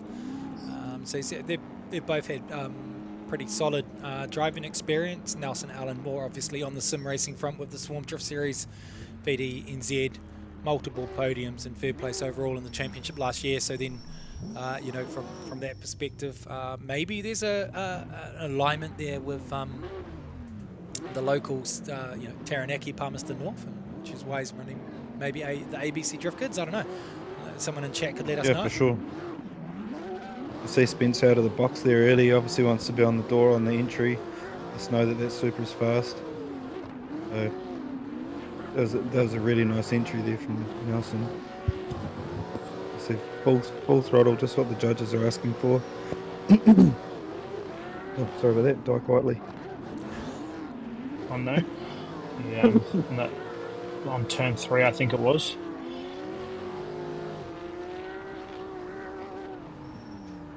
Yeah, it's going to be a bit of a tricky one for the judges. I think there was a couple of little mistakes in the chase there, and the lead was pretty solid. I didn't realise that there was the accolades in the background there. Brendan is obviously vastly experienced. I haven't come across him on my time on the sim yet. Yeah, interesting with the qualification number. Spencer is definitely the outer definitely the outer ranked versus Nelson. So we'll just wait for the judges to punch their score. Oh, that was quick. Oh, maybe not. So I've got one judges locked, two judges locked. Just wait for the last judge. Last judge. It's late. It's Sunday. Multiple screens. You can get away with calling them judges. Now I understand why Warren doesn't listen to me every time I'm telling him stuff in his ear. And it's unanimous that Spencer gets the win. So our 7th qualifier gets the win and goes through to the top 16. So we'll go through to battle the next one of Ethan Fisher and John O'Gorman. Yeah, so I did got a little bit of background info as well. So Nelson is from Taranaki, and he actually used to be the owner of the Chad Mackenzie R32. Hey. And I think then Chad ended up buying it back off him. So yeah, he's obviously been in the scene for a little bit. So yeah, he'll probably be a little bit disappointed. To not take the win there. I've seen Chad making appearances at recent rounds of D1NZ. It's almost like he's been here. I've seen him at 2 of the events this year. It's like, well, you might as well have a car, mate. You know, you've come to 2 rounds. So he's got some driving pedigree. Does Chad? He was actually doing a bit of spotting for me on the quiet during the year, and supporting a couple of the other boys as well. So he's very much still in the scene, very much in touch with what's going on, and yeah, I'm hoping that he'll have a car ready soon and come back and send it. Yeah, I do. You guys have spotters? Yep. Brilliant idea. I definitely think Cody, the spotter role is underutilized. Watching Drift Masters and Formula Drift and a few other series around the world, I think that's something that we can, as a sport, embellish more, and how we support the spotter's role and that technical side. Often a battle is lost because a driver just didn't have a spotter and didn't know that he had the massive advantage. And I think I've been guilty of that in the past. I was pretty fortunate to have another well-qualified D1NZ driver in Jace Brown helping me out this year, and it definitely makes a difference, even if it's the on-track stuff is what it is, but I think also the G up in the pits, or the second set of eyes, or watching, getting a battle tree, figuring out where you're at, and sort of going from there. Definitely 100%. All right. Oh, okay. So I'm hearing that we may have to go to a quick commercial break and pay some bills while we do a little track reset here. So I will let the team do that. So stay with us for the Logitech G Virtual D1 Series. We will be back for the last 5 or 6 battles of Top 32 really shortly.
Whoa, and we're back and we're black, and we are here for the Logitech G Virtual D1 Series, and we're into the next battle, and he's one of the old school drivers, John OG. That's right, he has been a regular appearer at MSC at the Mermaid Drift Park Virtual Drifting Series, and of course earlier days with D1NZ, and he is battling Ethan Fisher, and apologies for that, we just had to do a quick server reset here.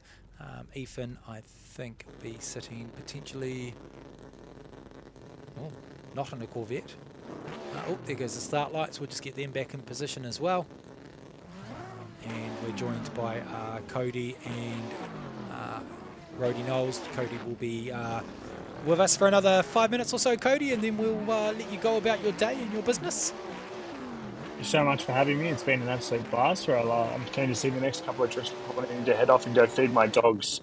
I've got some golden retrievers here that are chewing at my ankles, and I've got to get back to finishing the last of the livery on this R35. Yeah, good on you, mate. Thanks for being part of the show tonight. It's been awesome to have a catch up, and look forward to seeing you back in New Zealand. I can't wait to get on your doors when I see you in person, mate. I'm so excited. It's good to put a voice to the name. Say no more, mate. Likewise. Nice, Cody. Well, we'll let you go there then, buddy, and really appreciate you coming over to Bay Park, and look forward to seeing that season entry for the full season next year, and that Holden staying in New Zealand, and you bringing that Arctic flair of Australia to D1NZ for the 26-27 season, buddy. And thanks, guys. Love you, and I'll see you next time. All right, good luck for GR Festival next weekend. That's Cody from Arctic Motorsport. You guys would have seen him at Bay Park with the flair of the Holden police car. We just wait for the track crew and the judges to get in position with this one. Greatly appreciated that we get some guest commentary in there. Rody, you were meant to be a guest commentator, and you're now my co-commentator. So lovely to have you joining me tonight, buddy. Thanks, man. I've actually really enjoyed it. It's I know what goes on in the background for all these guys that are competing tonight, and yeah, my hat goes off to them all. It's it's a big commitment. You know, the time is super precious, obviously, on a day-to-day basis, but it takes a lot of hours to to get to this level, and yeah, these guys are doing an amazing job. It'll be interesting to see here with two super grippy chassis. I know the FDRX7 and that BMW are both really grippy cars, so once they get off the line, they really are going to be honking into that first zone. So we'll see if Ethan can hold it together in the lead, and what John OG can do in the chase. Yeah, so I'm just having some comms come through race control here, and I just need to look at Ethan Fisher and John O'Gorman and what they actually qualified in. So there's a 10th for Ethan Fisher, and John OG was 23rd. Yeah, sorry, I mean the car. So whether they're in the same car and whether they are not sure. to swap cars is what I'm hearing through comms. So just double check. I wouldn't have thought that you'd be able to swap cars. So Ethan Fisher was VDC Mazda RX-7. Right, so he's in the right one. And John O'Gorman was a VDC BMW 46. They both look. Correct to me. Yeah. Looks the same to me, so I don't know. Race control say send it, so we send it. Here we go down the line. RX-7 in the front. Nice initiation from both drivers. Good lead here. Chase car right on where the judges want to see it too. This is good synchronized drifting by both drivers. Seem to have lost their virtual graphics again, or maybe they didn't actually upload their own liveries. Bit of a dirt drop there from the lead driver. Nice close of the door for John O'Gorman. Run us through the technical analysis of that one there, Rhodey. To be honest, it was a pretty solid pass. I thought the RX-7 was going to jump out to a little bit of a gap there, but yeah, John G just fired it onto the door and followed him through those first two zones, and it was actually a really good run. There was a bit of a gap before OZ5, and I'm not sort of quite sure whether the lead car caused that or whether he just made a little bobble there and it created a bit of a gap. But yeah, the second pass is going to be pretty hot. 100%. So I'd score, I think it's going to all boil down to the second pass. The RX-7 though, just the noise and that you get out of this Assetto Corsa in the game is it just blows your mind. The 20B just sounds like it's just on song. So we switch over, and John O'Gorman's going to lead now. They just need to reset the lights. There you go, the lights reset. Who's going to go first? Now the lead, the chase car can initiate later than the lead car, so watch for that. And they both should be switching to the right-hand side of the track, or giving a bit of a mungie or a Scandi flick to the right-hand side as they're sitting here on the Monster Energy start line, and we wait for race control to push the button. Hint, hint. I said, here we go. I know. Oh wow! So John O'Gorman quick out the gate. Gap there, quick out the gate. Yeah. I thought he was going to be leaving the line early, so they were side by side, but created a bit of a gap there. Yeah, John OG's on a super nice lead line. Chase car has managed to actually come back, but it looks like he's just going to bowl wide there, and it's going to be all she wrote, I would say. Yeah, that was a really fluid, beautiful line, beautiful run there from John O'Gorman.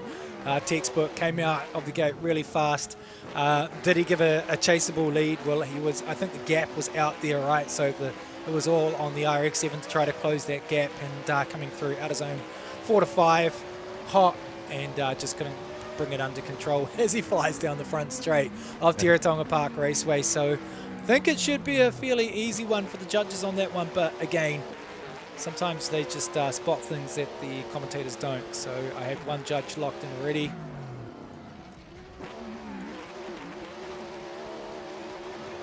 Yeah, it was a bit of a pity we had the track crossing down there at Teretonga on the front straight, so we couldn't scream back down there like that. But it's definitely a long piece of real estate down there. I'd have loved to pin my ears back and had a go. Look,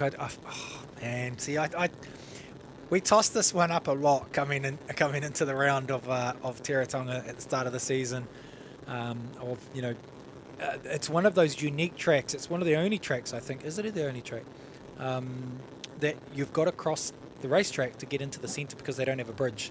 So Pukekohe was the same, where we actually built the bridge and everybody crossed the track in the 40-foot container we built. It was the Monster Energy Bridge. Yeah, there we go. That one right there. You can actually fly through it. I don't know if the drone operator is going to be that skilled, but if he if he can, you can actually fly through that bridge.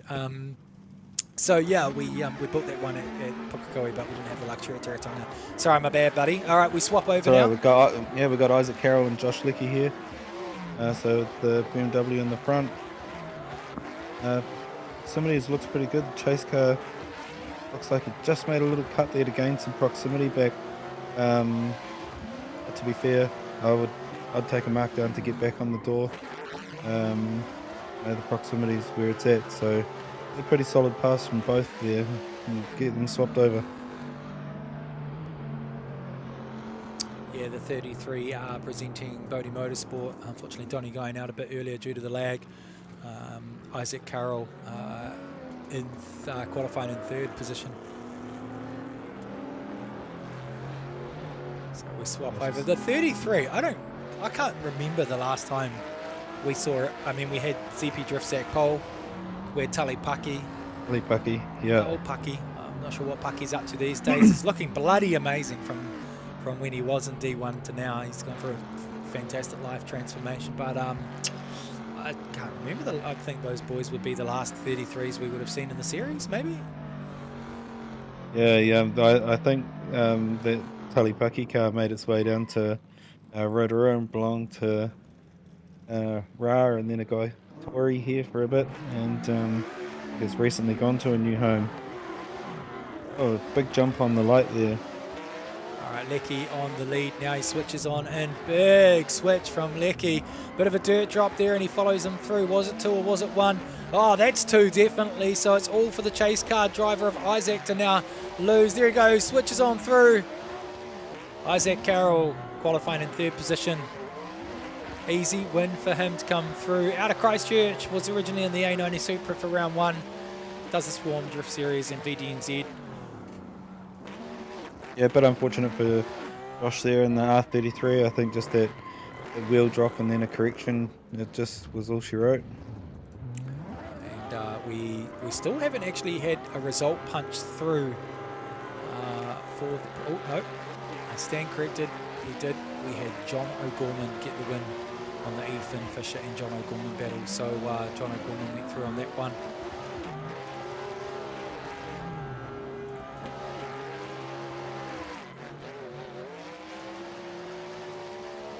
So you were saying earlier, Brendan, that there's obviously some exciting news coming out of D1NZ with regards to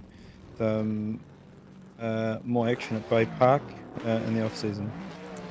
Yeah. So last year we trialled out the full lock Saturdays, and it was pretty cool. There was obviously it's winter, so it was bloody cold. But yeah, we never did them for big consumer events. We just did them to be able to go drifting, open up another place for everybody to go drifting, and that's what happened. We had some epic track time down there, and we saw the people that were actually doing those full lock Saturdays come in and actually have a go, like Jared from Tauranga in the green A31 Tauranga. Yes. But yeah, it's good just to great to see him. Good to see him in the field at Bay Park, and also the likes of Vineet Singh, getting amongst the season this year, and I think that those events to get drivers, getting prepared to take that next step, into the national championship, it's a vital part of keeping the sport growing. 100%. Our mandate, it always has been, and it always will be. For D1NZ, back in 2003 when it was formed in GT Motorsport with Fanger and Justin and all the OGs was, to make everything that we get out of drifting to go back into drifting. And that's kind of the mantra, or the ethos, I should say, that I've taken through with D1NZ the last 19 years, which is, all that commercial, anything we do, we've got to put it back in, and that's why obviously Bay Park Full Lock Saturdays is there, but anything we can do to support Bay of Plenty Drift Park and that coming on board, or Ben and Nelson, and that coming on board. The more regional drifting venues that we can have, it means that the more grassroots that can happen, the more grassroots that can happen, the more intermediate competitions that can happen, and then of course as that flows through, you get more national competition. So we're really excited and about what's going to happen next year with the national competition, but also stoked what's happening regionally as well. Yeah, definitely, and I think for the likes of us, having being fortunate to be in Rotorua and having something near to be able to go and utilise for that would be great. 100%. So we've got the next drivers up, Gandhi, May, and Jaden Dublin. So Gandhi, and apologies if I'm pronouncing the names wrong, but out of Geelong, Australia. So it's been great to see so many drivers from Australia and New Zealand competing in this one. The GR86 out on the chase by the looks of it, a bit of a straight line there from the chase car. Solid lead line and run on the last part of the section there. So Gandhi doing a fantastic lead. Jaden just trying to close that door up, and I was kind of multitasking there. So what was your analysis of that one, Rody? Oh, it was a pretty solid lead up front there from Gandhi in the S14. That car reminds me a lot of Aaron Hyatt's car, just with the colour scheme. S14/15. Another person who I'd like to see back in D1NZ if he could. It would be fantastic to see Aaron back. There's a lot of drivers around that Manawatu, Taranaki region that there's so many cars in the sheds, and a lot of people do their service.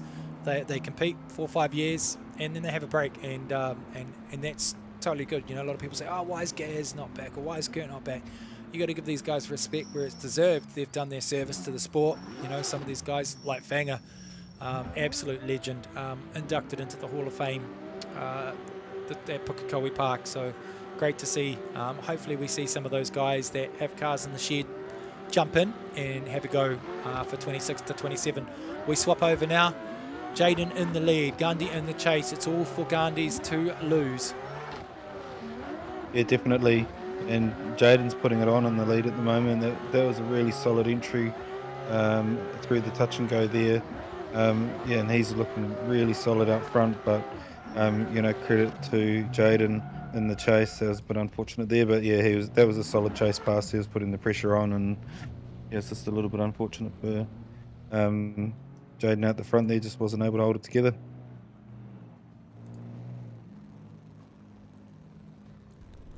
I did see that a young Stephen Soul was just in Japan doing some drifting with his lovely wife Michelle and their boys. So you never know, he might pop out of the woodwork with a car at some stage and come back. Yeah, I did. I think actually I saw Michelle even jumping in and having a bit of a jam, which is really cool to see. Often a couple of things we've been discussing internally with D1NZ is if we could take D1NZ anywhere, or an event anywhere in New Zealand, which I asked you earlier, where would you take it? And if there was no budget, no restriction, no road closure, where would you go? So that's something that we've asked the team. And then what rules would you change? If you could do anything with the sport, what would you do? One thing that popped up was, obviously people are loving seeing female competitors in the sport, and the other one was team drifting. So there's definitely some other aspects that can be entered back into the sport here in New Zealand that people should kind of think about, and always love it when the girls get behind the cars. So we swap over. Gandhi got the win on that last battle, so we'll see him go through into the top 16. It's now Vaughan Cook versus Ben O'Donnell. Vaughan in the Supra, Ben in the Corvette chasing. Yeah, this is Vaughan's obviously top end of the paddock. They're qualifying 6th, and he's putting on a pretty good showing here in the lead. There's a little bit of a gap there, but certainly Ben mimicking the lead car very well. Obviously, just once that little bit of a gap's created, it's super hard to make that up. You can't just mash the gas and just put it back on the door like that. It's that's the art of pacing, and it's no different on the simulator. It's got a real Luke Think RCP kind of JDM look to that Corvette. 100%. Yeah. I always loved Forrest Wang's liveries. You know, back in the day, he was kind of a bit of a trendsetter. Yeah. When it came he to he definitely knows how to present a race car. That's for sure. He's definitely done some pretty cool stuff. But yeah, the custom liveries again. You know, they do make these cars look amazing. It's not just a white car or a black car. Yeah. Vaughan Cook shouting out to Cook's Roofing, I think it was, that he asked us to shout out to. I think that might be on the side of his car. Yeah, there it is. Yeah, there it is. So there we go. So Vaughan's just started to creep the line early. He must know. He must know that this car bends is quick, and so it's right on the door there on the entry. Well, that's probably the closest entry that we've seen tonight. It's just created a little bit of a gap here, but again, you know, making that gap up isn't that easy. But he's managed to close it right back up on the door over the finish line. So yeah, that was a sick battle, dude. That was obviously our series leader at this stage, and our number 27 qualifier. But I think yeah, I mean, like I credit to really Ben delivered, there. He did. There was a fantastic job in the lead, which you know made chase car. You know, credit to him as well. But obviously, you know, as we know, you need a good lead to have a good chase, and Ben did a great job there. Yeah, man, one of the nicest battles we've seen this evening so far, and I wonder how the judges will interpretate that. All three of them kind of not locked in. You can see them there just deliberating. I'd say there'd be a bit of head scratching there for sure. Oh, look, the flags even wave. Bit of a, what would that be in Teretonga? That's a southwesterly coming through. So, cold, that's what it is. Yeah, it was bloody cold when we were down there. It was unique too. Oh my. So. Yeah. It was funny going, obviously starting down there in the rain and then ending up being really sunny. It definitely showed all seasons, that's for sure. All right, one battle to go after this in our top 32, and then we're into our top 16. 8:27, it's been a bit of a big one, this one, as the boys just stare at each other.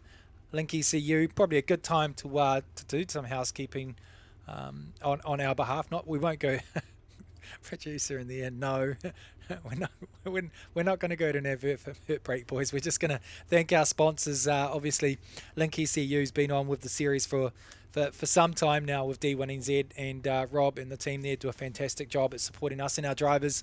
Logitech G TTI, if you need a sequential gearbox during the off season and you don't have that 30 to 40 to 50k ridiculous budget that some of these are, see Bruce, Vaughan and the team, Rachel down at TTI and Nelson.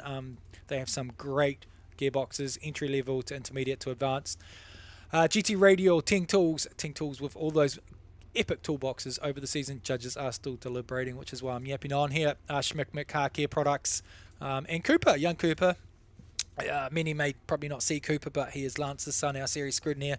Young Cooper walks around. He's about 9 or 10, and he actually hustled at Gisborne. He started the Schmick car wash. He blew the water blaster out we gave him, but he hustled the drivers for some good coin running the Schmick car wash at Gisborne. All our partners across the board and our volunteers, we still wait for a result. All three judges, well, you could go OMT if you really don't, know. Yeah, I said it was always going to be a tough one to try and split that with. Potentially we'll see an OMT there. Obviously, shout out to Oversteer TV, Kenny and the boys, our official media partners, Performance Car, giving us some epic coverage this season as well. Sky Sport, Fox Sport Australia, KO, so for all those that were tuning in over in Australia for D1NZ, that's pretty cool. And outside of that, Cora Fuels, if you need a fuel card, so doing the housekeeping now, we're trying to pay the bills, but Cora fuel cards, came on board this season, helped all the drivers, helped us. Motorsport New Zealand, Smart Steel Building Solutions.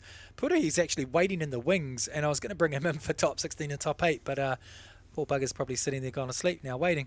CRC Industries, G-Shock watches. Well, we might as well just call it Blake Miles' prizes now.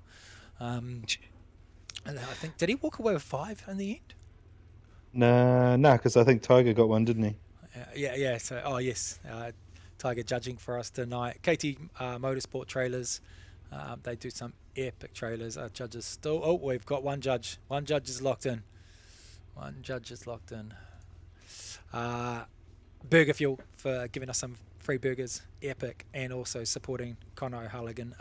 We really hope that Conor's program goes bigger and better for 2027.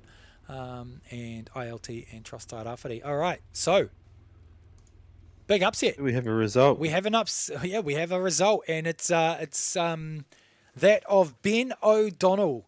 Ben O'Donnell takes out Vaughan Cook, which is massive for the Logitech Virtual D1 Series and the championship current standing. So Vaughan Cook will exit out, and he was our current leader of the championship. He will still bank points.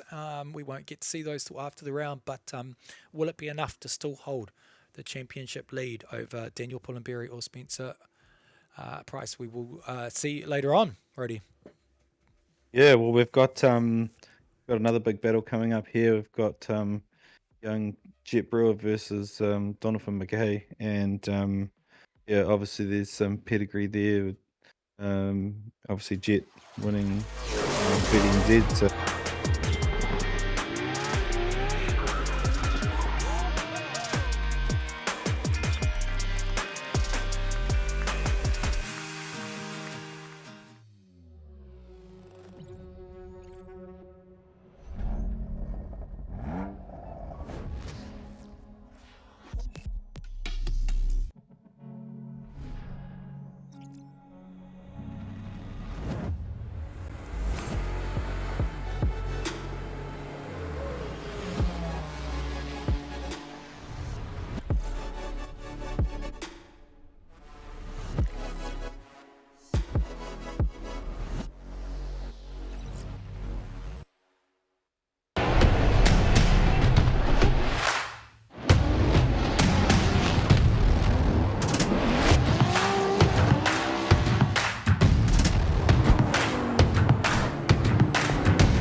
GT Radio. Experience ultra high performance. Link ECU, let's get it. We got the spiciest K series built. Supercharged Ford Eliminator engine. Oh, good old SR20. So rowdy. Naturally aspirated, 1,000 horsepower, LS-based engine. And then we're going to add nitrous on top of it. Running an S54 controlled by Link ECU. Link direct injection EcoBoost Fox body. I actually put an F824 in it. B58, E46, Link ECU. No matter what engine you have, it's a stock K24 or it's a 1,000 wheel 2J. Link ECU all day.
Kia ora and welcome back to the Logitech G Virtual D1 Teretonga Jet Brewer and Donovan McKay. Up on the line, up next, back joined by Rody, Arcade Drift, Rody Knowles out of Rotorua.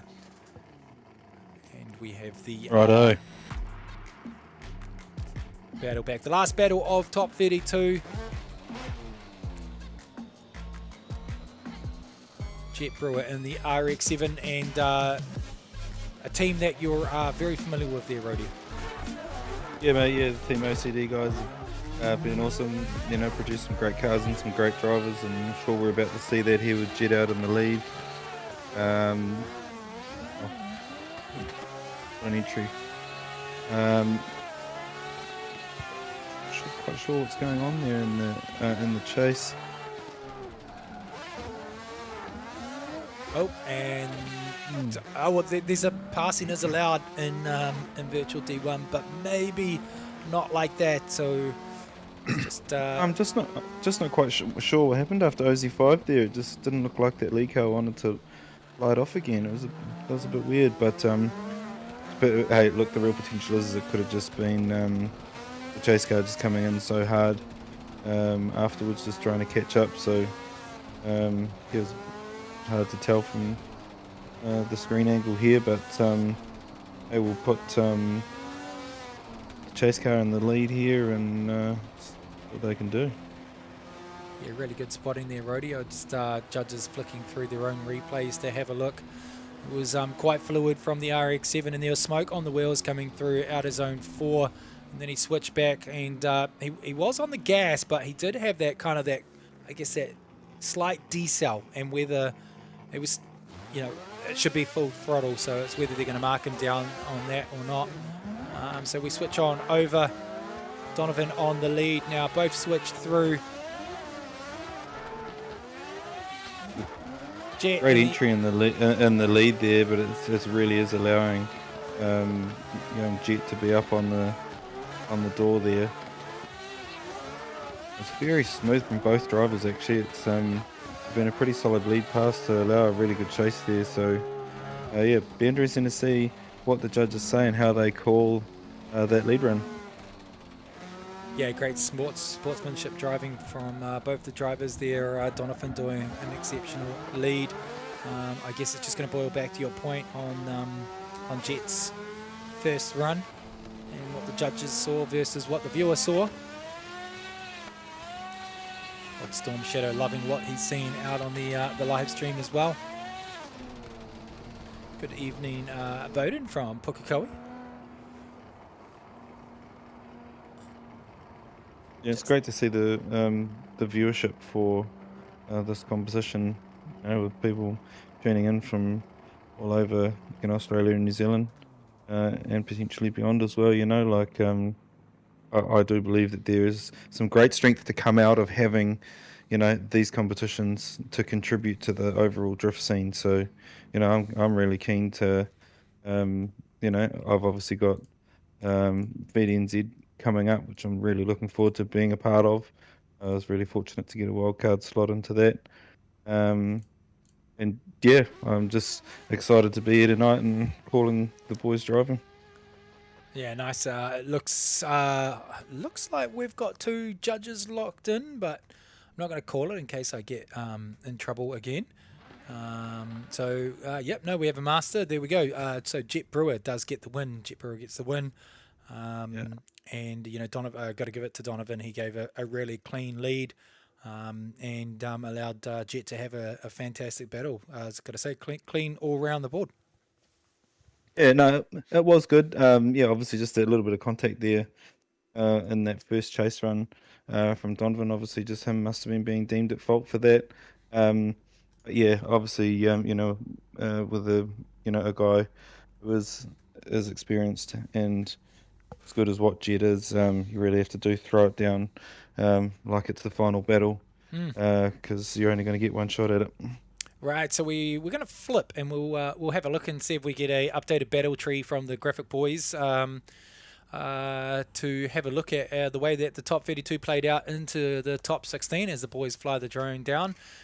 Jamieson Civil can only mean that there's one man waiting in the wings, and that would be that of Daniel Pullen Berry, and he will be looking for some points on the board to try to take the lead in the championship coming out of tonight. Yeah, well, obviously with him getting through to the 16 and Vaughan getting knocked out, it's obviously going to be a little bit of a shake-up at the top there. And obviously, where is Spencer's name? Yes, obviously on the other side of the bracket, we've got Spencer making it through to the top 16 against Nelson Allen. So, yeah, it's going to be like pretty cool to watch this next stage of the battle tree sort of get broken down and see who goes through to the top 8. Yeah, Hundy. So top 16, we've got Daniel Pullenberry on the left-hand side, battling out Harley Mills, Kane Bells battling out Blake March, Sean Law battling Kieran Johansson, the VDC man himself, Leon Smith versus AJ Johnson, Pete Drever and John Hawthorne on the right-hand side of the tree. Spencer Price versus John O'Gorman, looking forward to that one. Isaac Carroll and Gundy May and Ben O'Donnell and Jet Burrow. So we'll lose that graphic because we are about to get under the first battle, which is Daniel Pullenberry versus Harley Mills. Harley Mills qualified in 16th position versus our number 1 qualifier, and he's chose to lead first. Yeah, well, there's like you said earlier, there's definitely something in the water up past Pukekohe there, that's for sure. So we'll see Dan PB in the front here. He's just like clockwork, eh? He is absolutely on fire at the moment, and his qualifying in this lead speaking volumes about how he's driving. Yeah, what more do you say? 90 degrees, fires it off mid-track. Another perfect run in the lead there from Dan PB. Yeah, fast and fluid from Daniel PB coming into OZ4 into OZ5. Big 90 degrees and it was quick. He scrubbed a little bit of speed and whether that line of the chase car of Harley Mills, he just slightly straightened up a little bit, but he still had enough gap to actually put it in the door of Daniel Pullenberry. So bit of a decel there, but none that affected Harley Mills. So overall I'd definitely score that. Right now, there's got to be a big chase come out from Harley Mills to go through to the top 8. But no doubt Pullenberry will be pulling out all the stops. Just fluid drivers. Yeah. Blake Miles, yeah. Pullenberry's, Darren, they all just have this fluid, consistent style. Yeah, and I think it's reflected in the cars that they're driving as well, to be fair. Those boys know how to set up race cars, and we obviously know that Cody and Case can both pedal. So, if there's any team mantra coming out of there, they've got cars that work. But right, we've got Harley in the lead here. And what an entry from him, he's turning it on to allow the chase to be good. Wow, this is looking very mirror image of Dan's run. But man, Dan is just on his door in the chase. That is sick. That's pretty next level, holy. Yeah, that was a fantastic lead out of the gate there from Harley, and Daniel just managed to replicate it and put it everywhere that the judges want to see. So bummed that we don't have a replay on those ones for you guys, but epic driving from both drivers there. And if you hadn't had the number 1 qualifier there, you would almost say that they were pretty equal in qualifying when you saw that battle. Sam West, I'll have to pass on your invitation as well there, buddy, but we look forward to seeing you back for the full season. This coming 26-27 season, Sam's committed. He's gone out there and he's like, yep, I'm going to beat DK. Staking his name on it. So can't wait to see Sam West back in that beautiful white 180. He's going to love hopefully that. we make him work for it. Yeah. As we wait for the judges to deliberate. Yeah, hopefully we might see Harley at the V4 Series over the course of winter. He's got an S14 that he drives IRL, and he goes pretty good in that too. So, nice. But I think we do have a result for that battle, I think, but I don't want to speak before I'm allowed. Ah, you're good. Take it away. Yeah, so obviously Daniel PB coming away with that one, so well done, mate. Yeah, that was a super drive in the chase. So right, we've got what have we got here? Kane We've got, Bowles and the super Kane on the left. Bowles He and was Super, the highest qualifier, so he chose to. Yeah. Oh no, sorry. Only 8th. He was 8th, and He was 8th. Blake March was 9th. So only 1 point difference in it. 1 position, sorry. They're marching in the chase here. So you just look out the gate there, because these chassis are so fast in a straight line when they're set up to grip like this. But it's a really good initiation from both drivers there. There's a little bit of a cut there from Marchi to get back on the door for OZ3, and it's put him in a good position for out of zone 4. Big angle there stacked on from the super with Kane Bowles, but it didn't really upset Blake much coming through the last section. But yeah, he did scrub line some of his angle off to get that proximity back through the first half of the track for Blake. Quick car, but quick. yeah, definitely both of those cars are really fast. That was actually a pretty solid lead run, and like getting to that 90-degree angle and lighting the car back off again and getting through to the finish line in the lead there, that was actually really good. So yeah, switch them up here and see what Marchi can do in the lead. Yeah, I mean, obviously as we're getting through the brackets, we're sort of seeing the boys are, a bit more seat tone, a bit more actual competition, battles happening. It does tend to improve the driving as we get through the brackets. Yeah, you can see there, Kane Bowles sitting quite far back on the line here. So waiting for race control, waiting for the judges at the moment. So there's a bit of a process to go where the grid manager and race control have to make sure that the judges, because we're all virtual in different remote locations, are ready for the next run while they analyze the previous run. So sometimes you can see that slight delay. Usually in this time we'll be watching a replay and toggling it back and forth and so forth. Yeah, I know that S14 of Marchi's is a quick car. So if he can get through the chicane there, that's why he'll be starting a little bit back. You see him just jump out to try and get alongside him so he can enter with proximity. Again, nice entry from both cars there. A little bit hard to see through the smoke. Yeah, standard D1NZ things there, Rhodey, as they switch on through a bit of a dirt drop there from one of the drivers.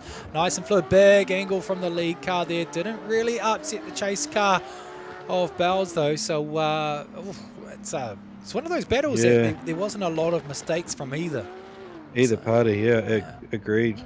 To be honest, if I had to have a guess at that, the proximity thing in the chase was very, very similar for both cars. I wouldn't be surprised if I saw that one go one more time. Yeah, and often they say, hey, don't leave it in the judge's hands. So, make an impression. And in a battle like this, there was just not that element of flair from either driver that just kind of pushed him above the other driver. But it's really easy for us to say that when you're out on track trying to be consistent, all right? So. Yeah, but both of them had a really nice flick to that 90-degree angle and got the cars, back on throttle coming out of OZ5, and so there wasn't an advantage or disadvantage to be had from either driver there. So really, it was the rest of the track, and they were both fairly consistent. So yeah, wouldn't want to be a judge on this one. Pretty lucky to see Tiger White jump into that judge's position alongside Joe Mulder and Leighton Fife. So we still wait for it. Did you say here we go? We've got a result. No, we've got one person. We've got two people. We're just waiting on the third judge.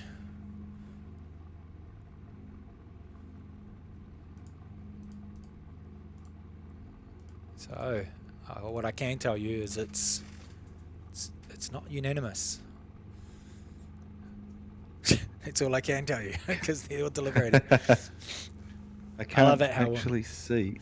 I love it how Jared Deander, when it was James Dean and Von Giddon at Atlanta, it's like, and it's the winner is a Ford and a Ford Mustang. Yeah. And they both drive for RTR. It's both a legend and a sport. He just drags it on. It's just gold commentary. So. I'm sorry, I'm not that good. No, neither. No. Pulled in the cheap seats tonight. Waiting on one judge. He's deliberating. He's watching back the live stream. So it's not a she. Oh, and there we have it. It is. It's a one more time. So. I did. Oh, hold on. What happened there? Hold on. Are you sure? Well, I'm not 100% sure. I might have jumped the gun there, but You could have. Oh, no.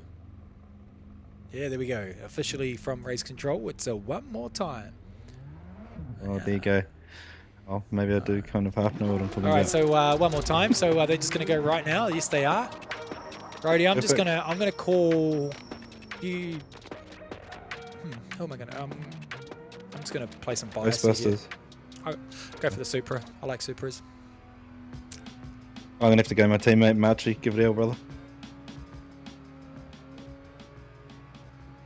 So when we see you driving in VDC next battle upper, we've got Karen Johansson. When is the next round of VD&Z, not VDC?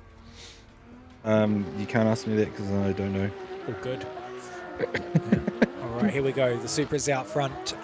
Oh, big Scandi across the track. Big weight shift. They both switch together. First corner's outer zone done. They switch on through. Oh, big gap pulled. It's a wheel off, unfortunately, right now for Blake March, I think it is. It's all lost in the chase right now, so there's going to be a huge advantage to Bowles in the lead in the Supra. So I backed the right car on that one. Yeah, you did. It was, yeah, I think he just got caught out a little bit in the smoke there and just dropped that one wheel, and it actually rotated the car around over that inner ripple strip, and just put a couple of wheels off there. But yeah, so he's going to have to force a big mistake in the chase here to take this one.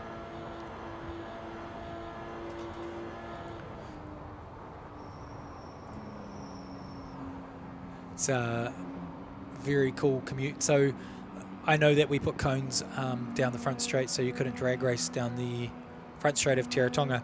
What are some of the other tracks that you've got, really like quite a fun commute? When you hey, Manfield, as far as tracks go for a fun commute, there's two big long straights, and when we get told to make sure we're commuting as quickly as we can, it's definitely fun. Two cars going down the back straight and see who can get back to the start line the fastest without, not drifting outside the drift area. It's good. I can hear him sitting. So we've got Machi in front here. Yeah, and we've got, and obviously Kane in the chase. And I see he is sitting a little ways back, so he's obviously going to want to try and get a little bit of jump. Oh, look at the fans. Yeah. Oh. Is your biggest fans ready? Yeah. There's a bit of Wisebab in there and the Winters in there, and still go. It's actually quite impressive. Can we cut back to that, or can we cut to the other cars undercarriage? So the detail, right, is it's pretty impressive. Absolutely. It's even got carbon Kevlar body kit around it. Yeah. Very Dave Egan-esque. Righto, we're into it. Here we go. Oh, so that was actually a great start from Machi out in the lead there. Yeah, that Supra's really just pulled up onto the door there, and with a nice entry, it's allowed the chase car to be right there on door, which is where they want to be. See, Kane's just got to wind this one in, not do anything silly here on this one here. Oh, yeah. Here we go. That was so crazy. He's punched up on the door there right at the end. That was awesome. Yeah, that was a nice. It was a choice run from those two, actually. There's some epic battling going on here, and it's going to be good to just have a look at some of the highlights that come out on Oversteer TV, because we're missing them through the replays. But the last section there, nice switch. They came through 04, switched on, and it was they did really, really well to close the door and close the gap up through the last part of the section. Yeah, I think that's going to be the one that I backed. I wonder if it's possible that we could get betting going with drifting. You can bet on Formula One. So would people? Yeah. Do you think people would bet, Rody, if you could bet on D1 probably just add to all sorts of drama of people being like, it's scripted, it's rigged. Yeah. That would probably be the hard bit. It's not like it's, you're not racing for a flag in that respect, are you? It's, I'd put $1,000 down on you, buddy. Don't worry. Everyone would back you, right? I fucking love your work, man. That's awesome. Where's the wheels on that car? Mine. Oh, there they go. Oh, no. They're back. They're back? Oh, that was epic. Oh, All right, so now we've got the VD1 livery back for Kieran Johansson, which is great. So here we go, the VD1NZ owner, and he's done a fantastic job with what his series and bringing the esports side of drifting up in New Zealand over the last couple of years, and everybody raves about it. And he is battling Sean Law.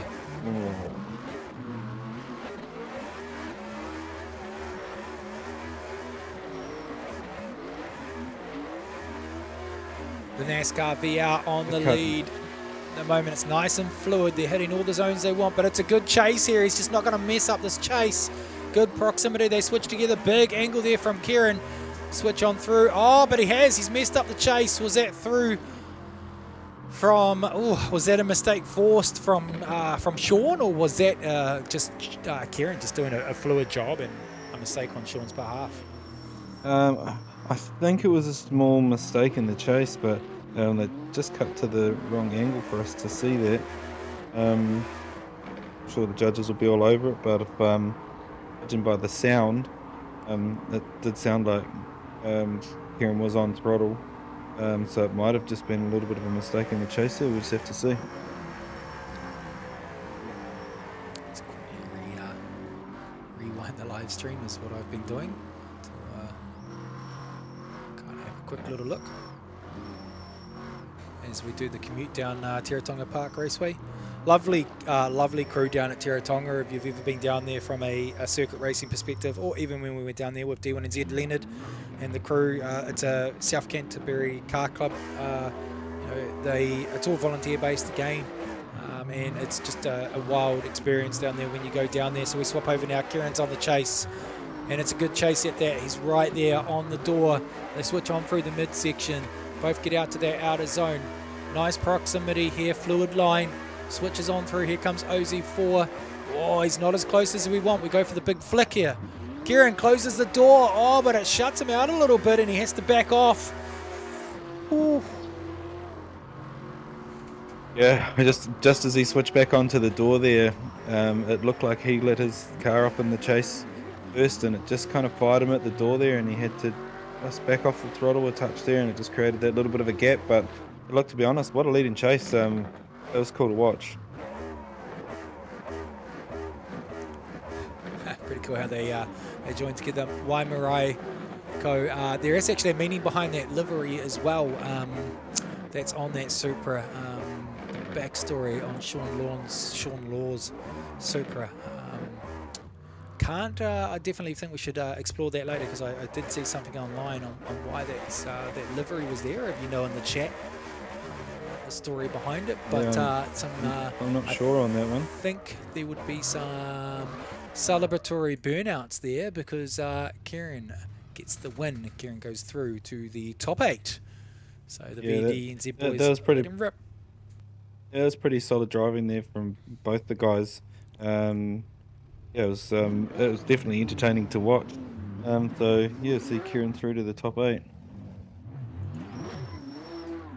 But I tell you what, while I've got an opportunity, it's not like me to let one go by. If any of our accredited D1NZ media guys are tuned in tonight, they are amongst the unsung heroes of our sport that keep all our brand partners' names and stuff out there. So for the likes of Whippy and 422 Digital and all of the guys from D1NZ, Ray Clark, One Shot Photography, top boys and girls, and Chelsea, can't forget her. Alright, so we've got the S13 out front, and that was a pretty solid entry, and the Supra that's chasing, I actually haven't got the boys' names here, I don't actually know who's up. Yeah, it's Leon Smith in the Supra and AJ Johnson in the S13. Solid run from both of these drivers at the moment. And, yeah, absolutely. Real fluid, great battle. great lead, great chase. Slight dirt drop on the exit there from, I think it was AJ Johnson, and yeah, don't quote me, but I was just going between my phone and my screen trying to figure out what was going on. no, it's just deceiving, right? You got the Pete Drever also in the Supra, and it's like a couple other people grabbed on that livery and decided to wreck it as well. Sorry, I was too busy thinking of the media people just because they do a mean job. Oh, dude, without the media, and Megan in the background is working on some initiatives for next season to help and grow the media base. You know, we've got on any given weekend with Pro and Pro Sport, 70, 80 drivers plus crew, family, friends, and we love, you know, there's so many people to capture, and the select media that follow us, you know, we're so grateful because they've got so much to cover, and they do such a fantastic job at doing it, both in the pits and on track. Yeah, absolutely. You know, like in order to keep things going, we need to have you know, we need to have our brands being exposed out there. It's the whole reason why they get on board and be part of what we do. So they're a very critical component.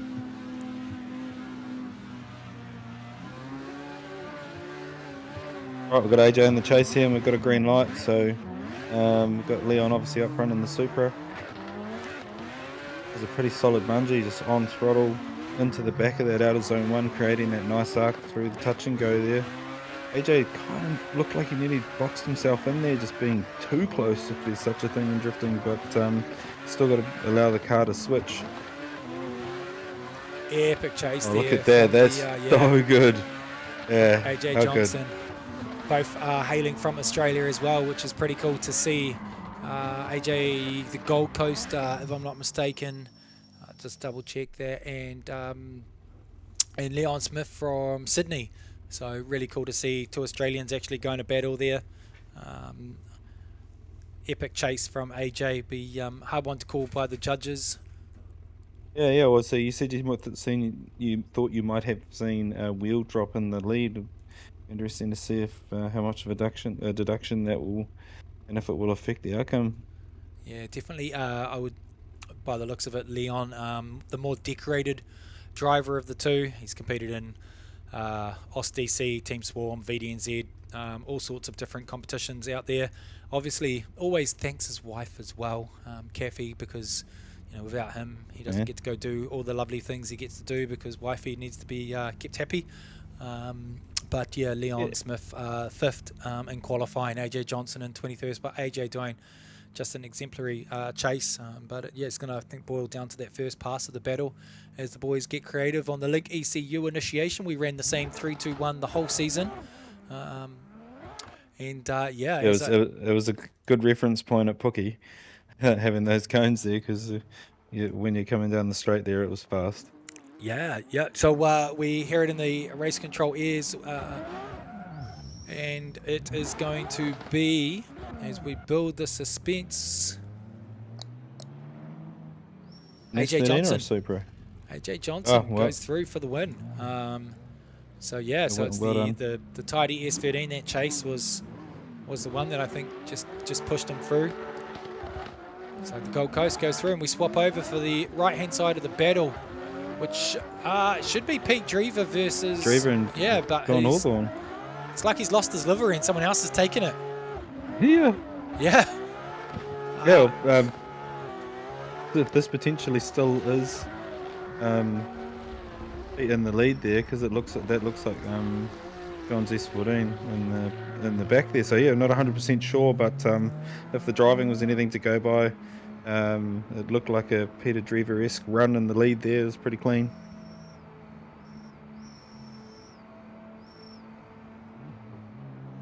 And just also while we're on women in motorsport, obviously just want to shout out to my Bex, because she allows me to do the things that I do, but also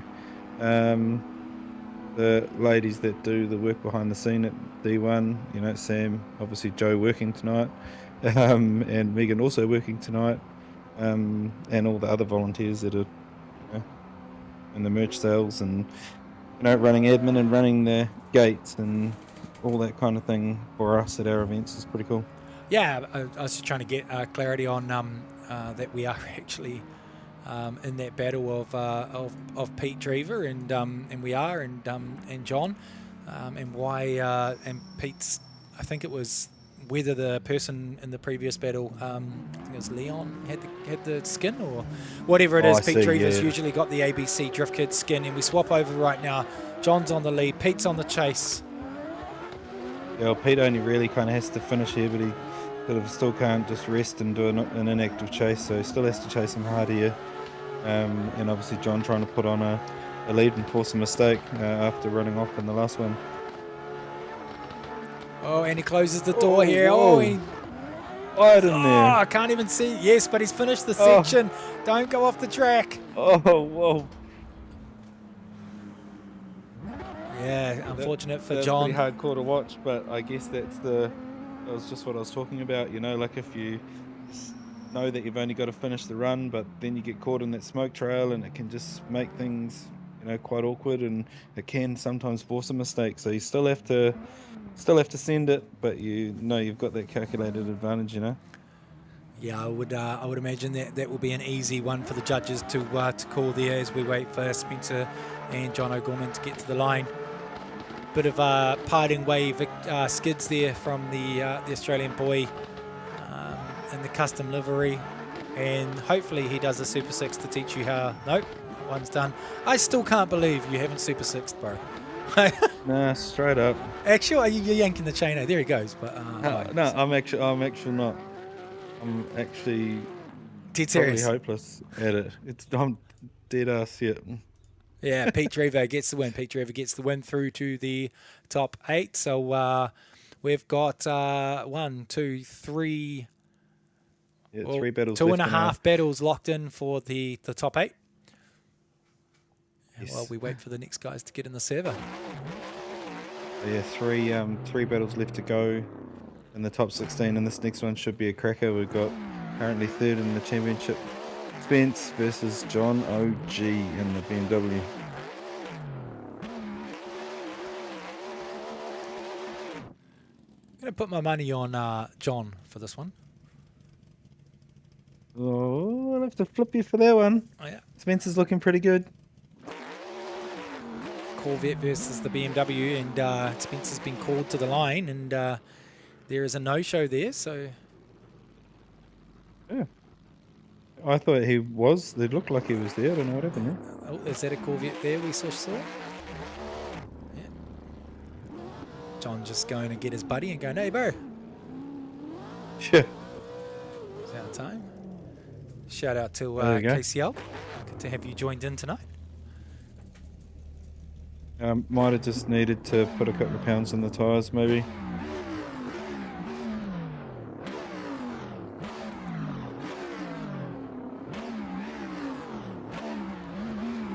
Go. Oh, close proximity here. BMW chassis fast, eh? It's on form. This is a good battle. Nice close proximity. Will they get out to that outer zone? No, but it doesn't matter. Oh, big bubble there from the Corvette offline, which is going to hurt him in the points. He's got to regather it up for 04 and 05. Switches back through, puts the angle on. Bit of a dirt drop as well. This is going to have a good chase, got to have a good lead, and that was a bit of a sloppy lead there, unfortunately, from Spencer.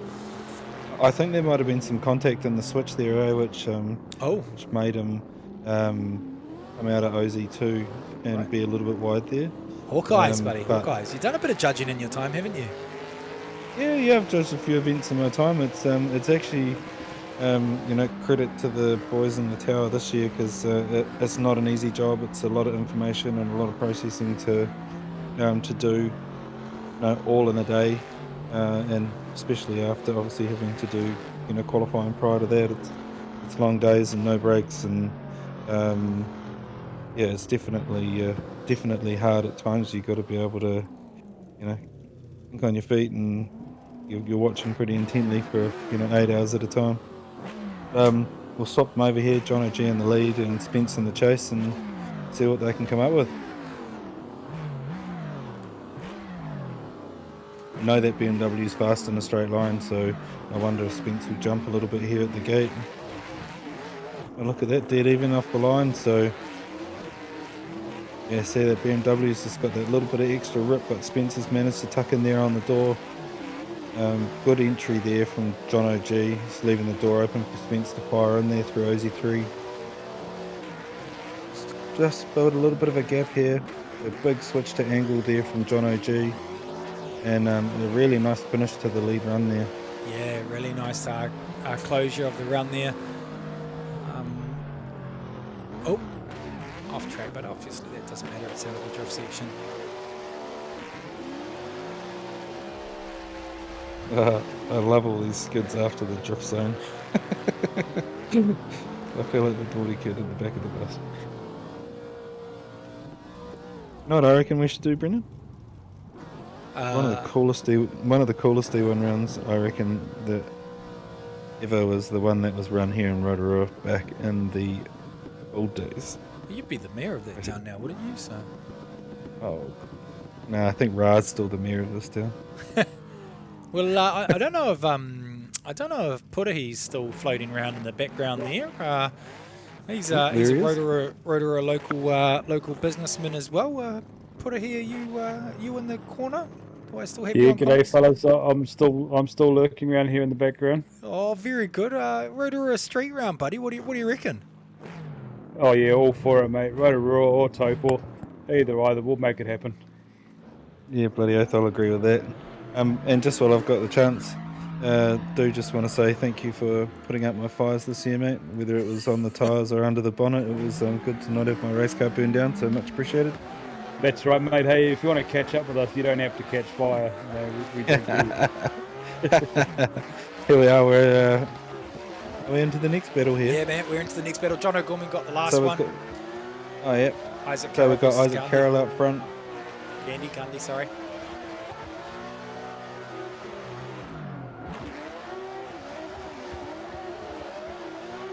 Oh, the lead was a bit of a clinic actually. That was a pretty solid lead pass there. It just looked like there's a couple of little bobbles in the chase. Yeah, swap them around. Let's send them. Putahi, you've watched a lot of drifting, so maybe we chuck you in the deep end here, buddy, and see how you go. Your claim to fame. Maybe we could get you to commentate from the centre of the field if this goes well. Yeah, let's give it a go, eh? I mean, the last car I commentated on ended up in the walls, so let's see what we can do. Well, at least this way it's forgiving, right? So if you get the commentator curse, it's all 100%. Push of a button. We're just obviously hoping Mama Knowles has brought in a cup of tea for you there, Rhodey, and well, I won't actually lie. She did bring me a cup of tea and some biscuits before, so we're good. There we go, and we're straight up the line. Launchmaster Willie sent the cars. Okay. Right on the door there from the chase car. Beautiful. We're filling up those zones. Hitting that other zone there as well.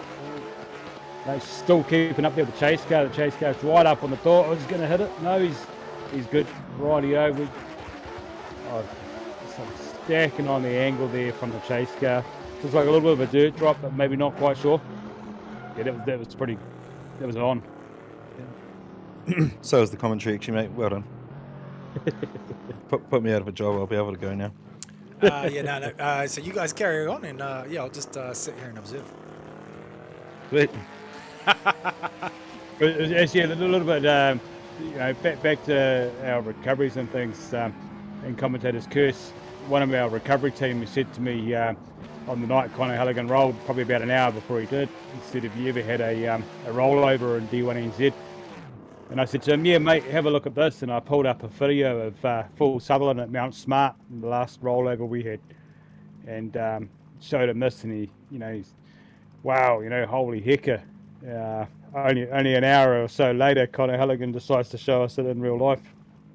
Yeah, it's a bit of a rarity in D1 to see cars roll over like that, but it just goes to show that the safety crews like yourselves and the safety equipment that we run, it keeps us safe, and that's the whole point of us making sure that the cars are the level that they are. Yeah, 100%, ensuring that that you're belted up, hands and arms and windows and nets are up. And these are all the reasons why we remind every driver, nets up, windows up. Yeah, definitely. It's it's a critical part, the safety aspect. Like the cars are getting faster and faster year on year. There's no room for error, and I'm not scared of much, but I'm definitely scared of fire, mate. So I'm definitely glad that you're there. Here's your teammates there, Rhodey, the matching livery. So Gandhi went through on that one, and anyone can pronounce me if we know how Gandhi, or if it's Gandhi or Gandhi, I do apologise. But Ben O'Donnell versus Jet Brewer up next in the battles. We've got Jet in the RX-7, Ben O'Donnell in the Corvette. Take it away, boys. Wait, right, so obviously got Jet Brewer in the lead there. Just look at the entry there from both cars. That was sick. A little bit of left foot brake in the chase just to make sure the cars on the door. Yeah, the proximity is awesome and super steady. No corrections from either driver. Look at them firing in here. There's a little puff of dirt there, but I think that was just from some dust that had settled on the track from earlier runs. It's amazing the angle some of these cars can stack on and continue. You look at it from the live track perspective and you're going, oh my gosh, he's going to go and he's going to go, but you just stack on that angle and just keep it up on that wall. It's bloody crazy to watch from the infield. Yeah, I bet you guys would have a real close perspective of what's going on from up there, Yeah, no, it's best seats of the house. Yeah, definitely. I did just want to check though. I know there was a little bit of an injury at the final round. Have your ankles recovered? No, not quite, mate. Not quite. I've got to go see the doctor for it. It's still a little bit snappy, but should be right. When I get some time to see the doctor, I'll go and see the doctor. Yeah, good man. Righto. So we've got Ben in the lead here and Jet in the chase. I would imagine that young Jet will want to apply the blowtorch in this run. So both guys are going to fire into that first entry. Did that bit of a jump there, but that RX-7 is crazy fast, right on the door, on the entry. It looked like there was a little bit of a wheel drop from the lead car there, and you just noticed the small off throttle. Jet right there in the chase, affectionately known as Brewer. Yeah, what a chase, right through the smoke line there. Looked like another wheel drop in the lead, and big, almost 2 wheels off there from the Corvette. Yeah, but yeah, and obviously big snap to angle there, just trying to slow the car down. But that was a very fast from those guys. It was very, very cool to watch, and it's cool to see. Obviously, both cars, same livery, but it does mean one of your teammates is getting knocked out. So, these guys all do a lot of driving together. We all do. So yes, that was pretty cool to watch.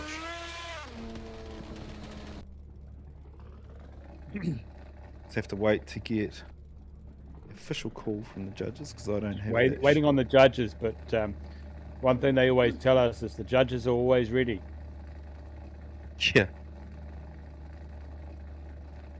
So I've got one judge locked in, 2 judges locked in, 3 judges locked in there. So looks like Jet Brewer gets the win there and goes through over Ben O'Donnell. So yeah, that was pretty awesome. Pretty awesome watching. It was a very, very close battle, and yeah, Jet going through. Just those couple of wheels off there would be probably the disadvantage there. Yeah, just some minor deductions, but it was pretty close, and the lines were pretty epic from both of them. So it was obviously going to be a reasonably close battle to call. That's the end of the top 16 bracket. So we've got our top 8 now. So we've got Dan PB versus Kane Bowles, Kieran Johansson versus AJ Johnson. It'll be a good battle. In fact, they're all going to be good battles. Peter Drever versus John OG, and we've got Gundy May versus Jet Brewer. Sounds like Genesis down there releasing someone a scrub. Yeah. I gotta admit that was a good little throw there. But he often Janice doesn't get, or Daniel Smith, or Miller, or any of the grid crew, Billy, don't get a lot of, you know, look at them all there standing there holding their signs. Enough accolades for being there all day, every day, running the grid. And not actually getting to watch any drifting, you know?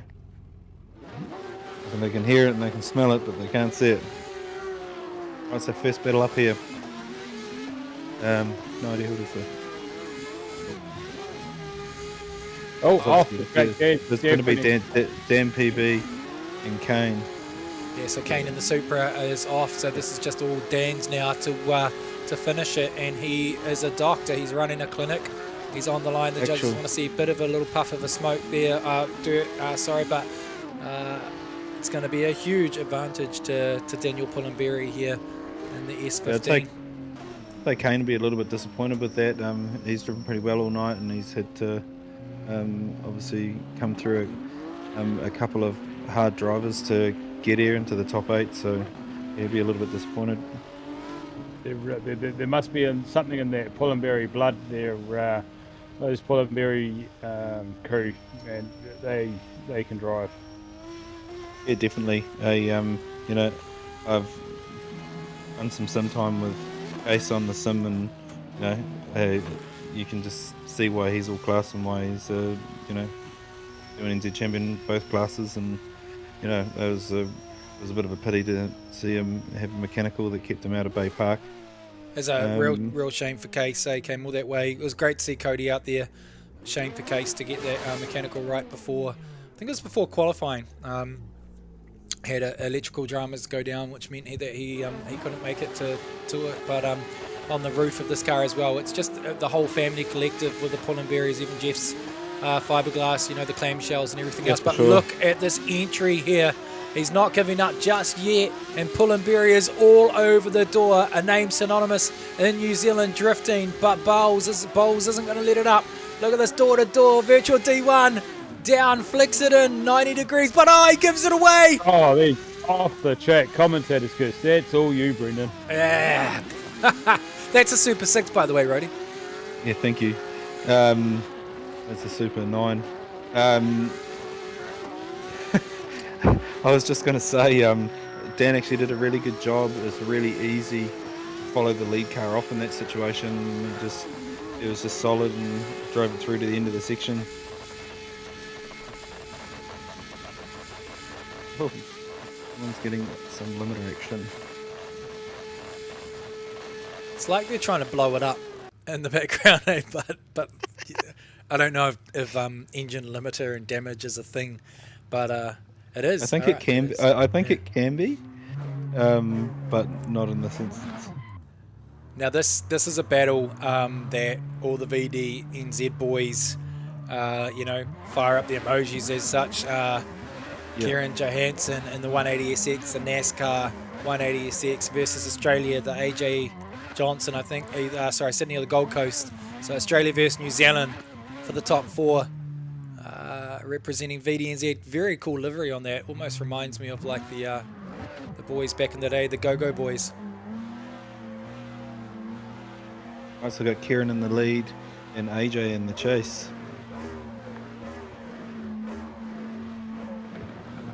See the light. We're just waiting on Launch Master Willie there. There he goes.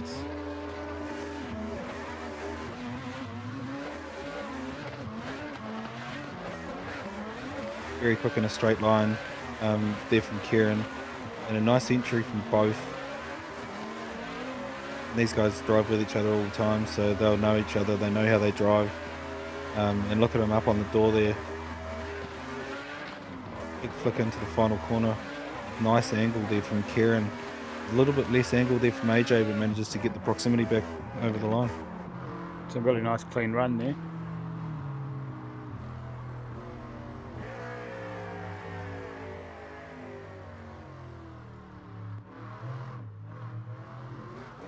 Bit of contact going on there, bit of tactics here again, a bit of mind games. Oh. It's lucky you can't bend a Wisebab tire at end. Where you going, buddy? on the return lap.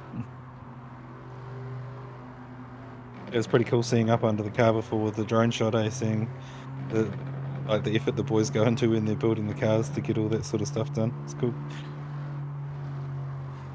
Yeah, the dynamics and the build process of these cars, you know, and even the damage when they program it to obviously be a factor. I think damage as far as cosmetics and body damage and so forth is off in the game, but you know, tire wear and so forth is on. It's really cool to see the amount of time and effort, we can't say it again, that Bodie and the guys put into this is pretty epic. There we go. And, oh.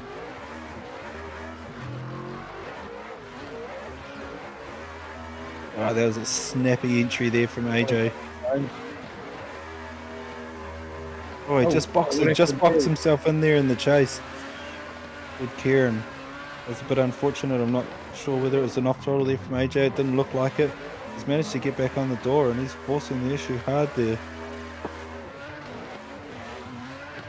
It's actually quite clever driving considering, you know, really the proximity should have been long gone.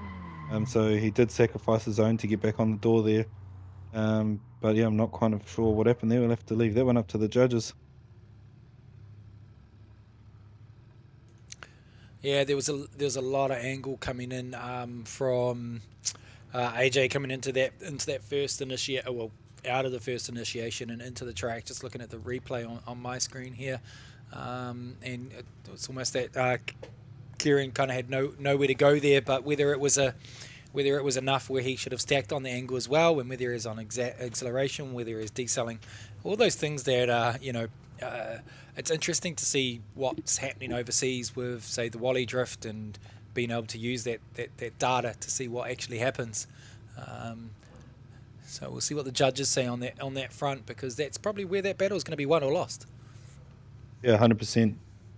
Yeah, it's interesting with the Wally system from overseas. We've kind of seen some positives come out of it, and sort of see a few people whinging about it, but. And I see, I couldn't tell if Drift Masters was still using it. I saw a few cars that were running without the Wally on the roof, in a few runs there over the weekend. So yeah, it's interesting, and it's, I think they've committed to that full season of Formula Drift. At this stage, and a lot of the eggs are in that basket. They're running multiple countries all around the world, so we do have a result, but I don't think it's in Drift Masters this year. So full result, and it is unanimous at this stage. AJ Johnson goes through, Leighton, Joe and Tiger calling it to AJ Johnson going through to the top four. So the man behind VD1NZ, we will see him at Gisborne at H. Blackby Drift Park. Would be bloody marvellous to talk to the judges, but right now, next battle up, and that is going to be Pete Trevor versus John OG. John OG shot out the gate there early to make sure that Pete didn't get away from him, and he's right on the door on the entry there. But just classic Pete, leaving the door open for him so that you can have a chase like this. John just dropping the wheel there and just missing OZ4, and it's just upset his rhythm a little bit there, but look at Pete, just absolutely silky.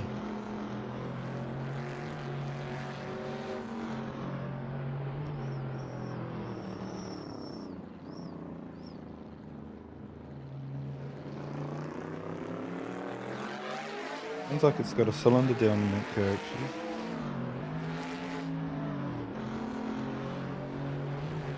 Don't give it the Luke thing, because then he'll break it.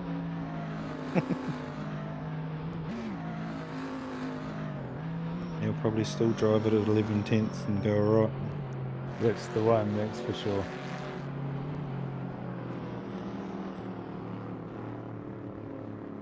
I was a bit gutted at Pukekohe with our battle. I had some contact with him on the sweeper and I wasn't able to get it fixed in my 5 minutes. He's always a pretty tough competitor, he goes pretty good. He's balls to the wall, that's for sure. Yeah, 100%. Right, John OG out front with Pete in the chase. He's right there, right on the door. Right up there. Well, Pete just looked like he dropped a wheel and there's a straight in there in the chase. Oh, yeah. Where's he up there? Yeah. Oh, Commentator. Yeah, it's just a bit unfortunate there for Pete. He just got caught out on the entry, just trying to follow at that C-pillar proximity, but just with the nature of the arc there, you know, being that little bit further back, A-pillar, it just put him with a wheel off, and as he's come back onto the track, it's just hooked up and straightened and fired him into John OG there. Yeah, super unfortunate for Pete there. I think that'll go the way of John OG. It also isn't my call. Yes, no, I would not like to be a judge. Hard job, mate. Are you Yep, sure about that? 100%. Because then would you sacrifice the midfield position for a warm, cozy box upstairs? I suppose you're warm and cozy in your truck, right? Yeah, too hot, mate. We're in race suit all day. You know, we got the aircon pumping. I was just going to say, when you're head to shoulders and the sun's blazing, it's probably not that cold. That looks almost real. Some celebratory skids there from Pete Drever and John O'Gorman. Very, very epic to see. And we will go to the judges for the official. If you hadn't called it, Rhodey, and John OG will get the win there. Cakes a set of tyres down the front straight. On the sim, if you cook them back to nothing, that's what happens. Car won't even actually. It ends up not moving. I want to call your bluff. Oh, he reset. I was like, keep going. That was good driving from John OG there. Deserved to go through there. They've got a last battle of the top 8. So it's going to be Jet Brewer and Gandhi May. Pretty, I hope I'm getting it right too, to be honest. But. Pretty epic to see Pete Drever jumping in and getting back out there. I'm not quite sure what happened with the livery swaps there, but ABC Drift Kids definitely got some exposure there on the other Supras. So great to see, and hopefully we see them back for the Gisborne round. Right, yeah, let's hope so. Right, we've got teammates here. Jet out in the lead. Both OCD team drivers. Just a little puff of dirt there in the lead, but still really smooth arc and never lifted off the throttle, and it didn't really affect the road speed. Off track, wheels off. It's probably that's probably 3 off, and probably 4 off. No, it was all going wrong there. Yeah. Perhaps when that wheel came back onto the track, must have just gripped the car up, but it's very unlike Brewer to end up in that situation. But a bit of pressure coming on there. Gundy in the chase, so yeah, we'll see. Flip him around and see if he can't put the pressure on and what's a mistake in the lead.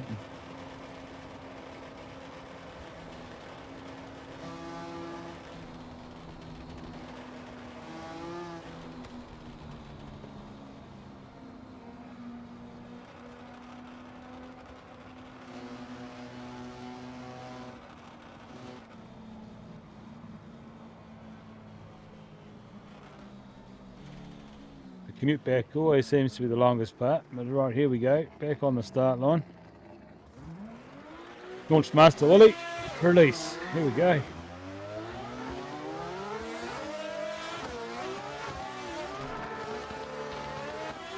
And they're following that zone there, right out, perfect. Lead chase car's just right up there. Lead car's down, putting down a lead for, oh no, there he is, off again. Well, I'd be interesting to see how the judges call that. I saw there was a big stomp on the left foot brake there that took a whole lot of pace out of the lead car. So it's going to be an interesting call from the judges there to see what happened there.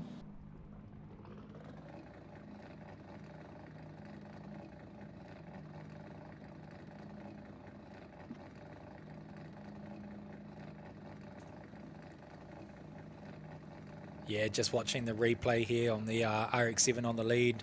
Great first section with the initiation on the RX-7, and it was fluid from both drivers all the way through, but then it came a bit unstuck on outer zone 4 where the lead car went off with 2 wheels. that flipped him out, and then the chase car went off. Was the chase? It was almost like the Adam Davies, Dean Young scenario. Was the lead car already going off, depending what the chase car was doing anyway? And I'd say that was a totally self-contained. Both drivers were doing their own thing, so it comes back to that first off with the lead car doing the two wheels. So hard one for the judges to dissect on that. So they'll be scrubbing back and forth on their own replays. Scrub. Yeah, I can see that there's one judge has got a name locked in there, but two judges still deliberating. It's an interesting one. It's going to be the glass half full, how you see that one. It's a tricky one to judge that chase pass. You're thinking maybe it's going to be an OMT? Yeah, it's possible depending on what, I don't know, obviously with no replay at this end, it's going to be a tricky one to try and work out, but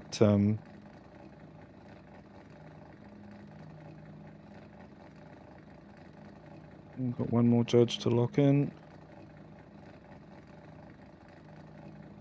And we've got a result there, Brendan.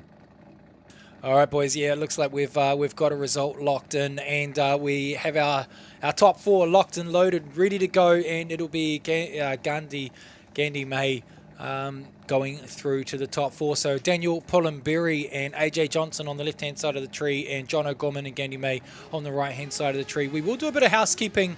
Oh, no, we won't, because they've sent the cars. So we'll do some housekeeping after.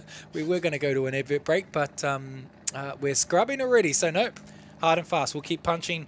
9:36 here for Virtual D1. So the boys were about to take a break, but no, you're not. So we keep going. It should be Pullenberry. Yeah, there we go. Pullenberry scrubbing.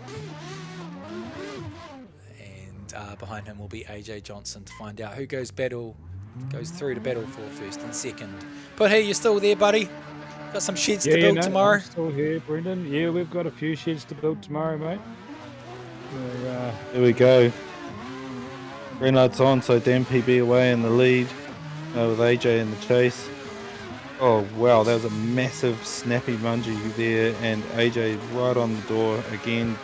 MPB just putting on a lead run, like an actual clinic, but just making that door open so that AJ can fire in there in the chase.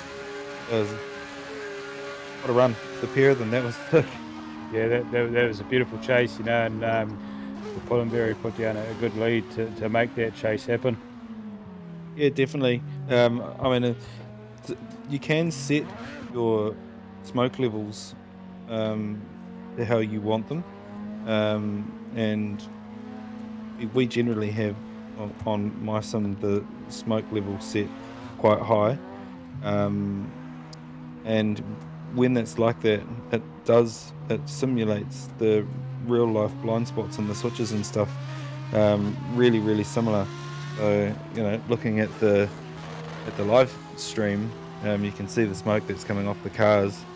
So depending on how much smoke they've got set up, as to how difficult the chase can be. So it was really good to see AJ still managing to maintain that proximity on that run. So we'll see what his lead's like, and hopefully we can get a winner.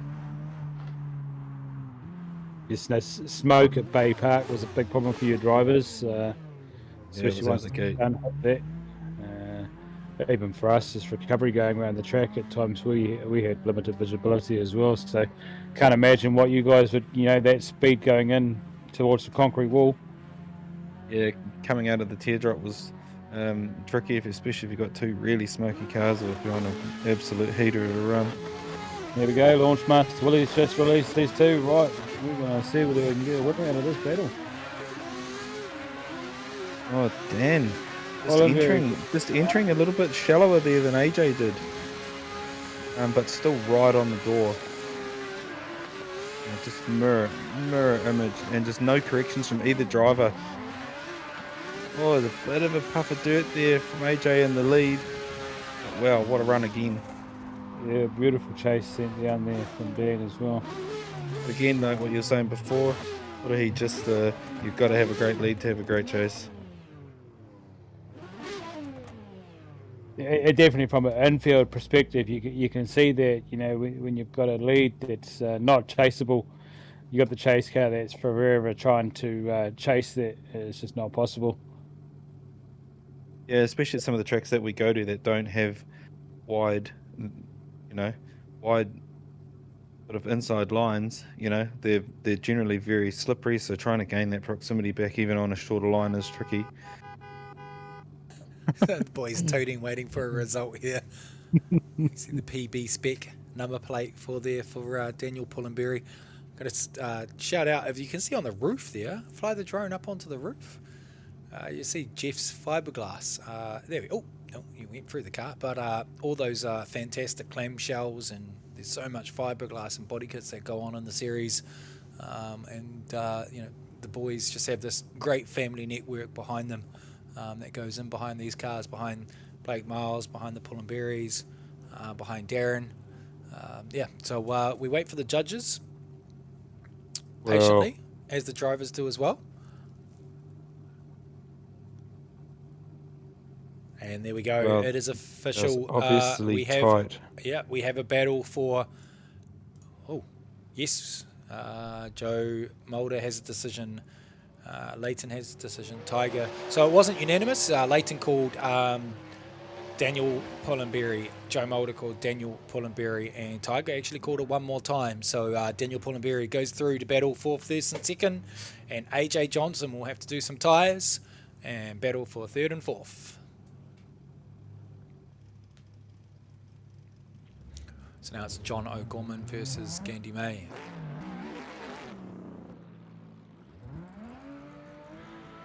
It's all yours, Putahi. Call it, buddy. Let's go. Yeah, no pressure, no pressure. No pressure. Come on, launch Master Willie. There we go. And the cars are off on the start line. Great initiation there from the lead car. Chase cars up there, filling out the outer zone there. Good switchback there. Not as much angle from the chase car. Oh, filling out that zone. Chase car still up there though. Oh, beautiful switchback. And a nice battle overall. Yeah, that was a clean, sick run. Great lead there from Gandhi May out of Australia, and John O'Gorman doing a fantastic chase. So we're pretty happy on that one. It's just so cool to see the devil in the detail with these guys as well. Rody, when you're drifting, do you use a VR headset? Do you, or do you use just a triple screen? I've got triple screens on my one. Yeah,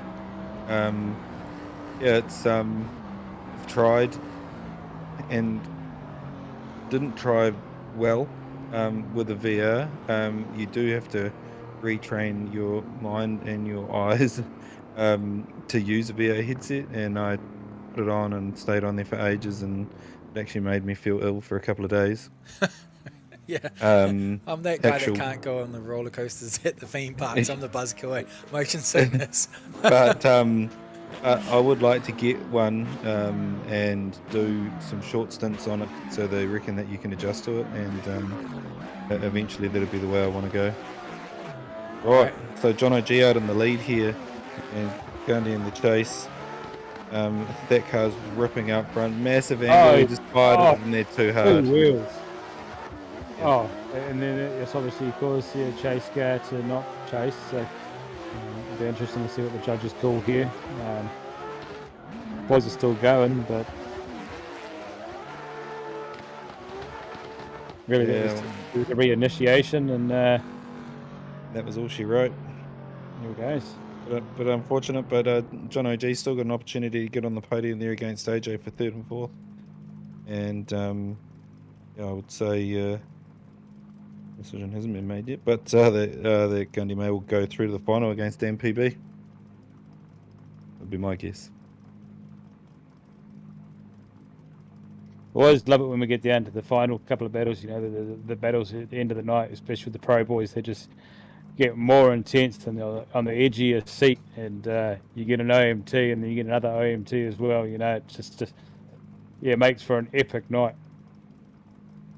Yeah, definitely. Being at that end of the paddock is definitely gets more intense. The track develops, the setups develop as the battles go on, and the hunger for the podium starts really shining through, and everyone wants it. Yeah, 100%.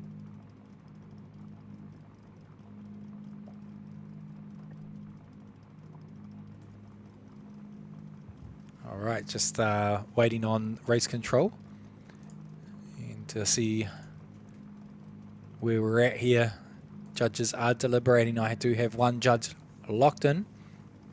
I hear in my ear production saying, "Do you want an air brake?" No. Calm down, boys. No, but I've been very fortunate myself to be looked after by TTI, who obviously supply the scrub box to us, and Vaughan and the team down there. They're a New Zealand made gearbox. They handle the punishment that we give them, and I've heard of Vaughan sending stuff to the airport and putting it on an airplane to get it to people at the track, so that we can keep going. So I can't really say enough from a personal perspective about obviously them supporting drifting, but also supporting me. If you do need a sequential gearbox, it'd definitely be the place to go. And if you want to, I can finance for you at MTF Cambridge. Nice little. Oh, don't forget Justin in the back of there. Actually caught up with Justin at RHP not so last week or the week before, and it's just great to see the energy from the drivers coming out of the season, and Justin and many of the pro drivers just fizzing to get into next season. And obviously you all enjoy a break, and you all will try to reset and get the sponsors back on board for next season. But just the positivity there was fantastic to see. Yeah, no, I think that the level of the sport this year, really did step up again. And you can really sense the desire from everyone in the field. No one's there to make up the numbers. Everyone is there to, with that want to win. But also, I think that the dynamic in the paddock between everyone, that to have some fun and put on a show was equally as prevalent this year. So it was it was really good to from a personal perspective to get through this season and enjoy it. But also I think that D1NZ really did put on a show, the length and breadth of the country this year, and it was great to see people coming out to see us. I love having a crowd there, and when you can hear them cheering over the noise of the engines, it's a pretty cool reward as a driver. So the judges just doing a little bit of deliberation around a bit of contact potentially on track at the moment. I do see one judge is locked in, waiting on one more. So what we might do, has production got an advert break? Yeah, we're waiting on an advert break, so we're going to go to an advert break because they need to re-watch a couple of these passes to make their decision. So stay with us. We'll be back with you very shortly.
GT Radio. Experience ultra high performance. Link ECU, let's get it. We got the spiciest K Series built. Supercharged Ford Eliminator engine. Oh, good old SR20, so rowdy. Naturally aspirated, 1,000 horsepower, LS-based engine, and then we're going to add nitrous on top of it. Running an S54 controlled by Link ECU. Link direct injection EcoBoost Fox body. I actually put an FA24 in it. B58, E46, Link ECU. No matter what engine you have, it's a stock K24 or it's a 1,000 wheel 2J. Link ECU all day.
I think you and Dave Stedman this year were trying to keep up with. All right, well, welcome back, Puta. He's just having a yarn in the advert break there to Rody. Welcome back to the Logitech G Virtual Drifting Championship. It is the top four, and we have AJ Johnson versus Gandhi, May, and Daniel Pollenberry versus John O'Gorman. So it'll be the battle for third and fourth first, and then we'll be doing the battle for first and second. And don't forget, yes, it has been a pretty interesting evening. We started at 4 o'clock, so we're near 10 o'clock New Zealand Standard Time. So appreciate everybody tuning in and staying with us for the boys. And these guys are all competing for a couple more rounds to get in a real-life drift car. So big opportunity here, both from a profile perspective, but also just having a go without the liability of the car. So let's look to see who gets the points on the board and who comes away coming into H Blackbee Drift Park for round 3 of the Logitech Virtual Drift Championship. Rody, thanks for sticking with us, buddy. Putahi, thanks for sticking with us. We are now in the battle. Third and fourth, AJ versus Gandhi. Righto, obviously, Gandhi leading out here from AJ, as was the result from the previous battle. Both looking to fire in here. AJ's a little bit shallow there, but he's got good proximity, so it'll be interesting to see how they get through these next couple of zones. Andy Mays has actually really turned it on tonight. He's driving like a man possessed. Big entry in there. AJ diving back up on the door over the finish.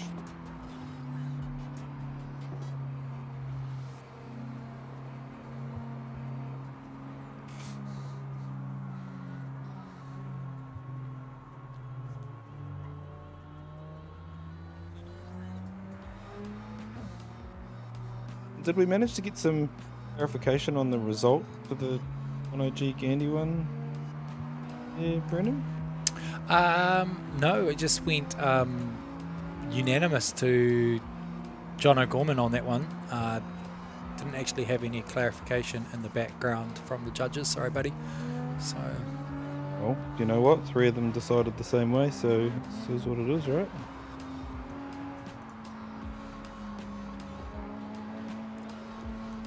Right, we're coming around for our second pass. Coming around to see no other than the launch master, Willie. No doubt he'll be live streaming this final battle.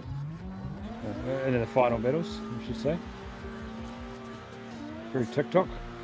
There we go.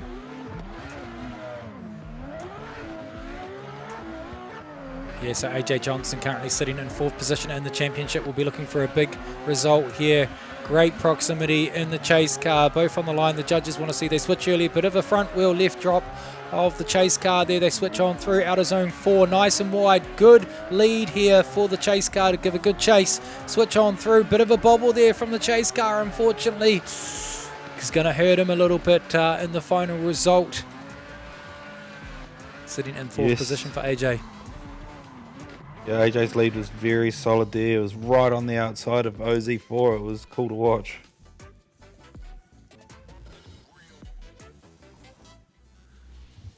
So we will wait for the judges to deliberate this one, and then we will get into the battle for 1st and 2nd.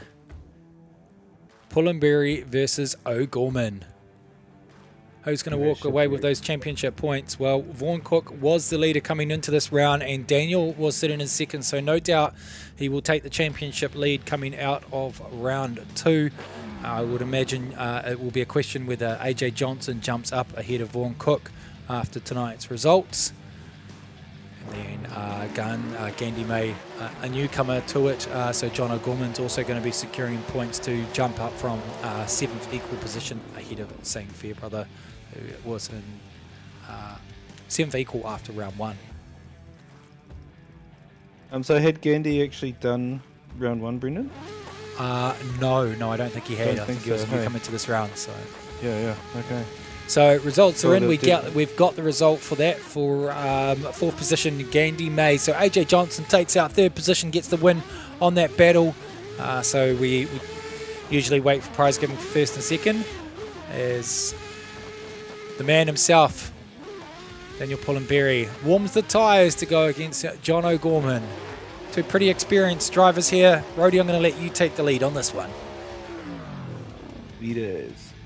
Like Brendan just said, look, two very experienced guys, and both have showed their class tonight coming through to this final. Dan PB has just looked like an absolute sturgeon tonight. Be interesting to see what John OG's got from here. Righto. That BMW chassis is incredibly fast, as I've said all night. So let's just throw it right on the door here. He's got himself a little box in there, but again, Dan PB is just absolutely on fire. Crazy, big fire in head of the door from John OG. Oh mate, that's just so cool to watch. We need to make it a best of 7 final battles. This lead and chase run should definitely be one to watch now. Yeah, definitely. John OG, he knows how to throw down, so he's going to throw down the best lead, obviously, that he can, and it'll be interesting to see Dan be able to hang with him in the chase, but the car is super fast, so I would say we'd see him jump out the gate to try and make sure he's side by side with him on the entry.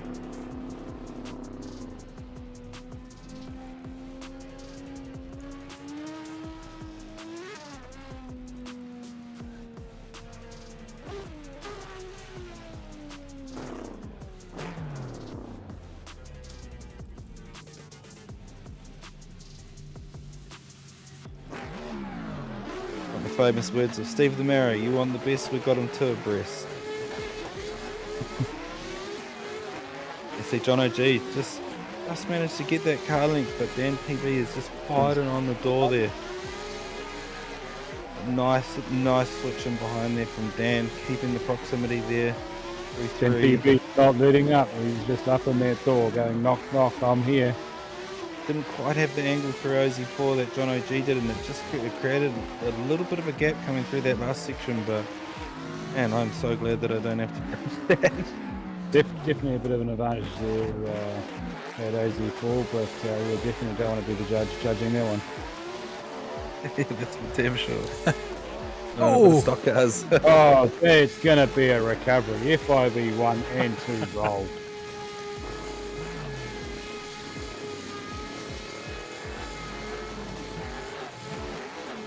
Well, while these guys take their moment of victory, Skids, and hopefully it's not a one more time, but they do get a fresh set of tyres if it is. Huge thanks to our partners, Team Tools, Monster Energy, Schmickmack, Mimico, GT Radial, TTI, Industries, Link ECU, all the people that have made this this virtual D1 series possible.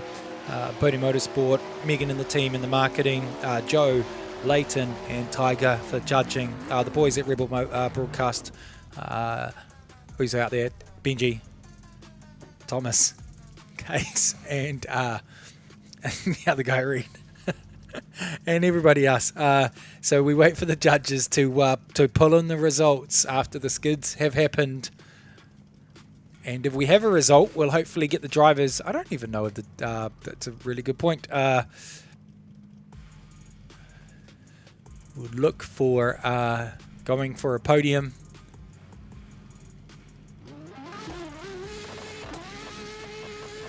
So we just wait for the judges to sure all if the deliberate. podium got finished. No, I was just getting that in my ear myself, buddy. So we'll just take them down to the Monster Energy start line as probably the best bet, and let them rip it up right there. Judges still just tossing up first and second position. For those that still are tuned in on the live stream, if you want to have a go, jump on and check out Virtual D1.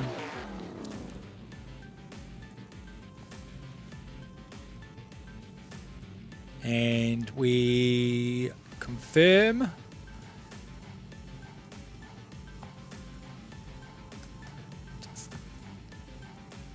as the start lights make their way along. All right, so in fourth position for the Logitech G Virtual D1 Round 2 Teretonga Park Raceway out of Australia is Gandhi May. Third position, AJ Johnson. And in first position, we'll go straight to first. MacGyver always goes to second. Hailing out of the 09 area, a stalwart in drifting, epic driving all round, not in an S chassis. First place goes to John O'Gorman. John O'Gorman gets the win for round 2 of the Logitech Virtual D1 Series, and Daniel Pullenberry gets second, and some epic Logitech G prizes coming out to these boys. So you can rip it up, boys. John O'Gorman getting the win and being the only ever second winner of the Virtual D1 Series and grabbing some all-important points. And Daniel Pullenberry will go to the top of the leaderboard overall for the championship points after round 2.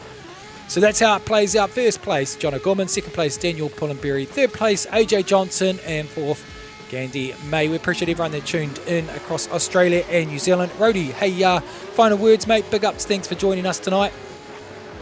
Yeah, mate, it was a pleasure. It was pretty cool to see what this series represents, and to all the guys out there, just want to thank them for investing their time, and obviously D1NZ and obviously Logitech supporting the virtual drift series. It's awesome. And Pudahi, thanks for joining us tonight, dude. And final words for yourself, mate. Yeah, mate, just stay safe, everyone. Enjoy your coming week, and if you're after a shed or a structure, jump on to www.smartsteel.nz and check us out. Cheers, guys. Awesome, guys. Thanks to Monster Energy, Schmickmack, Ting Tools, GT Radio, Mimico, Link ECU, Logitech, and TTI. That's it for now. We'll let the boys finish up, and we will see you at round 3 in Gisborne for the Logitech G Virtual D1 Drifting Championship.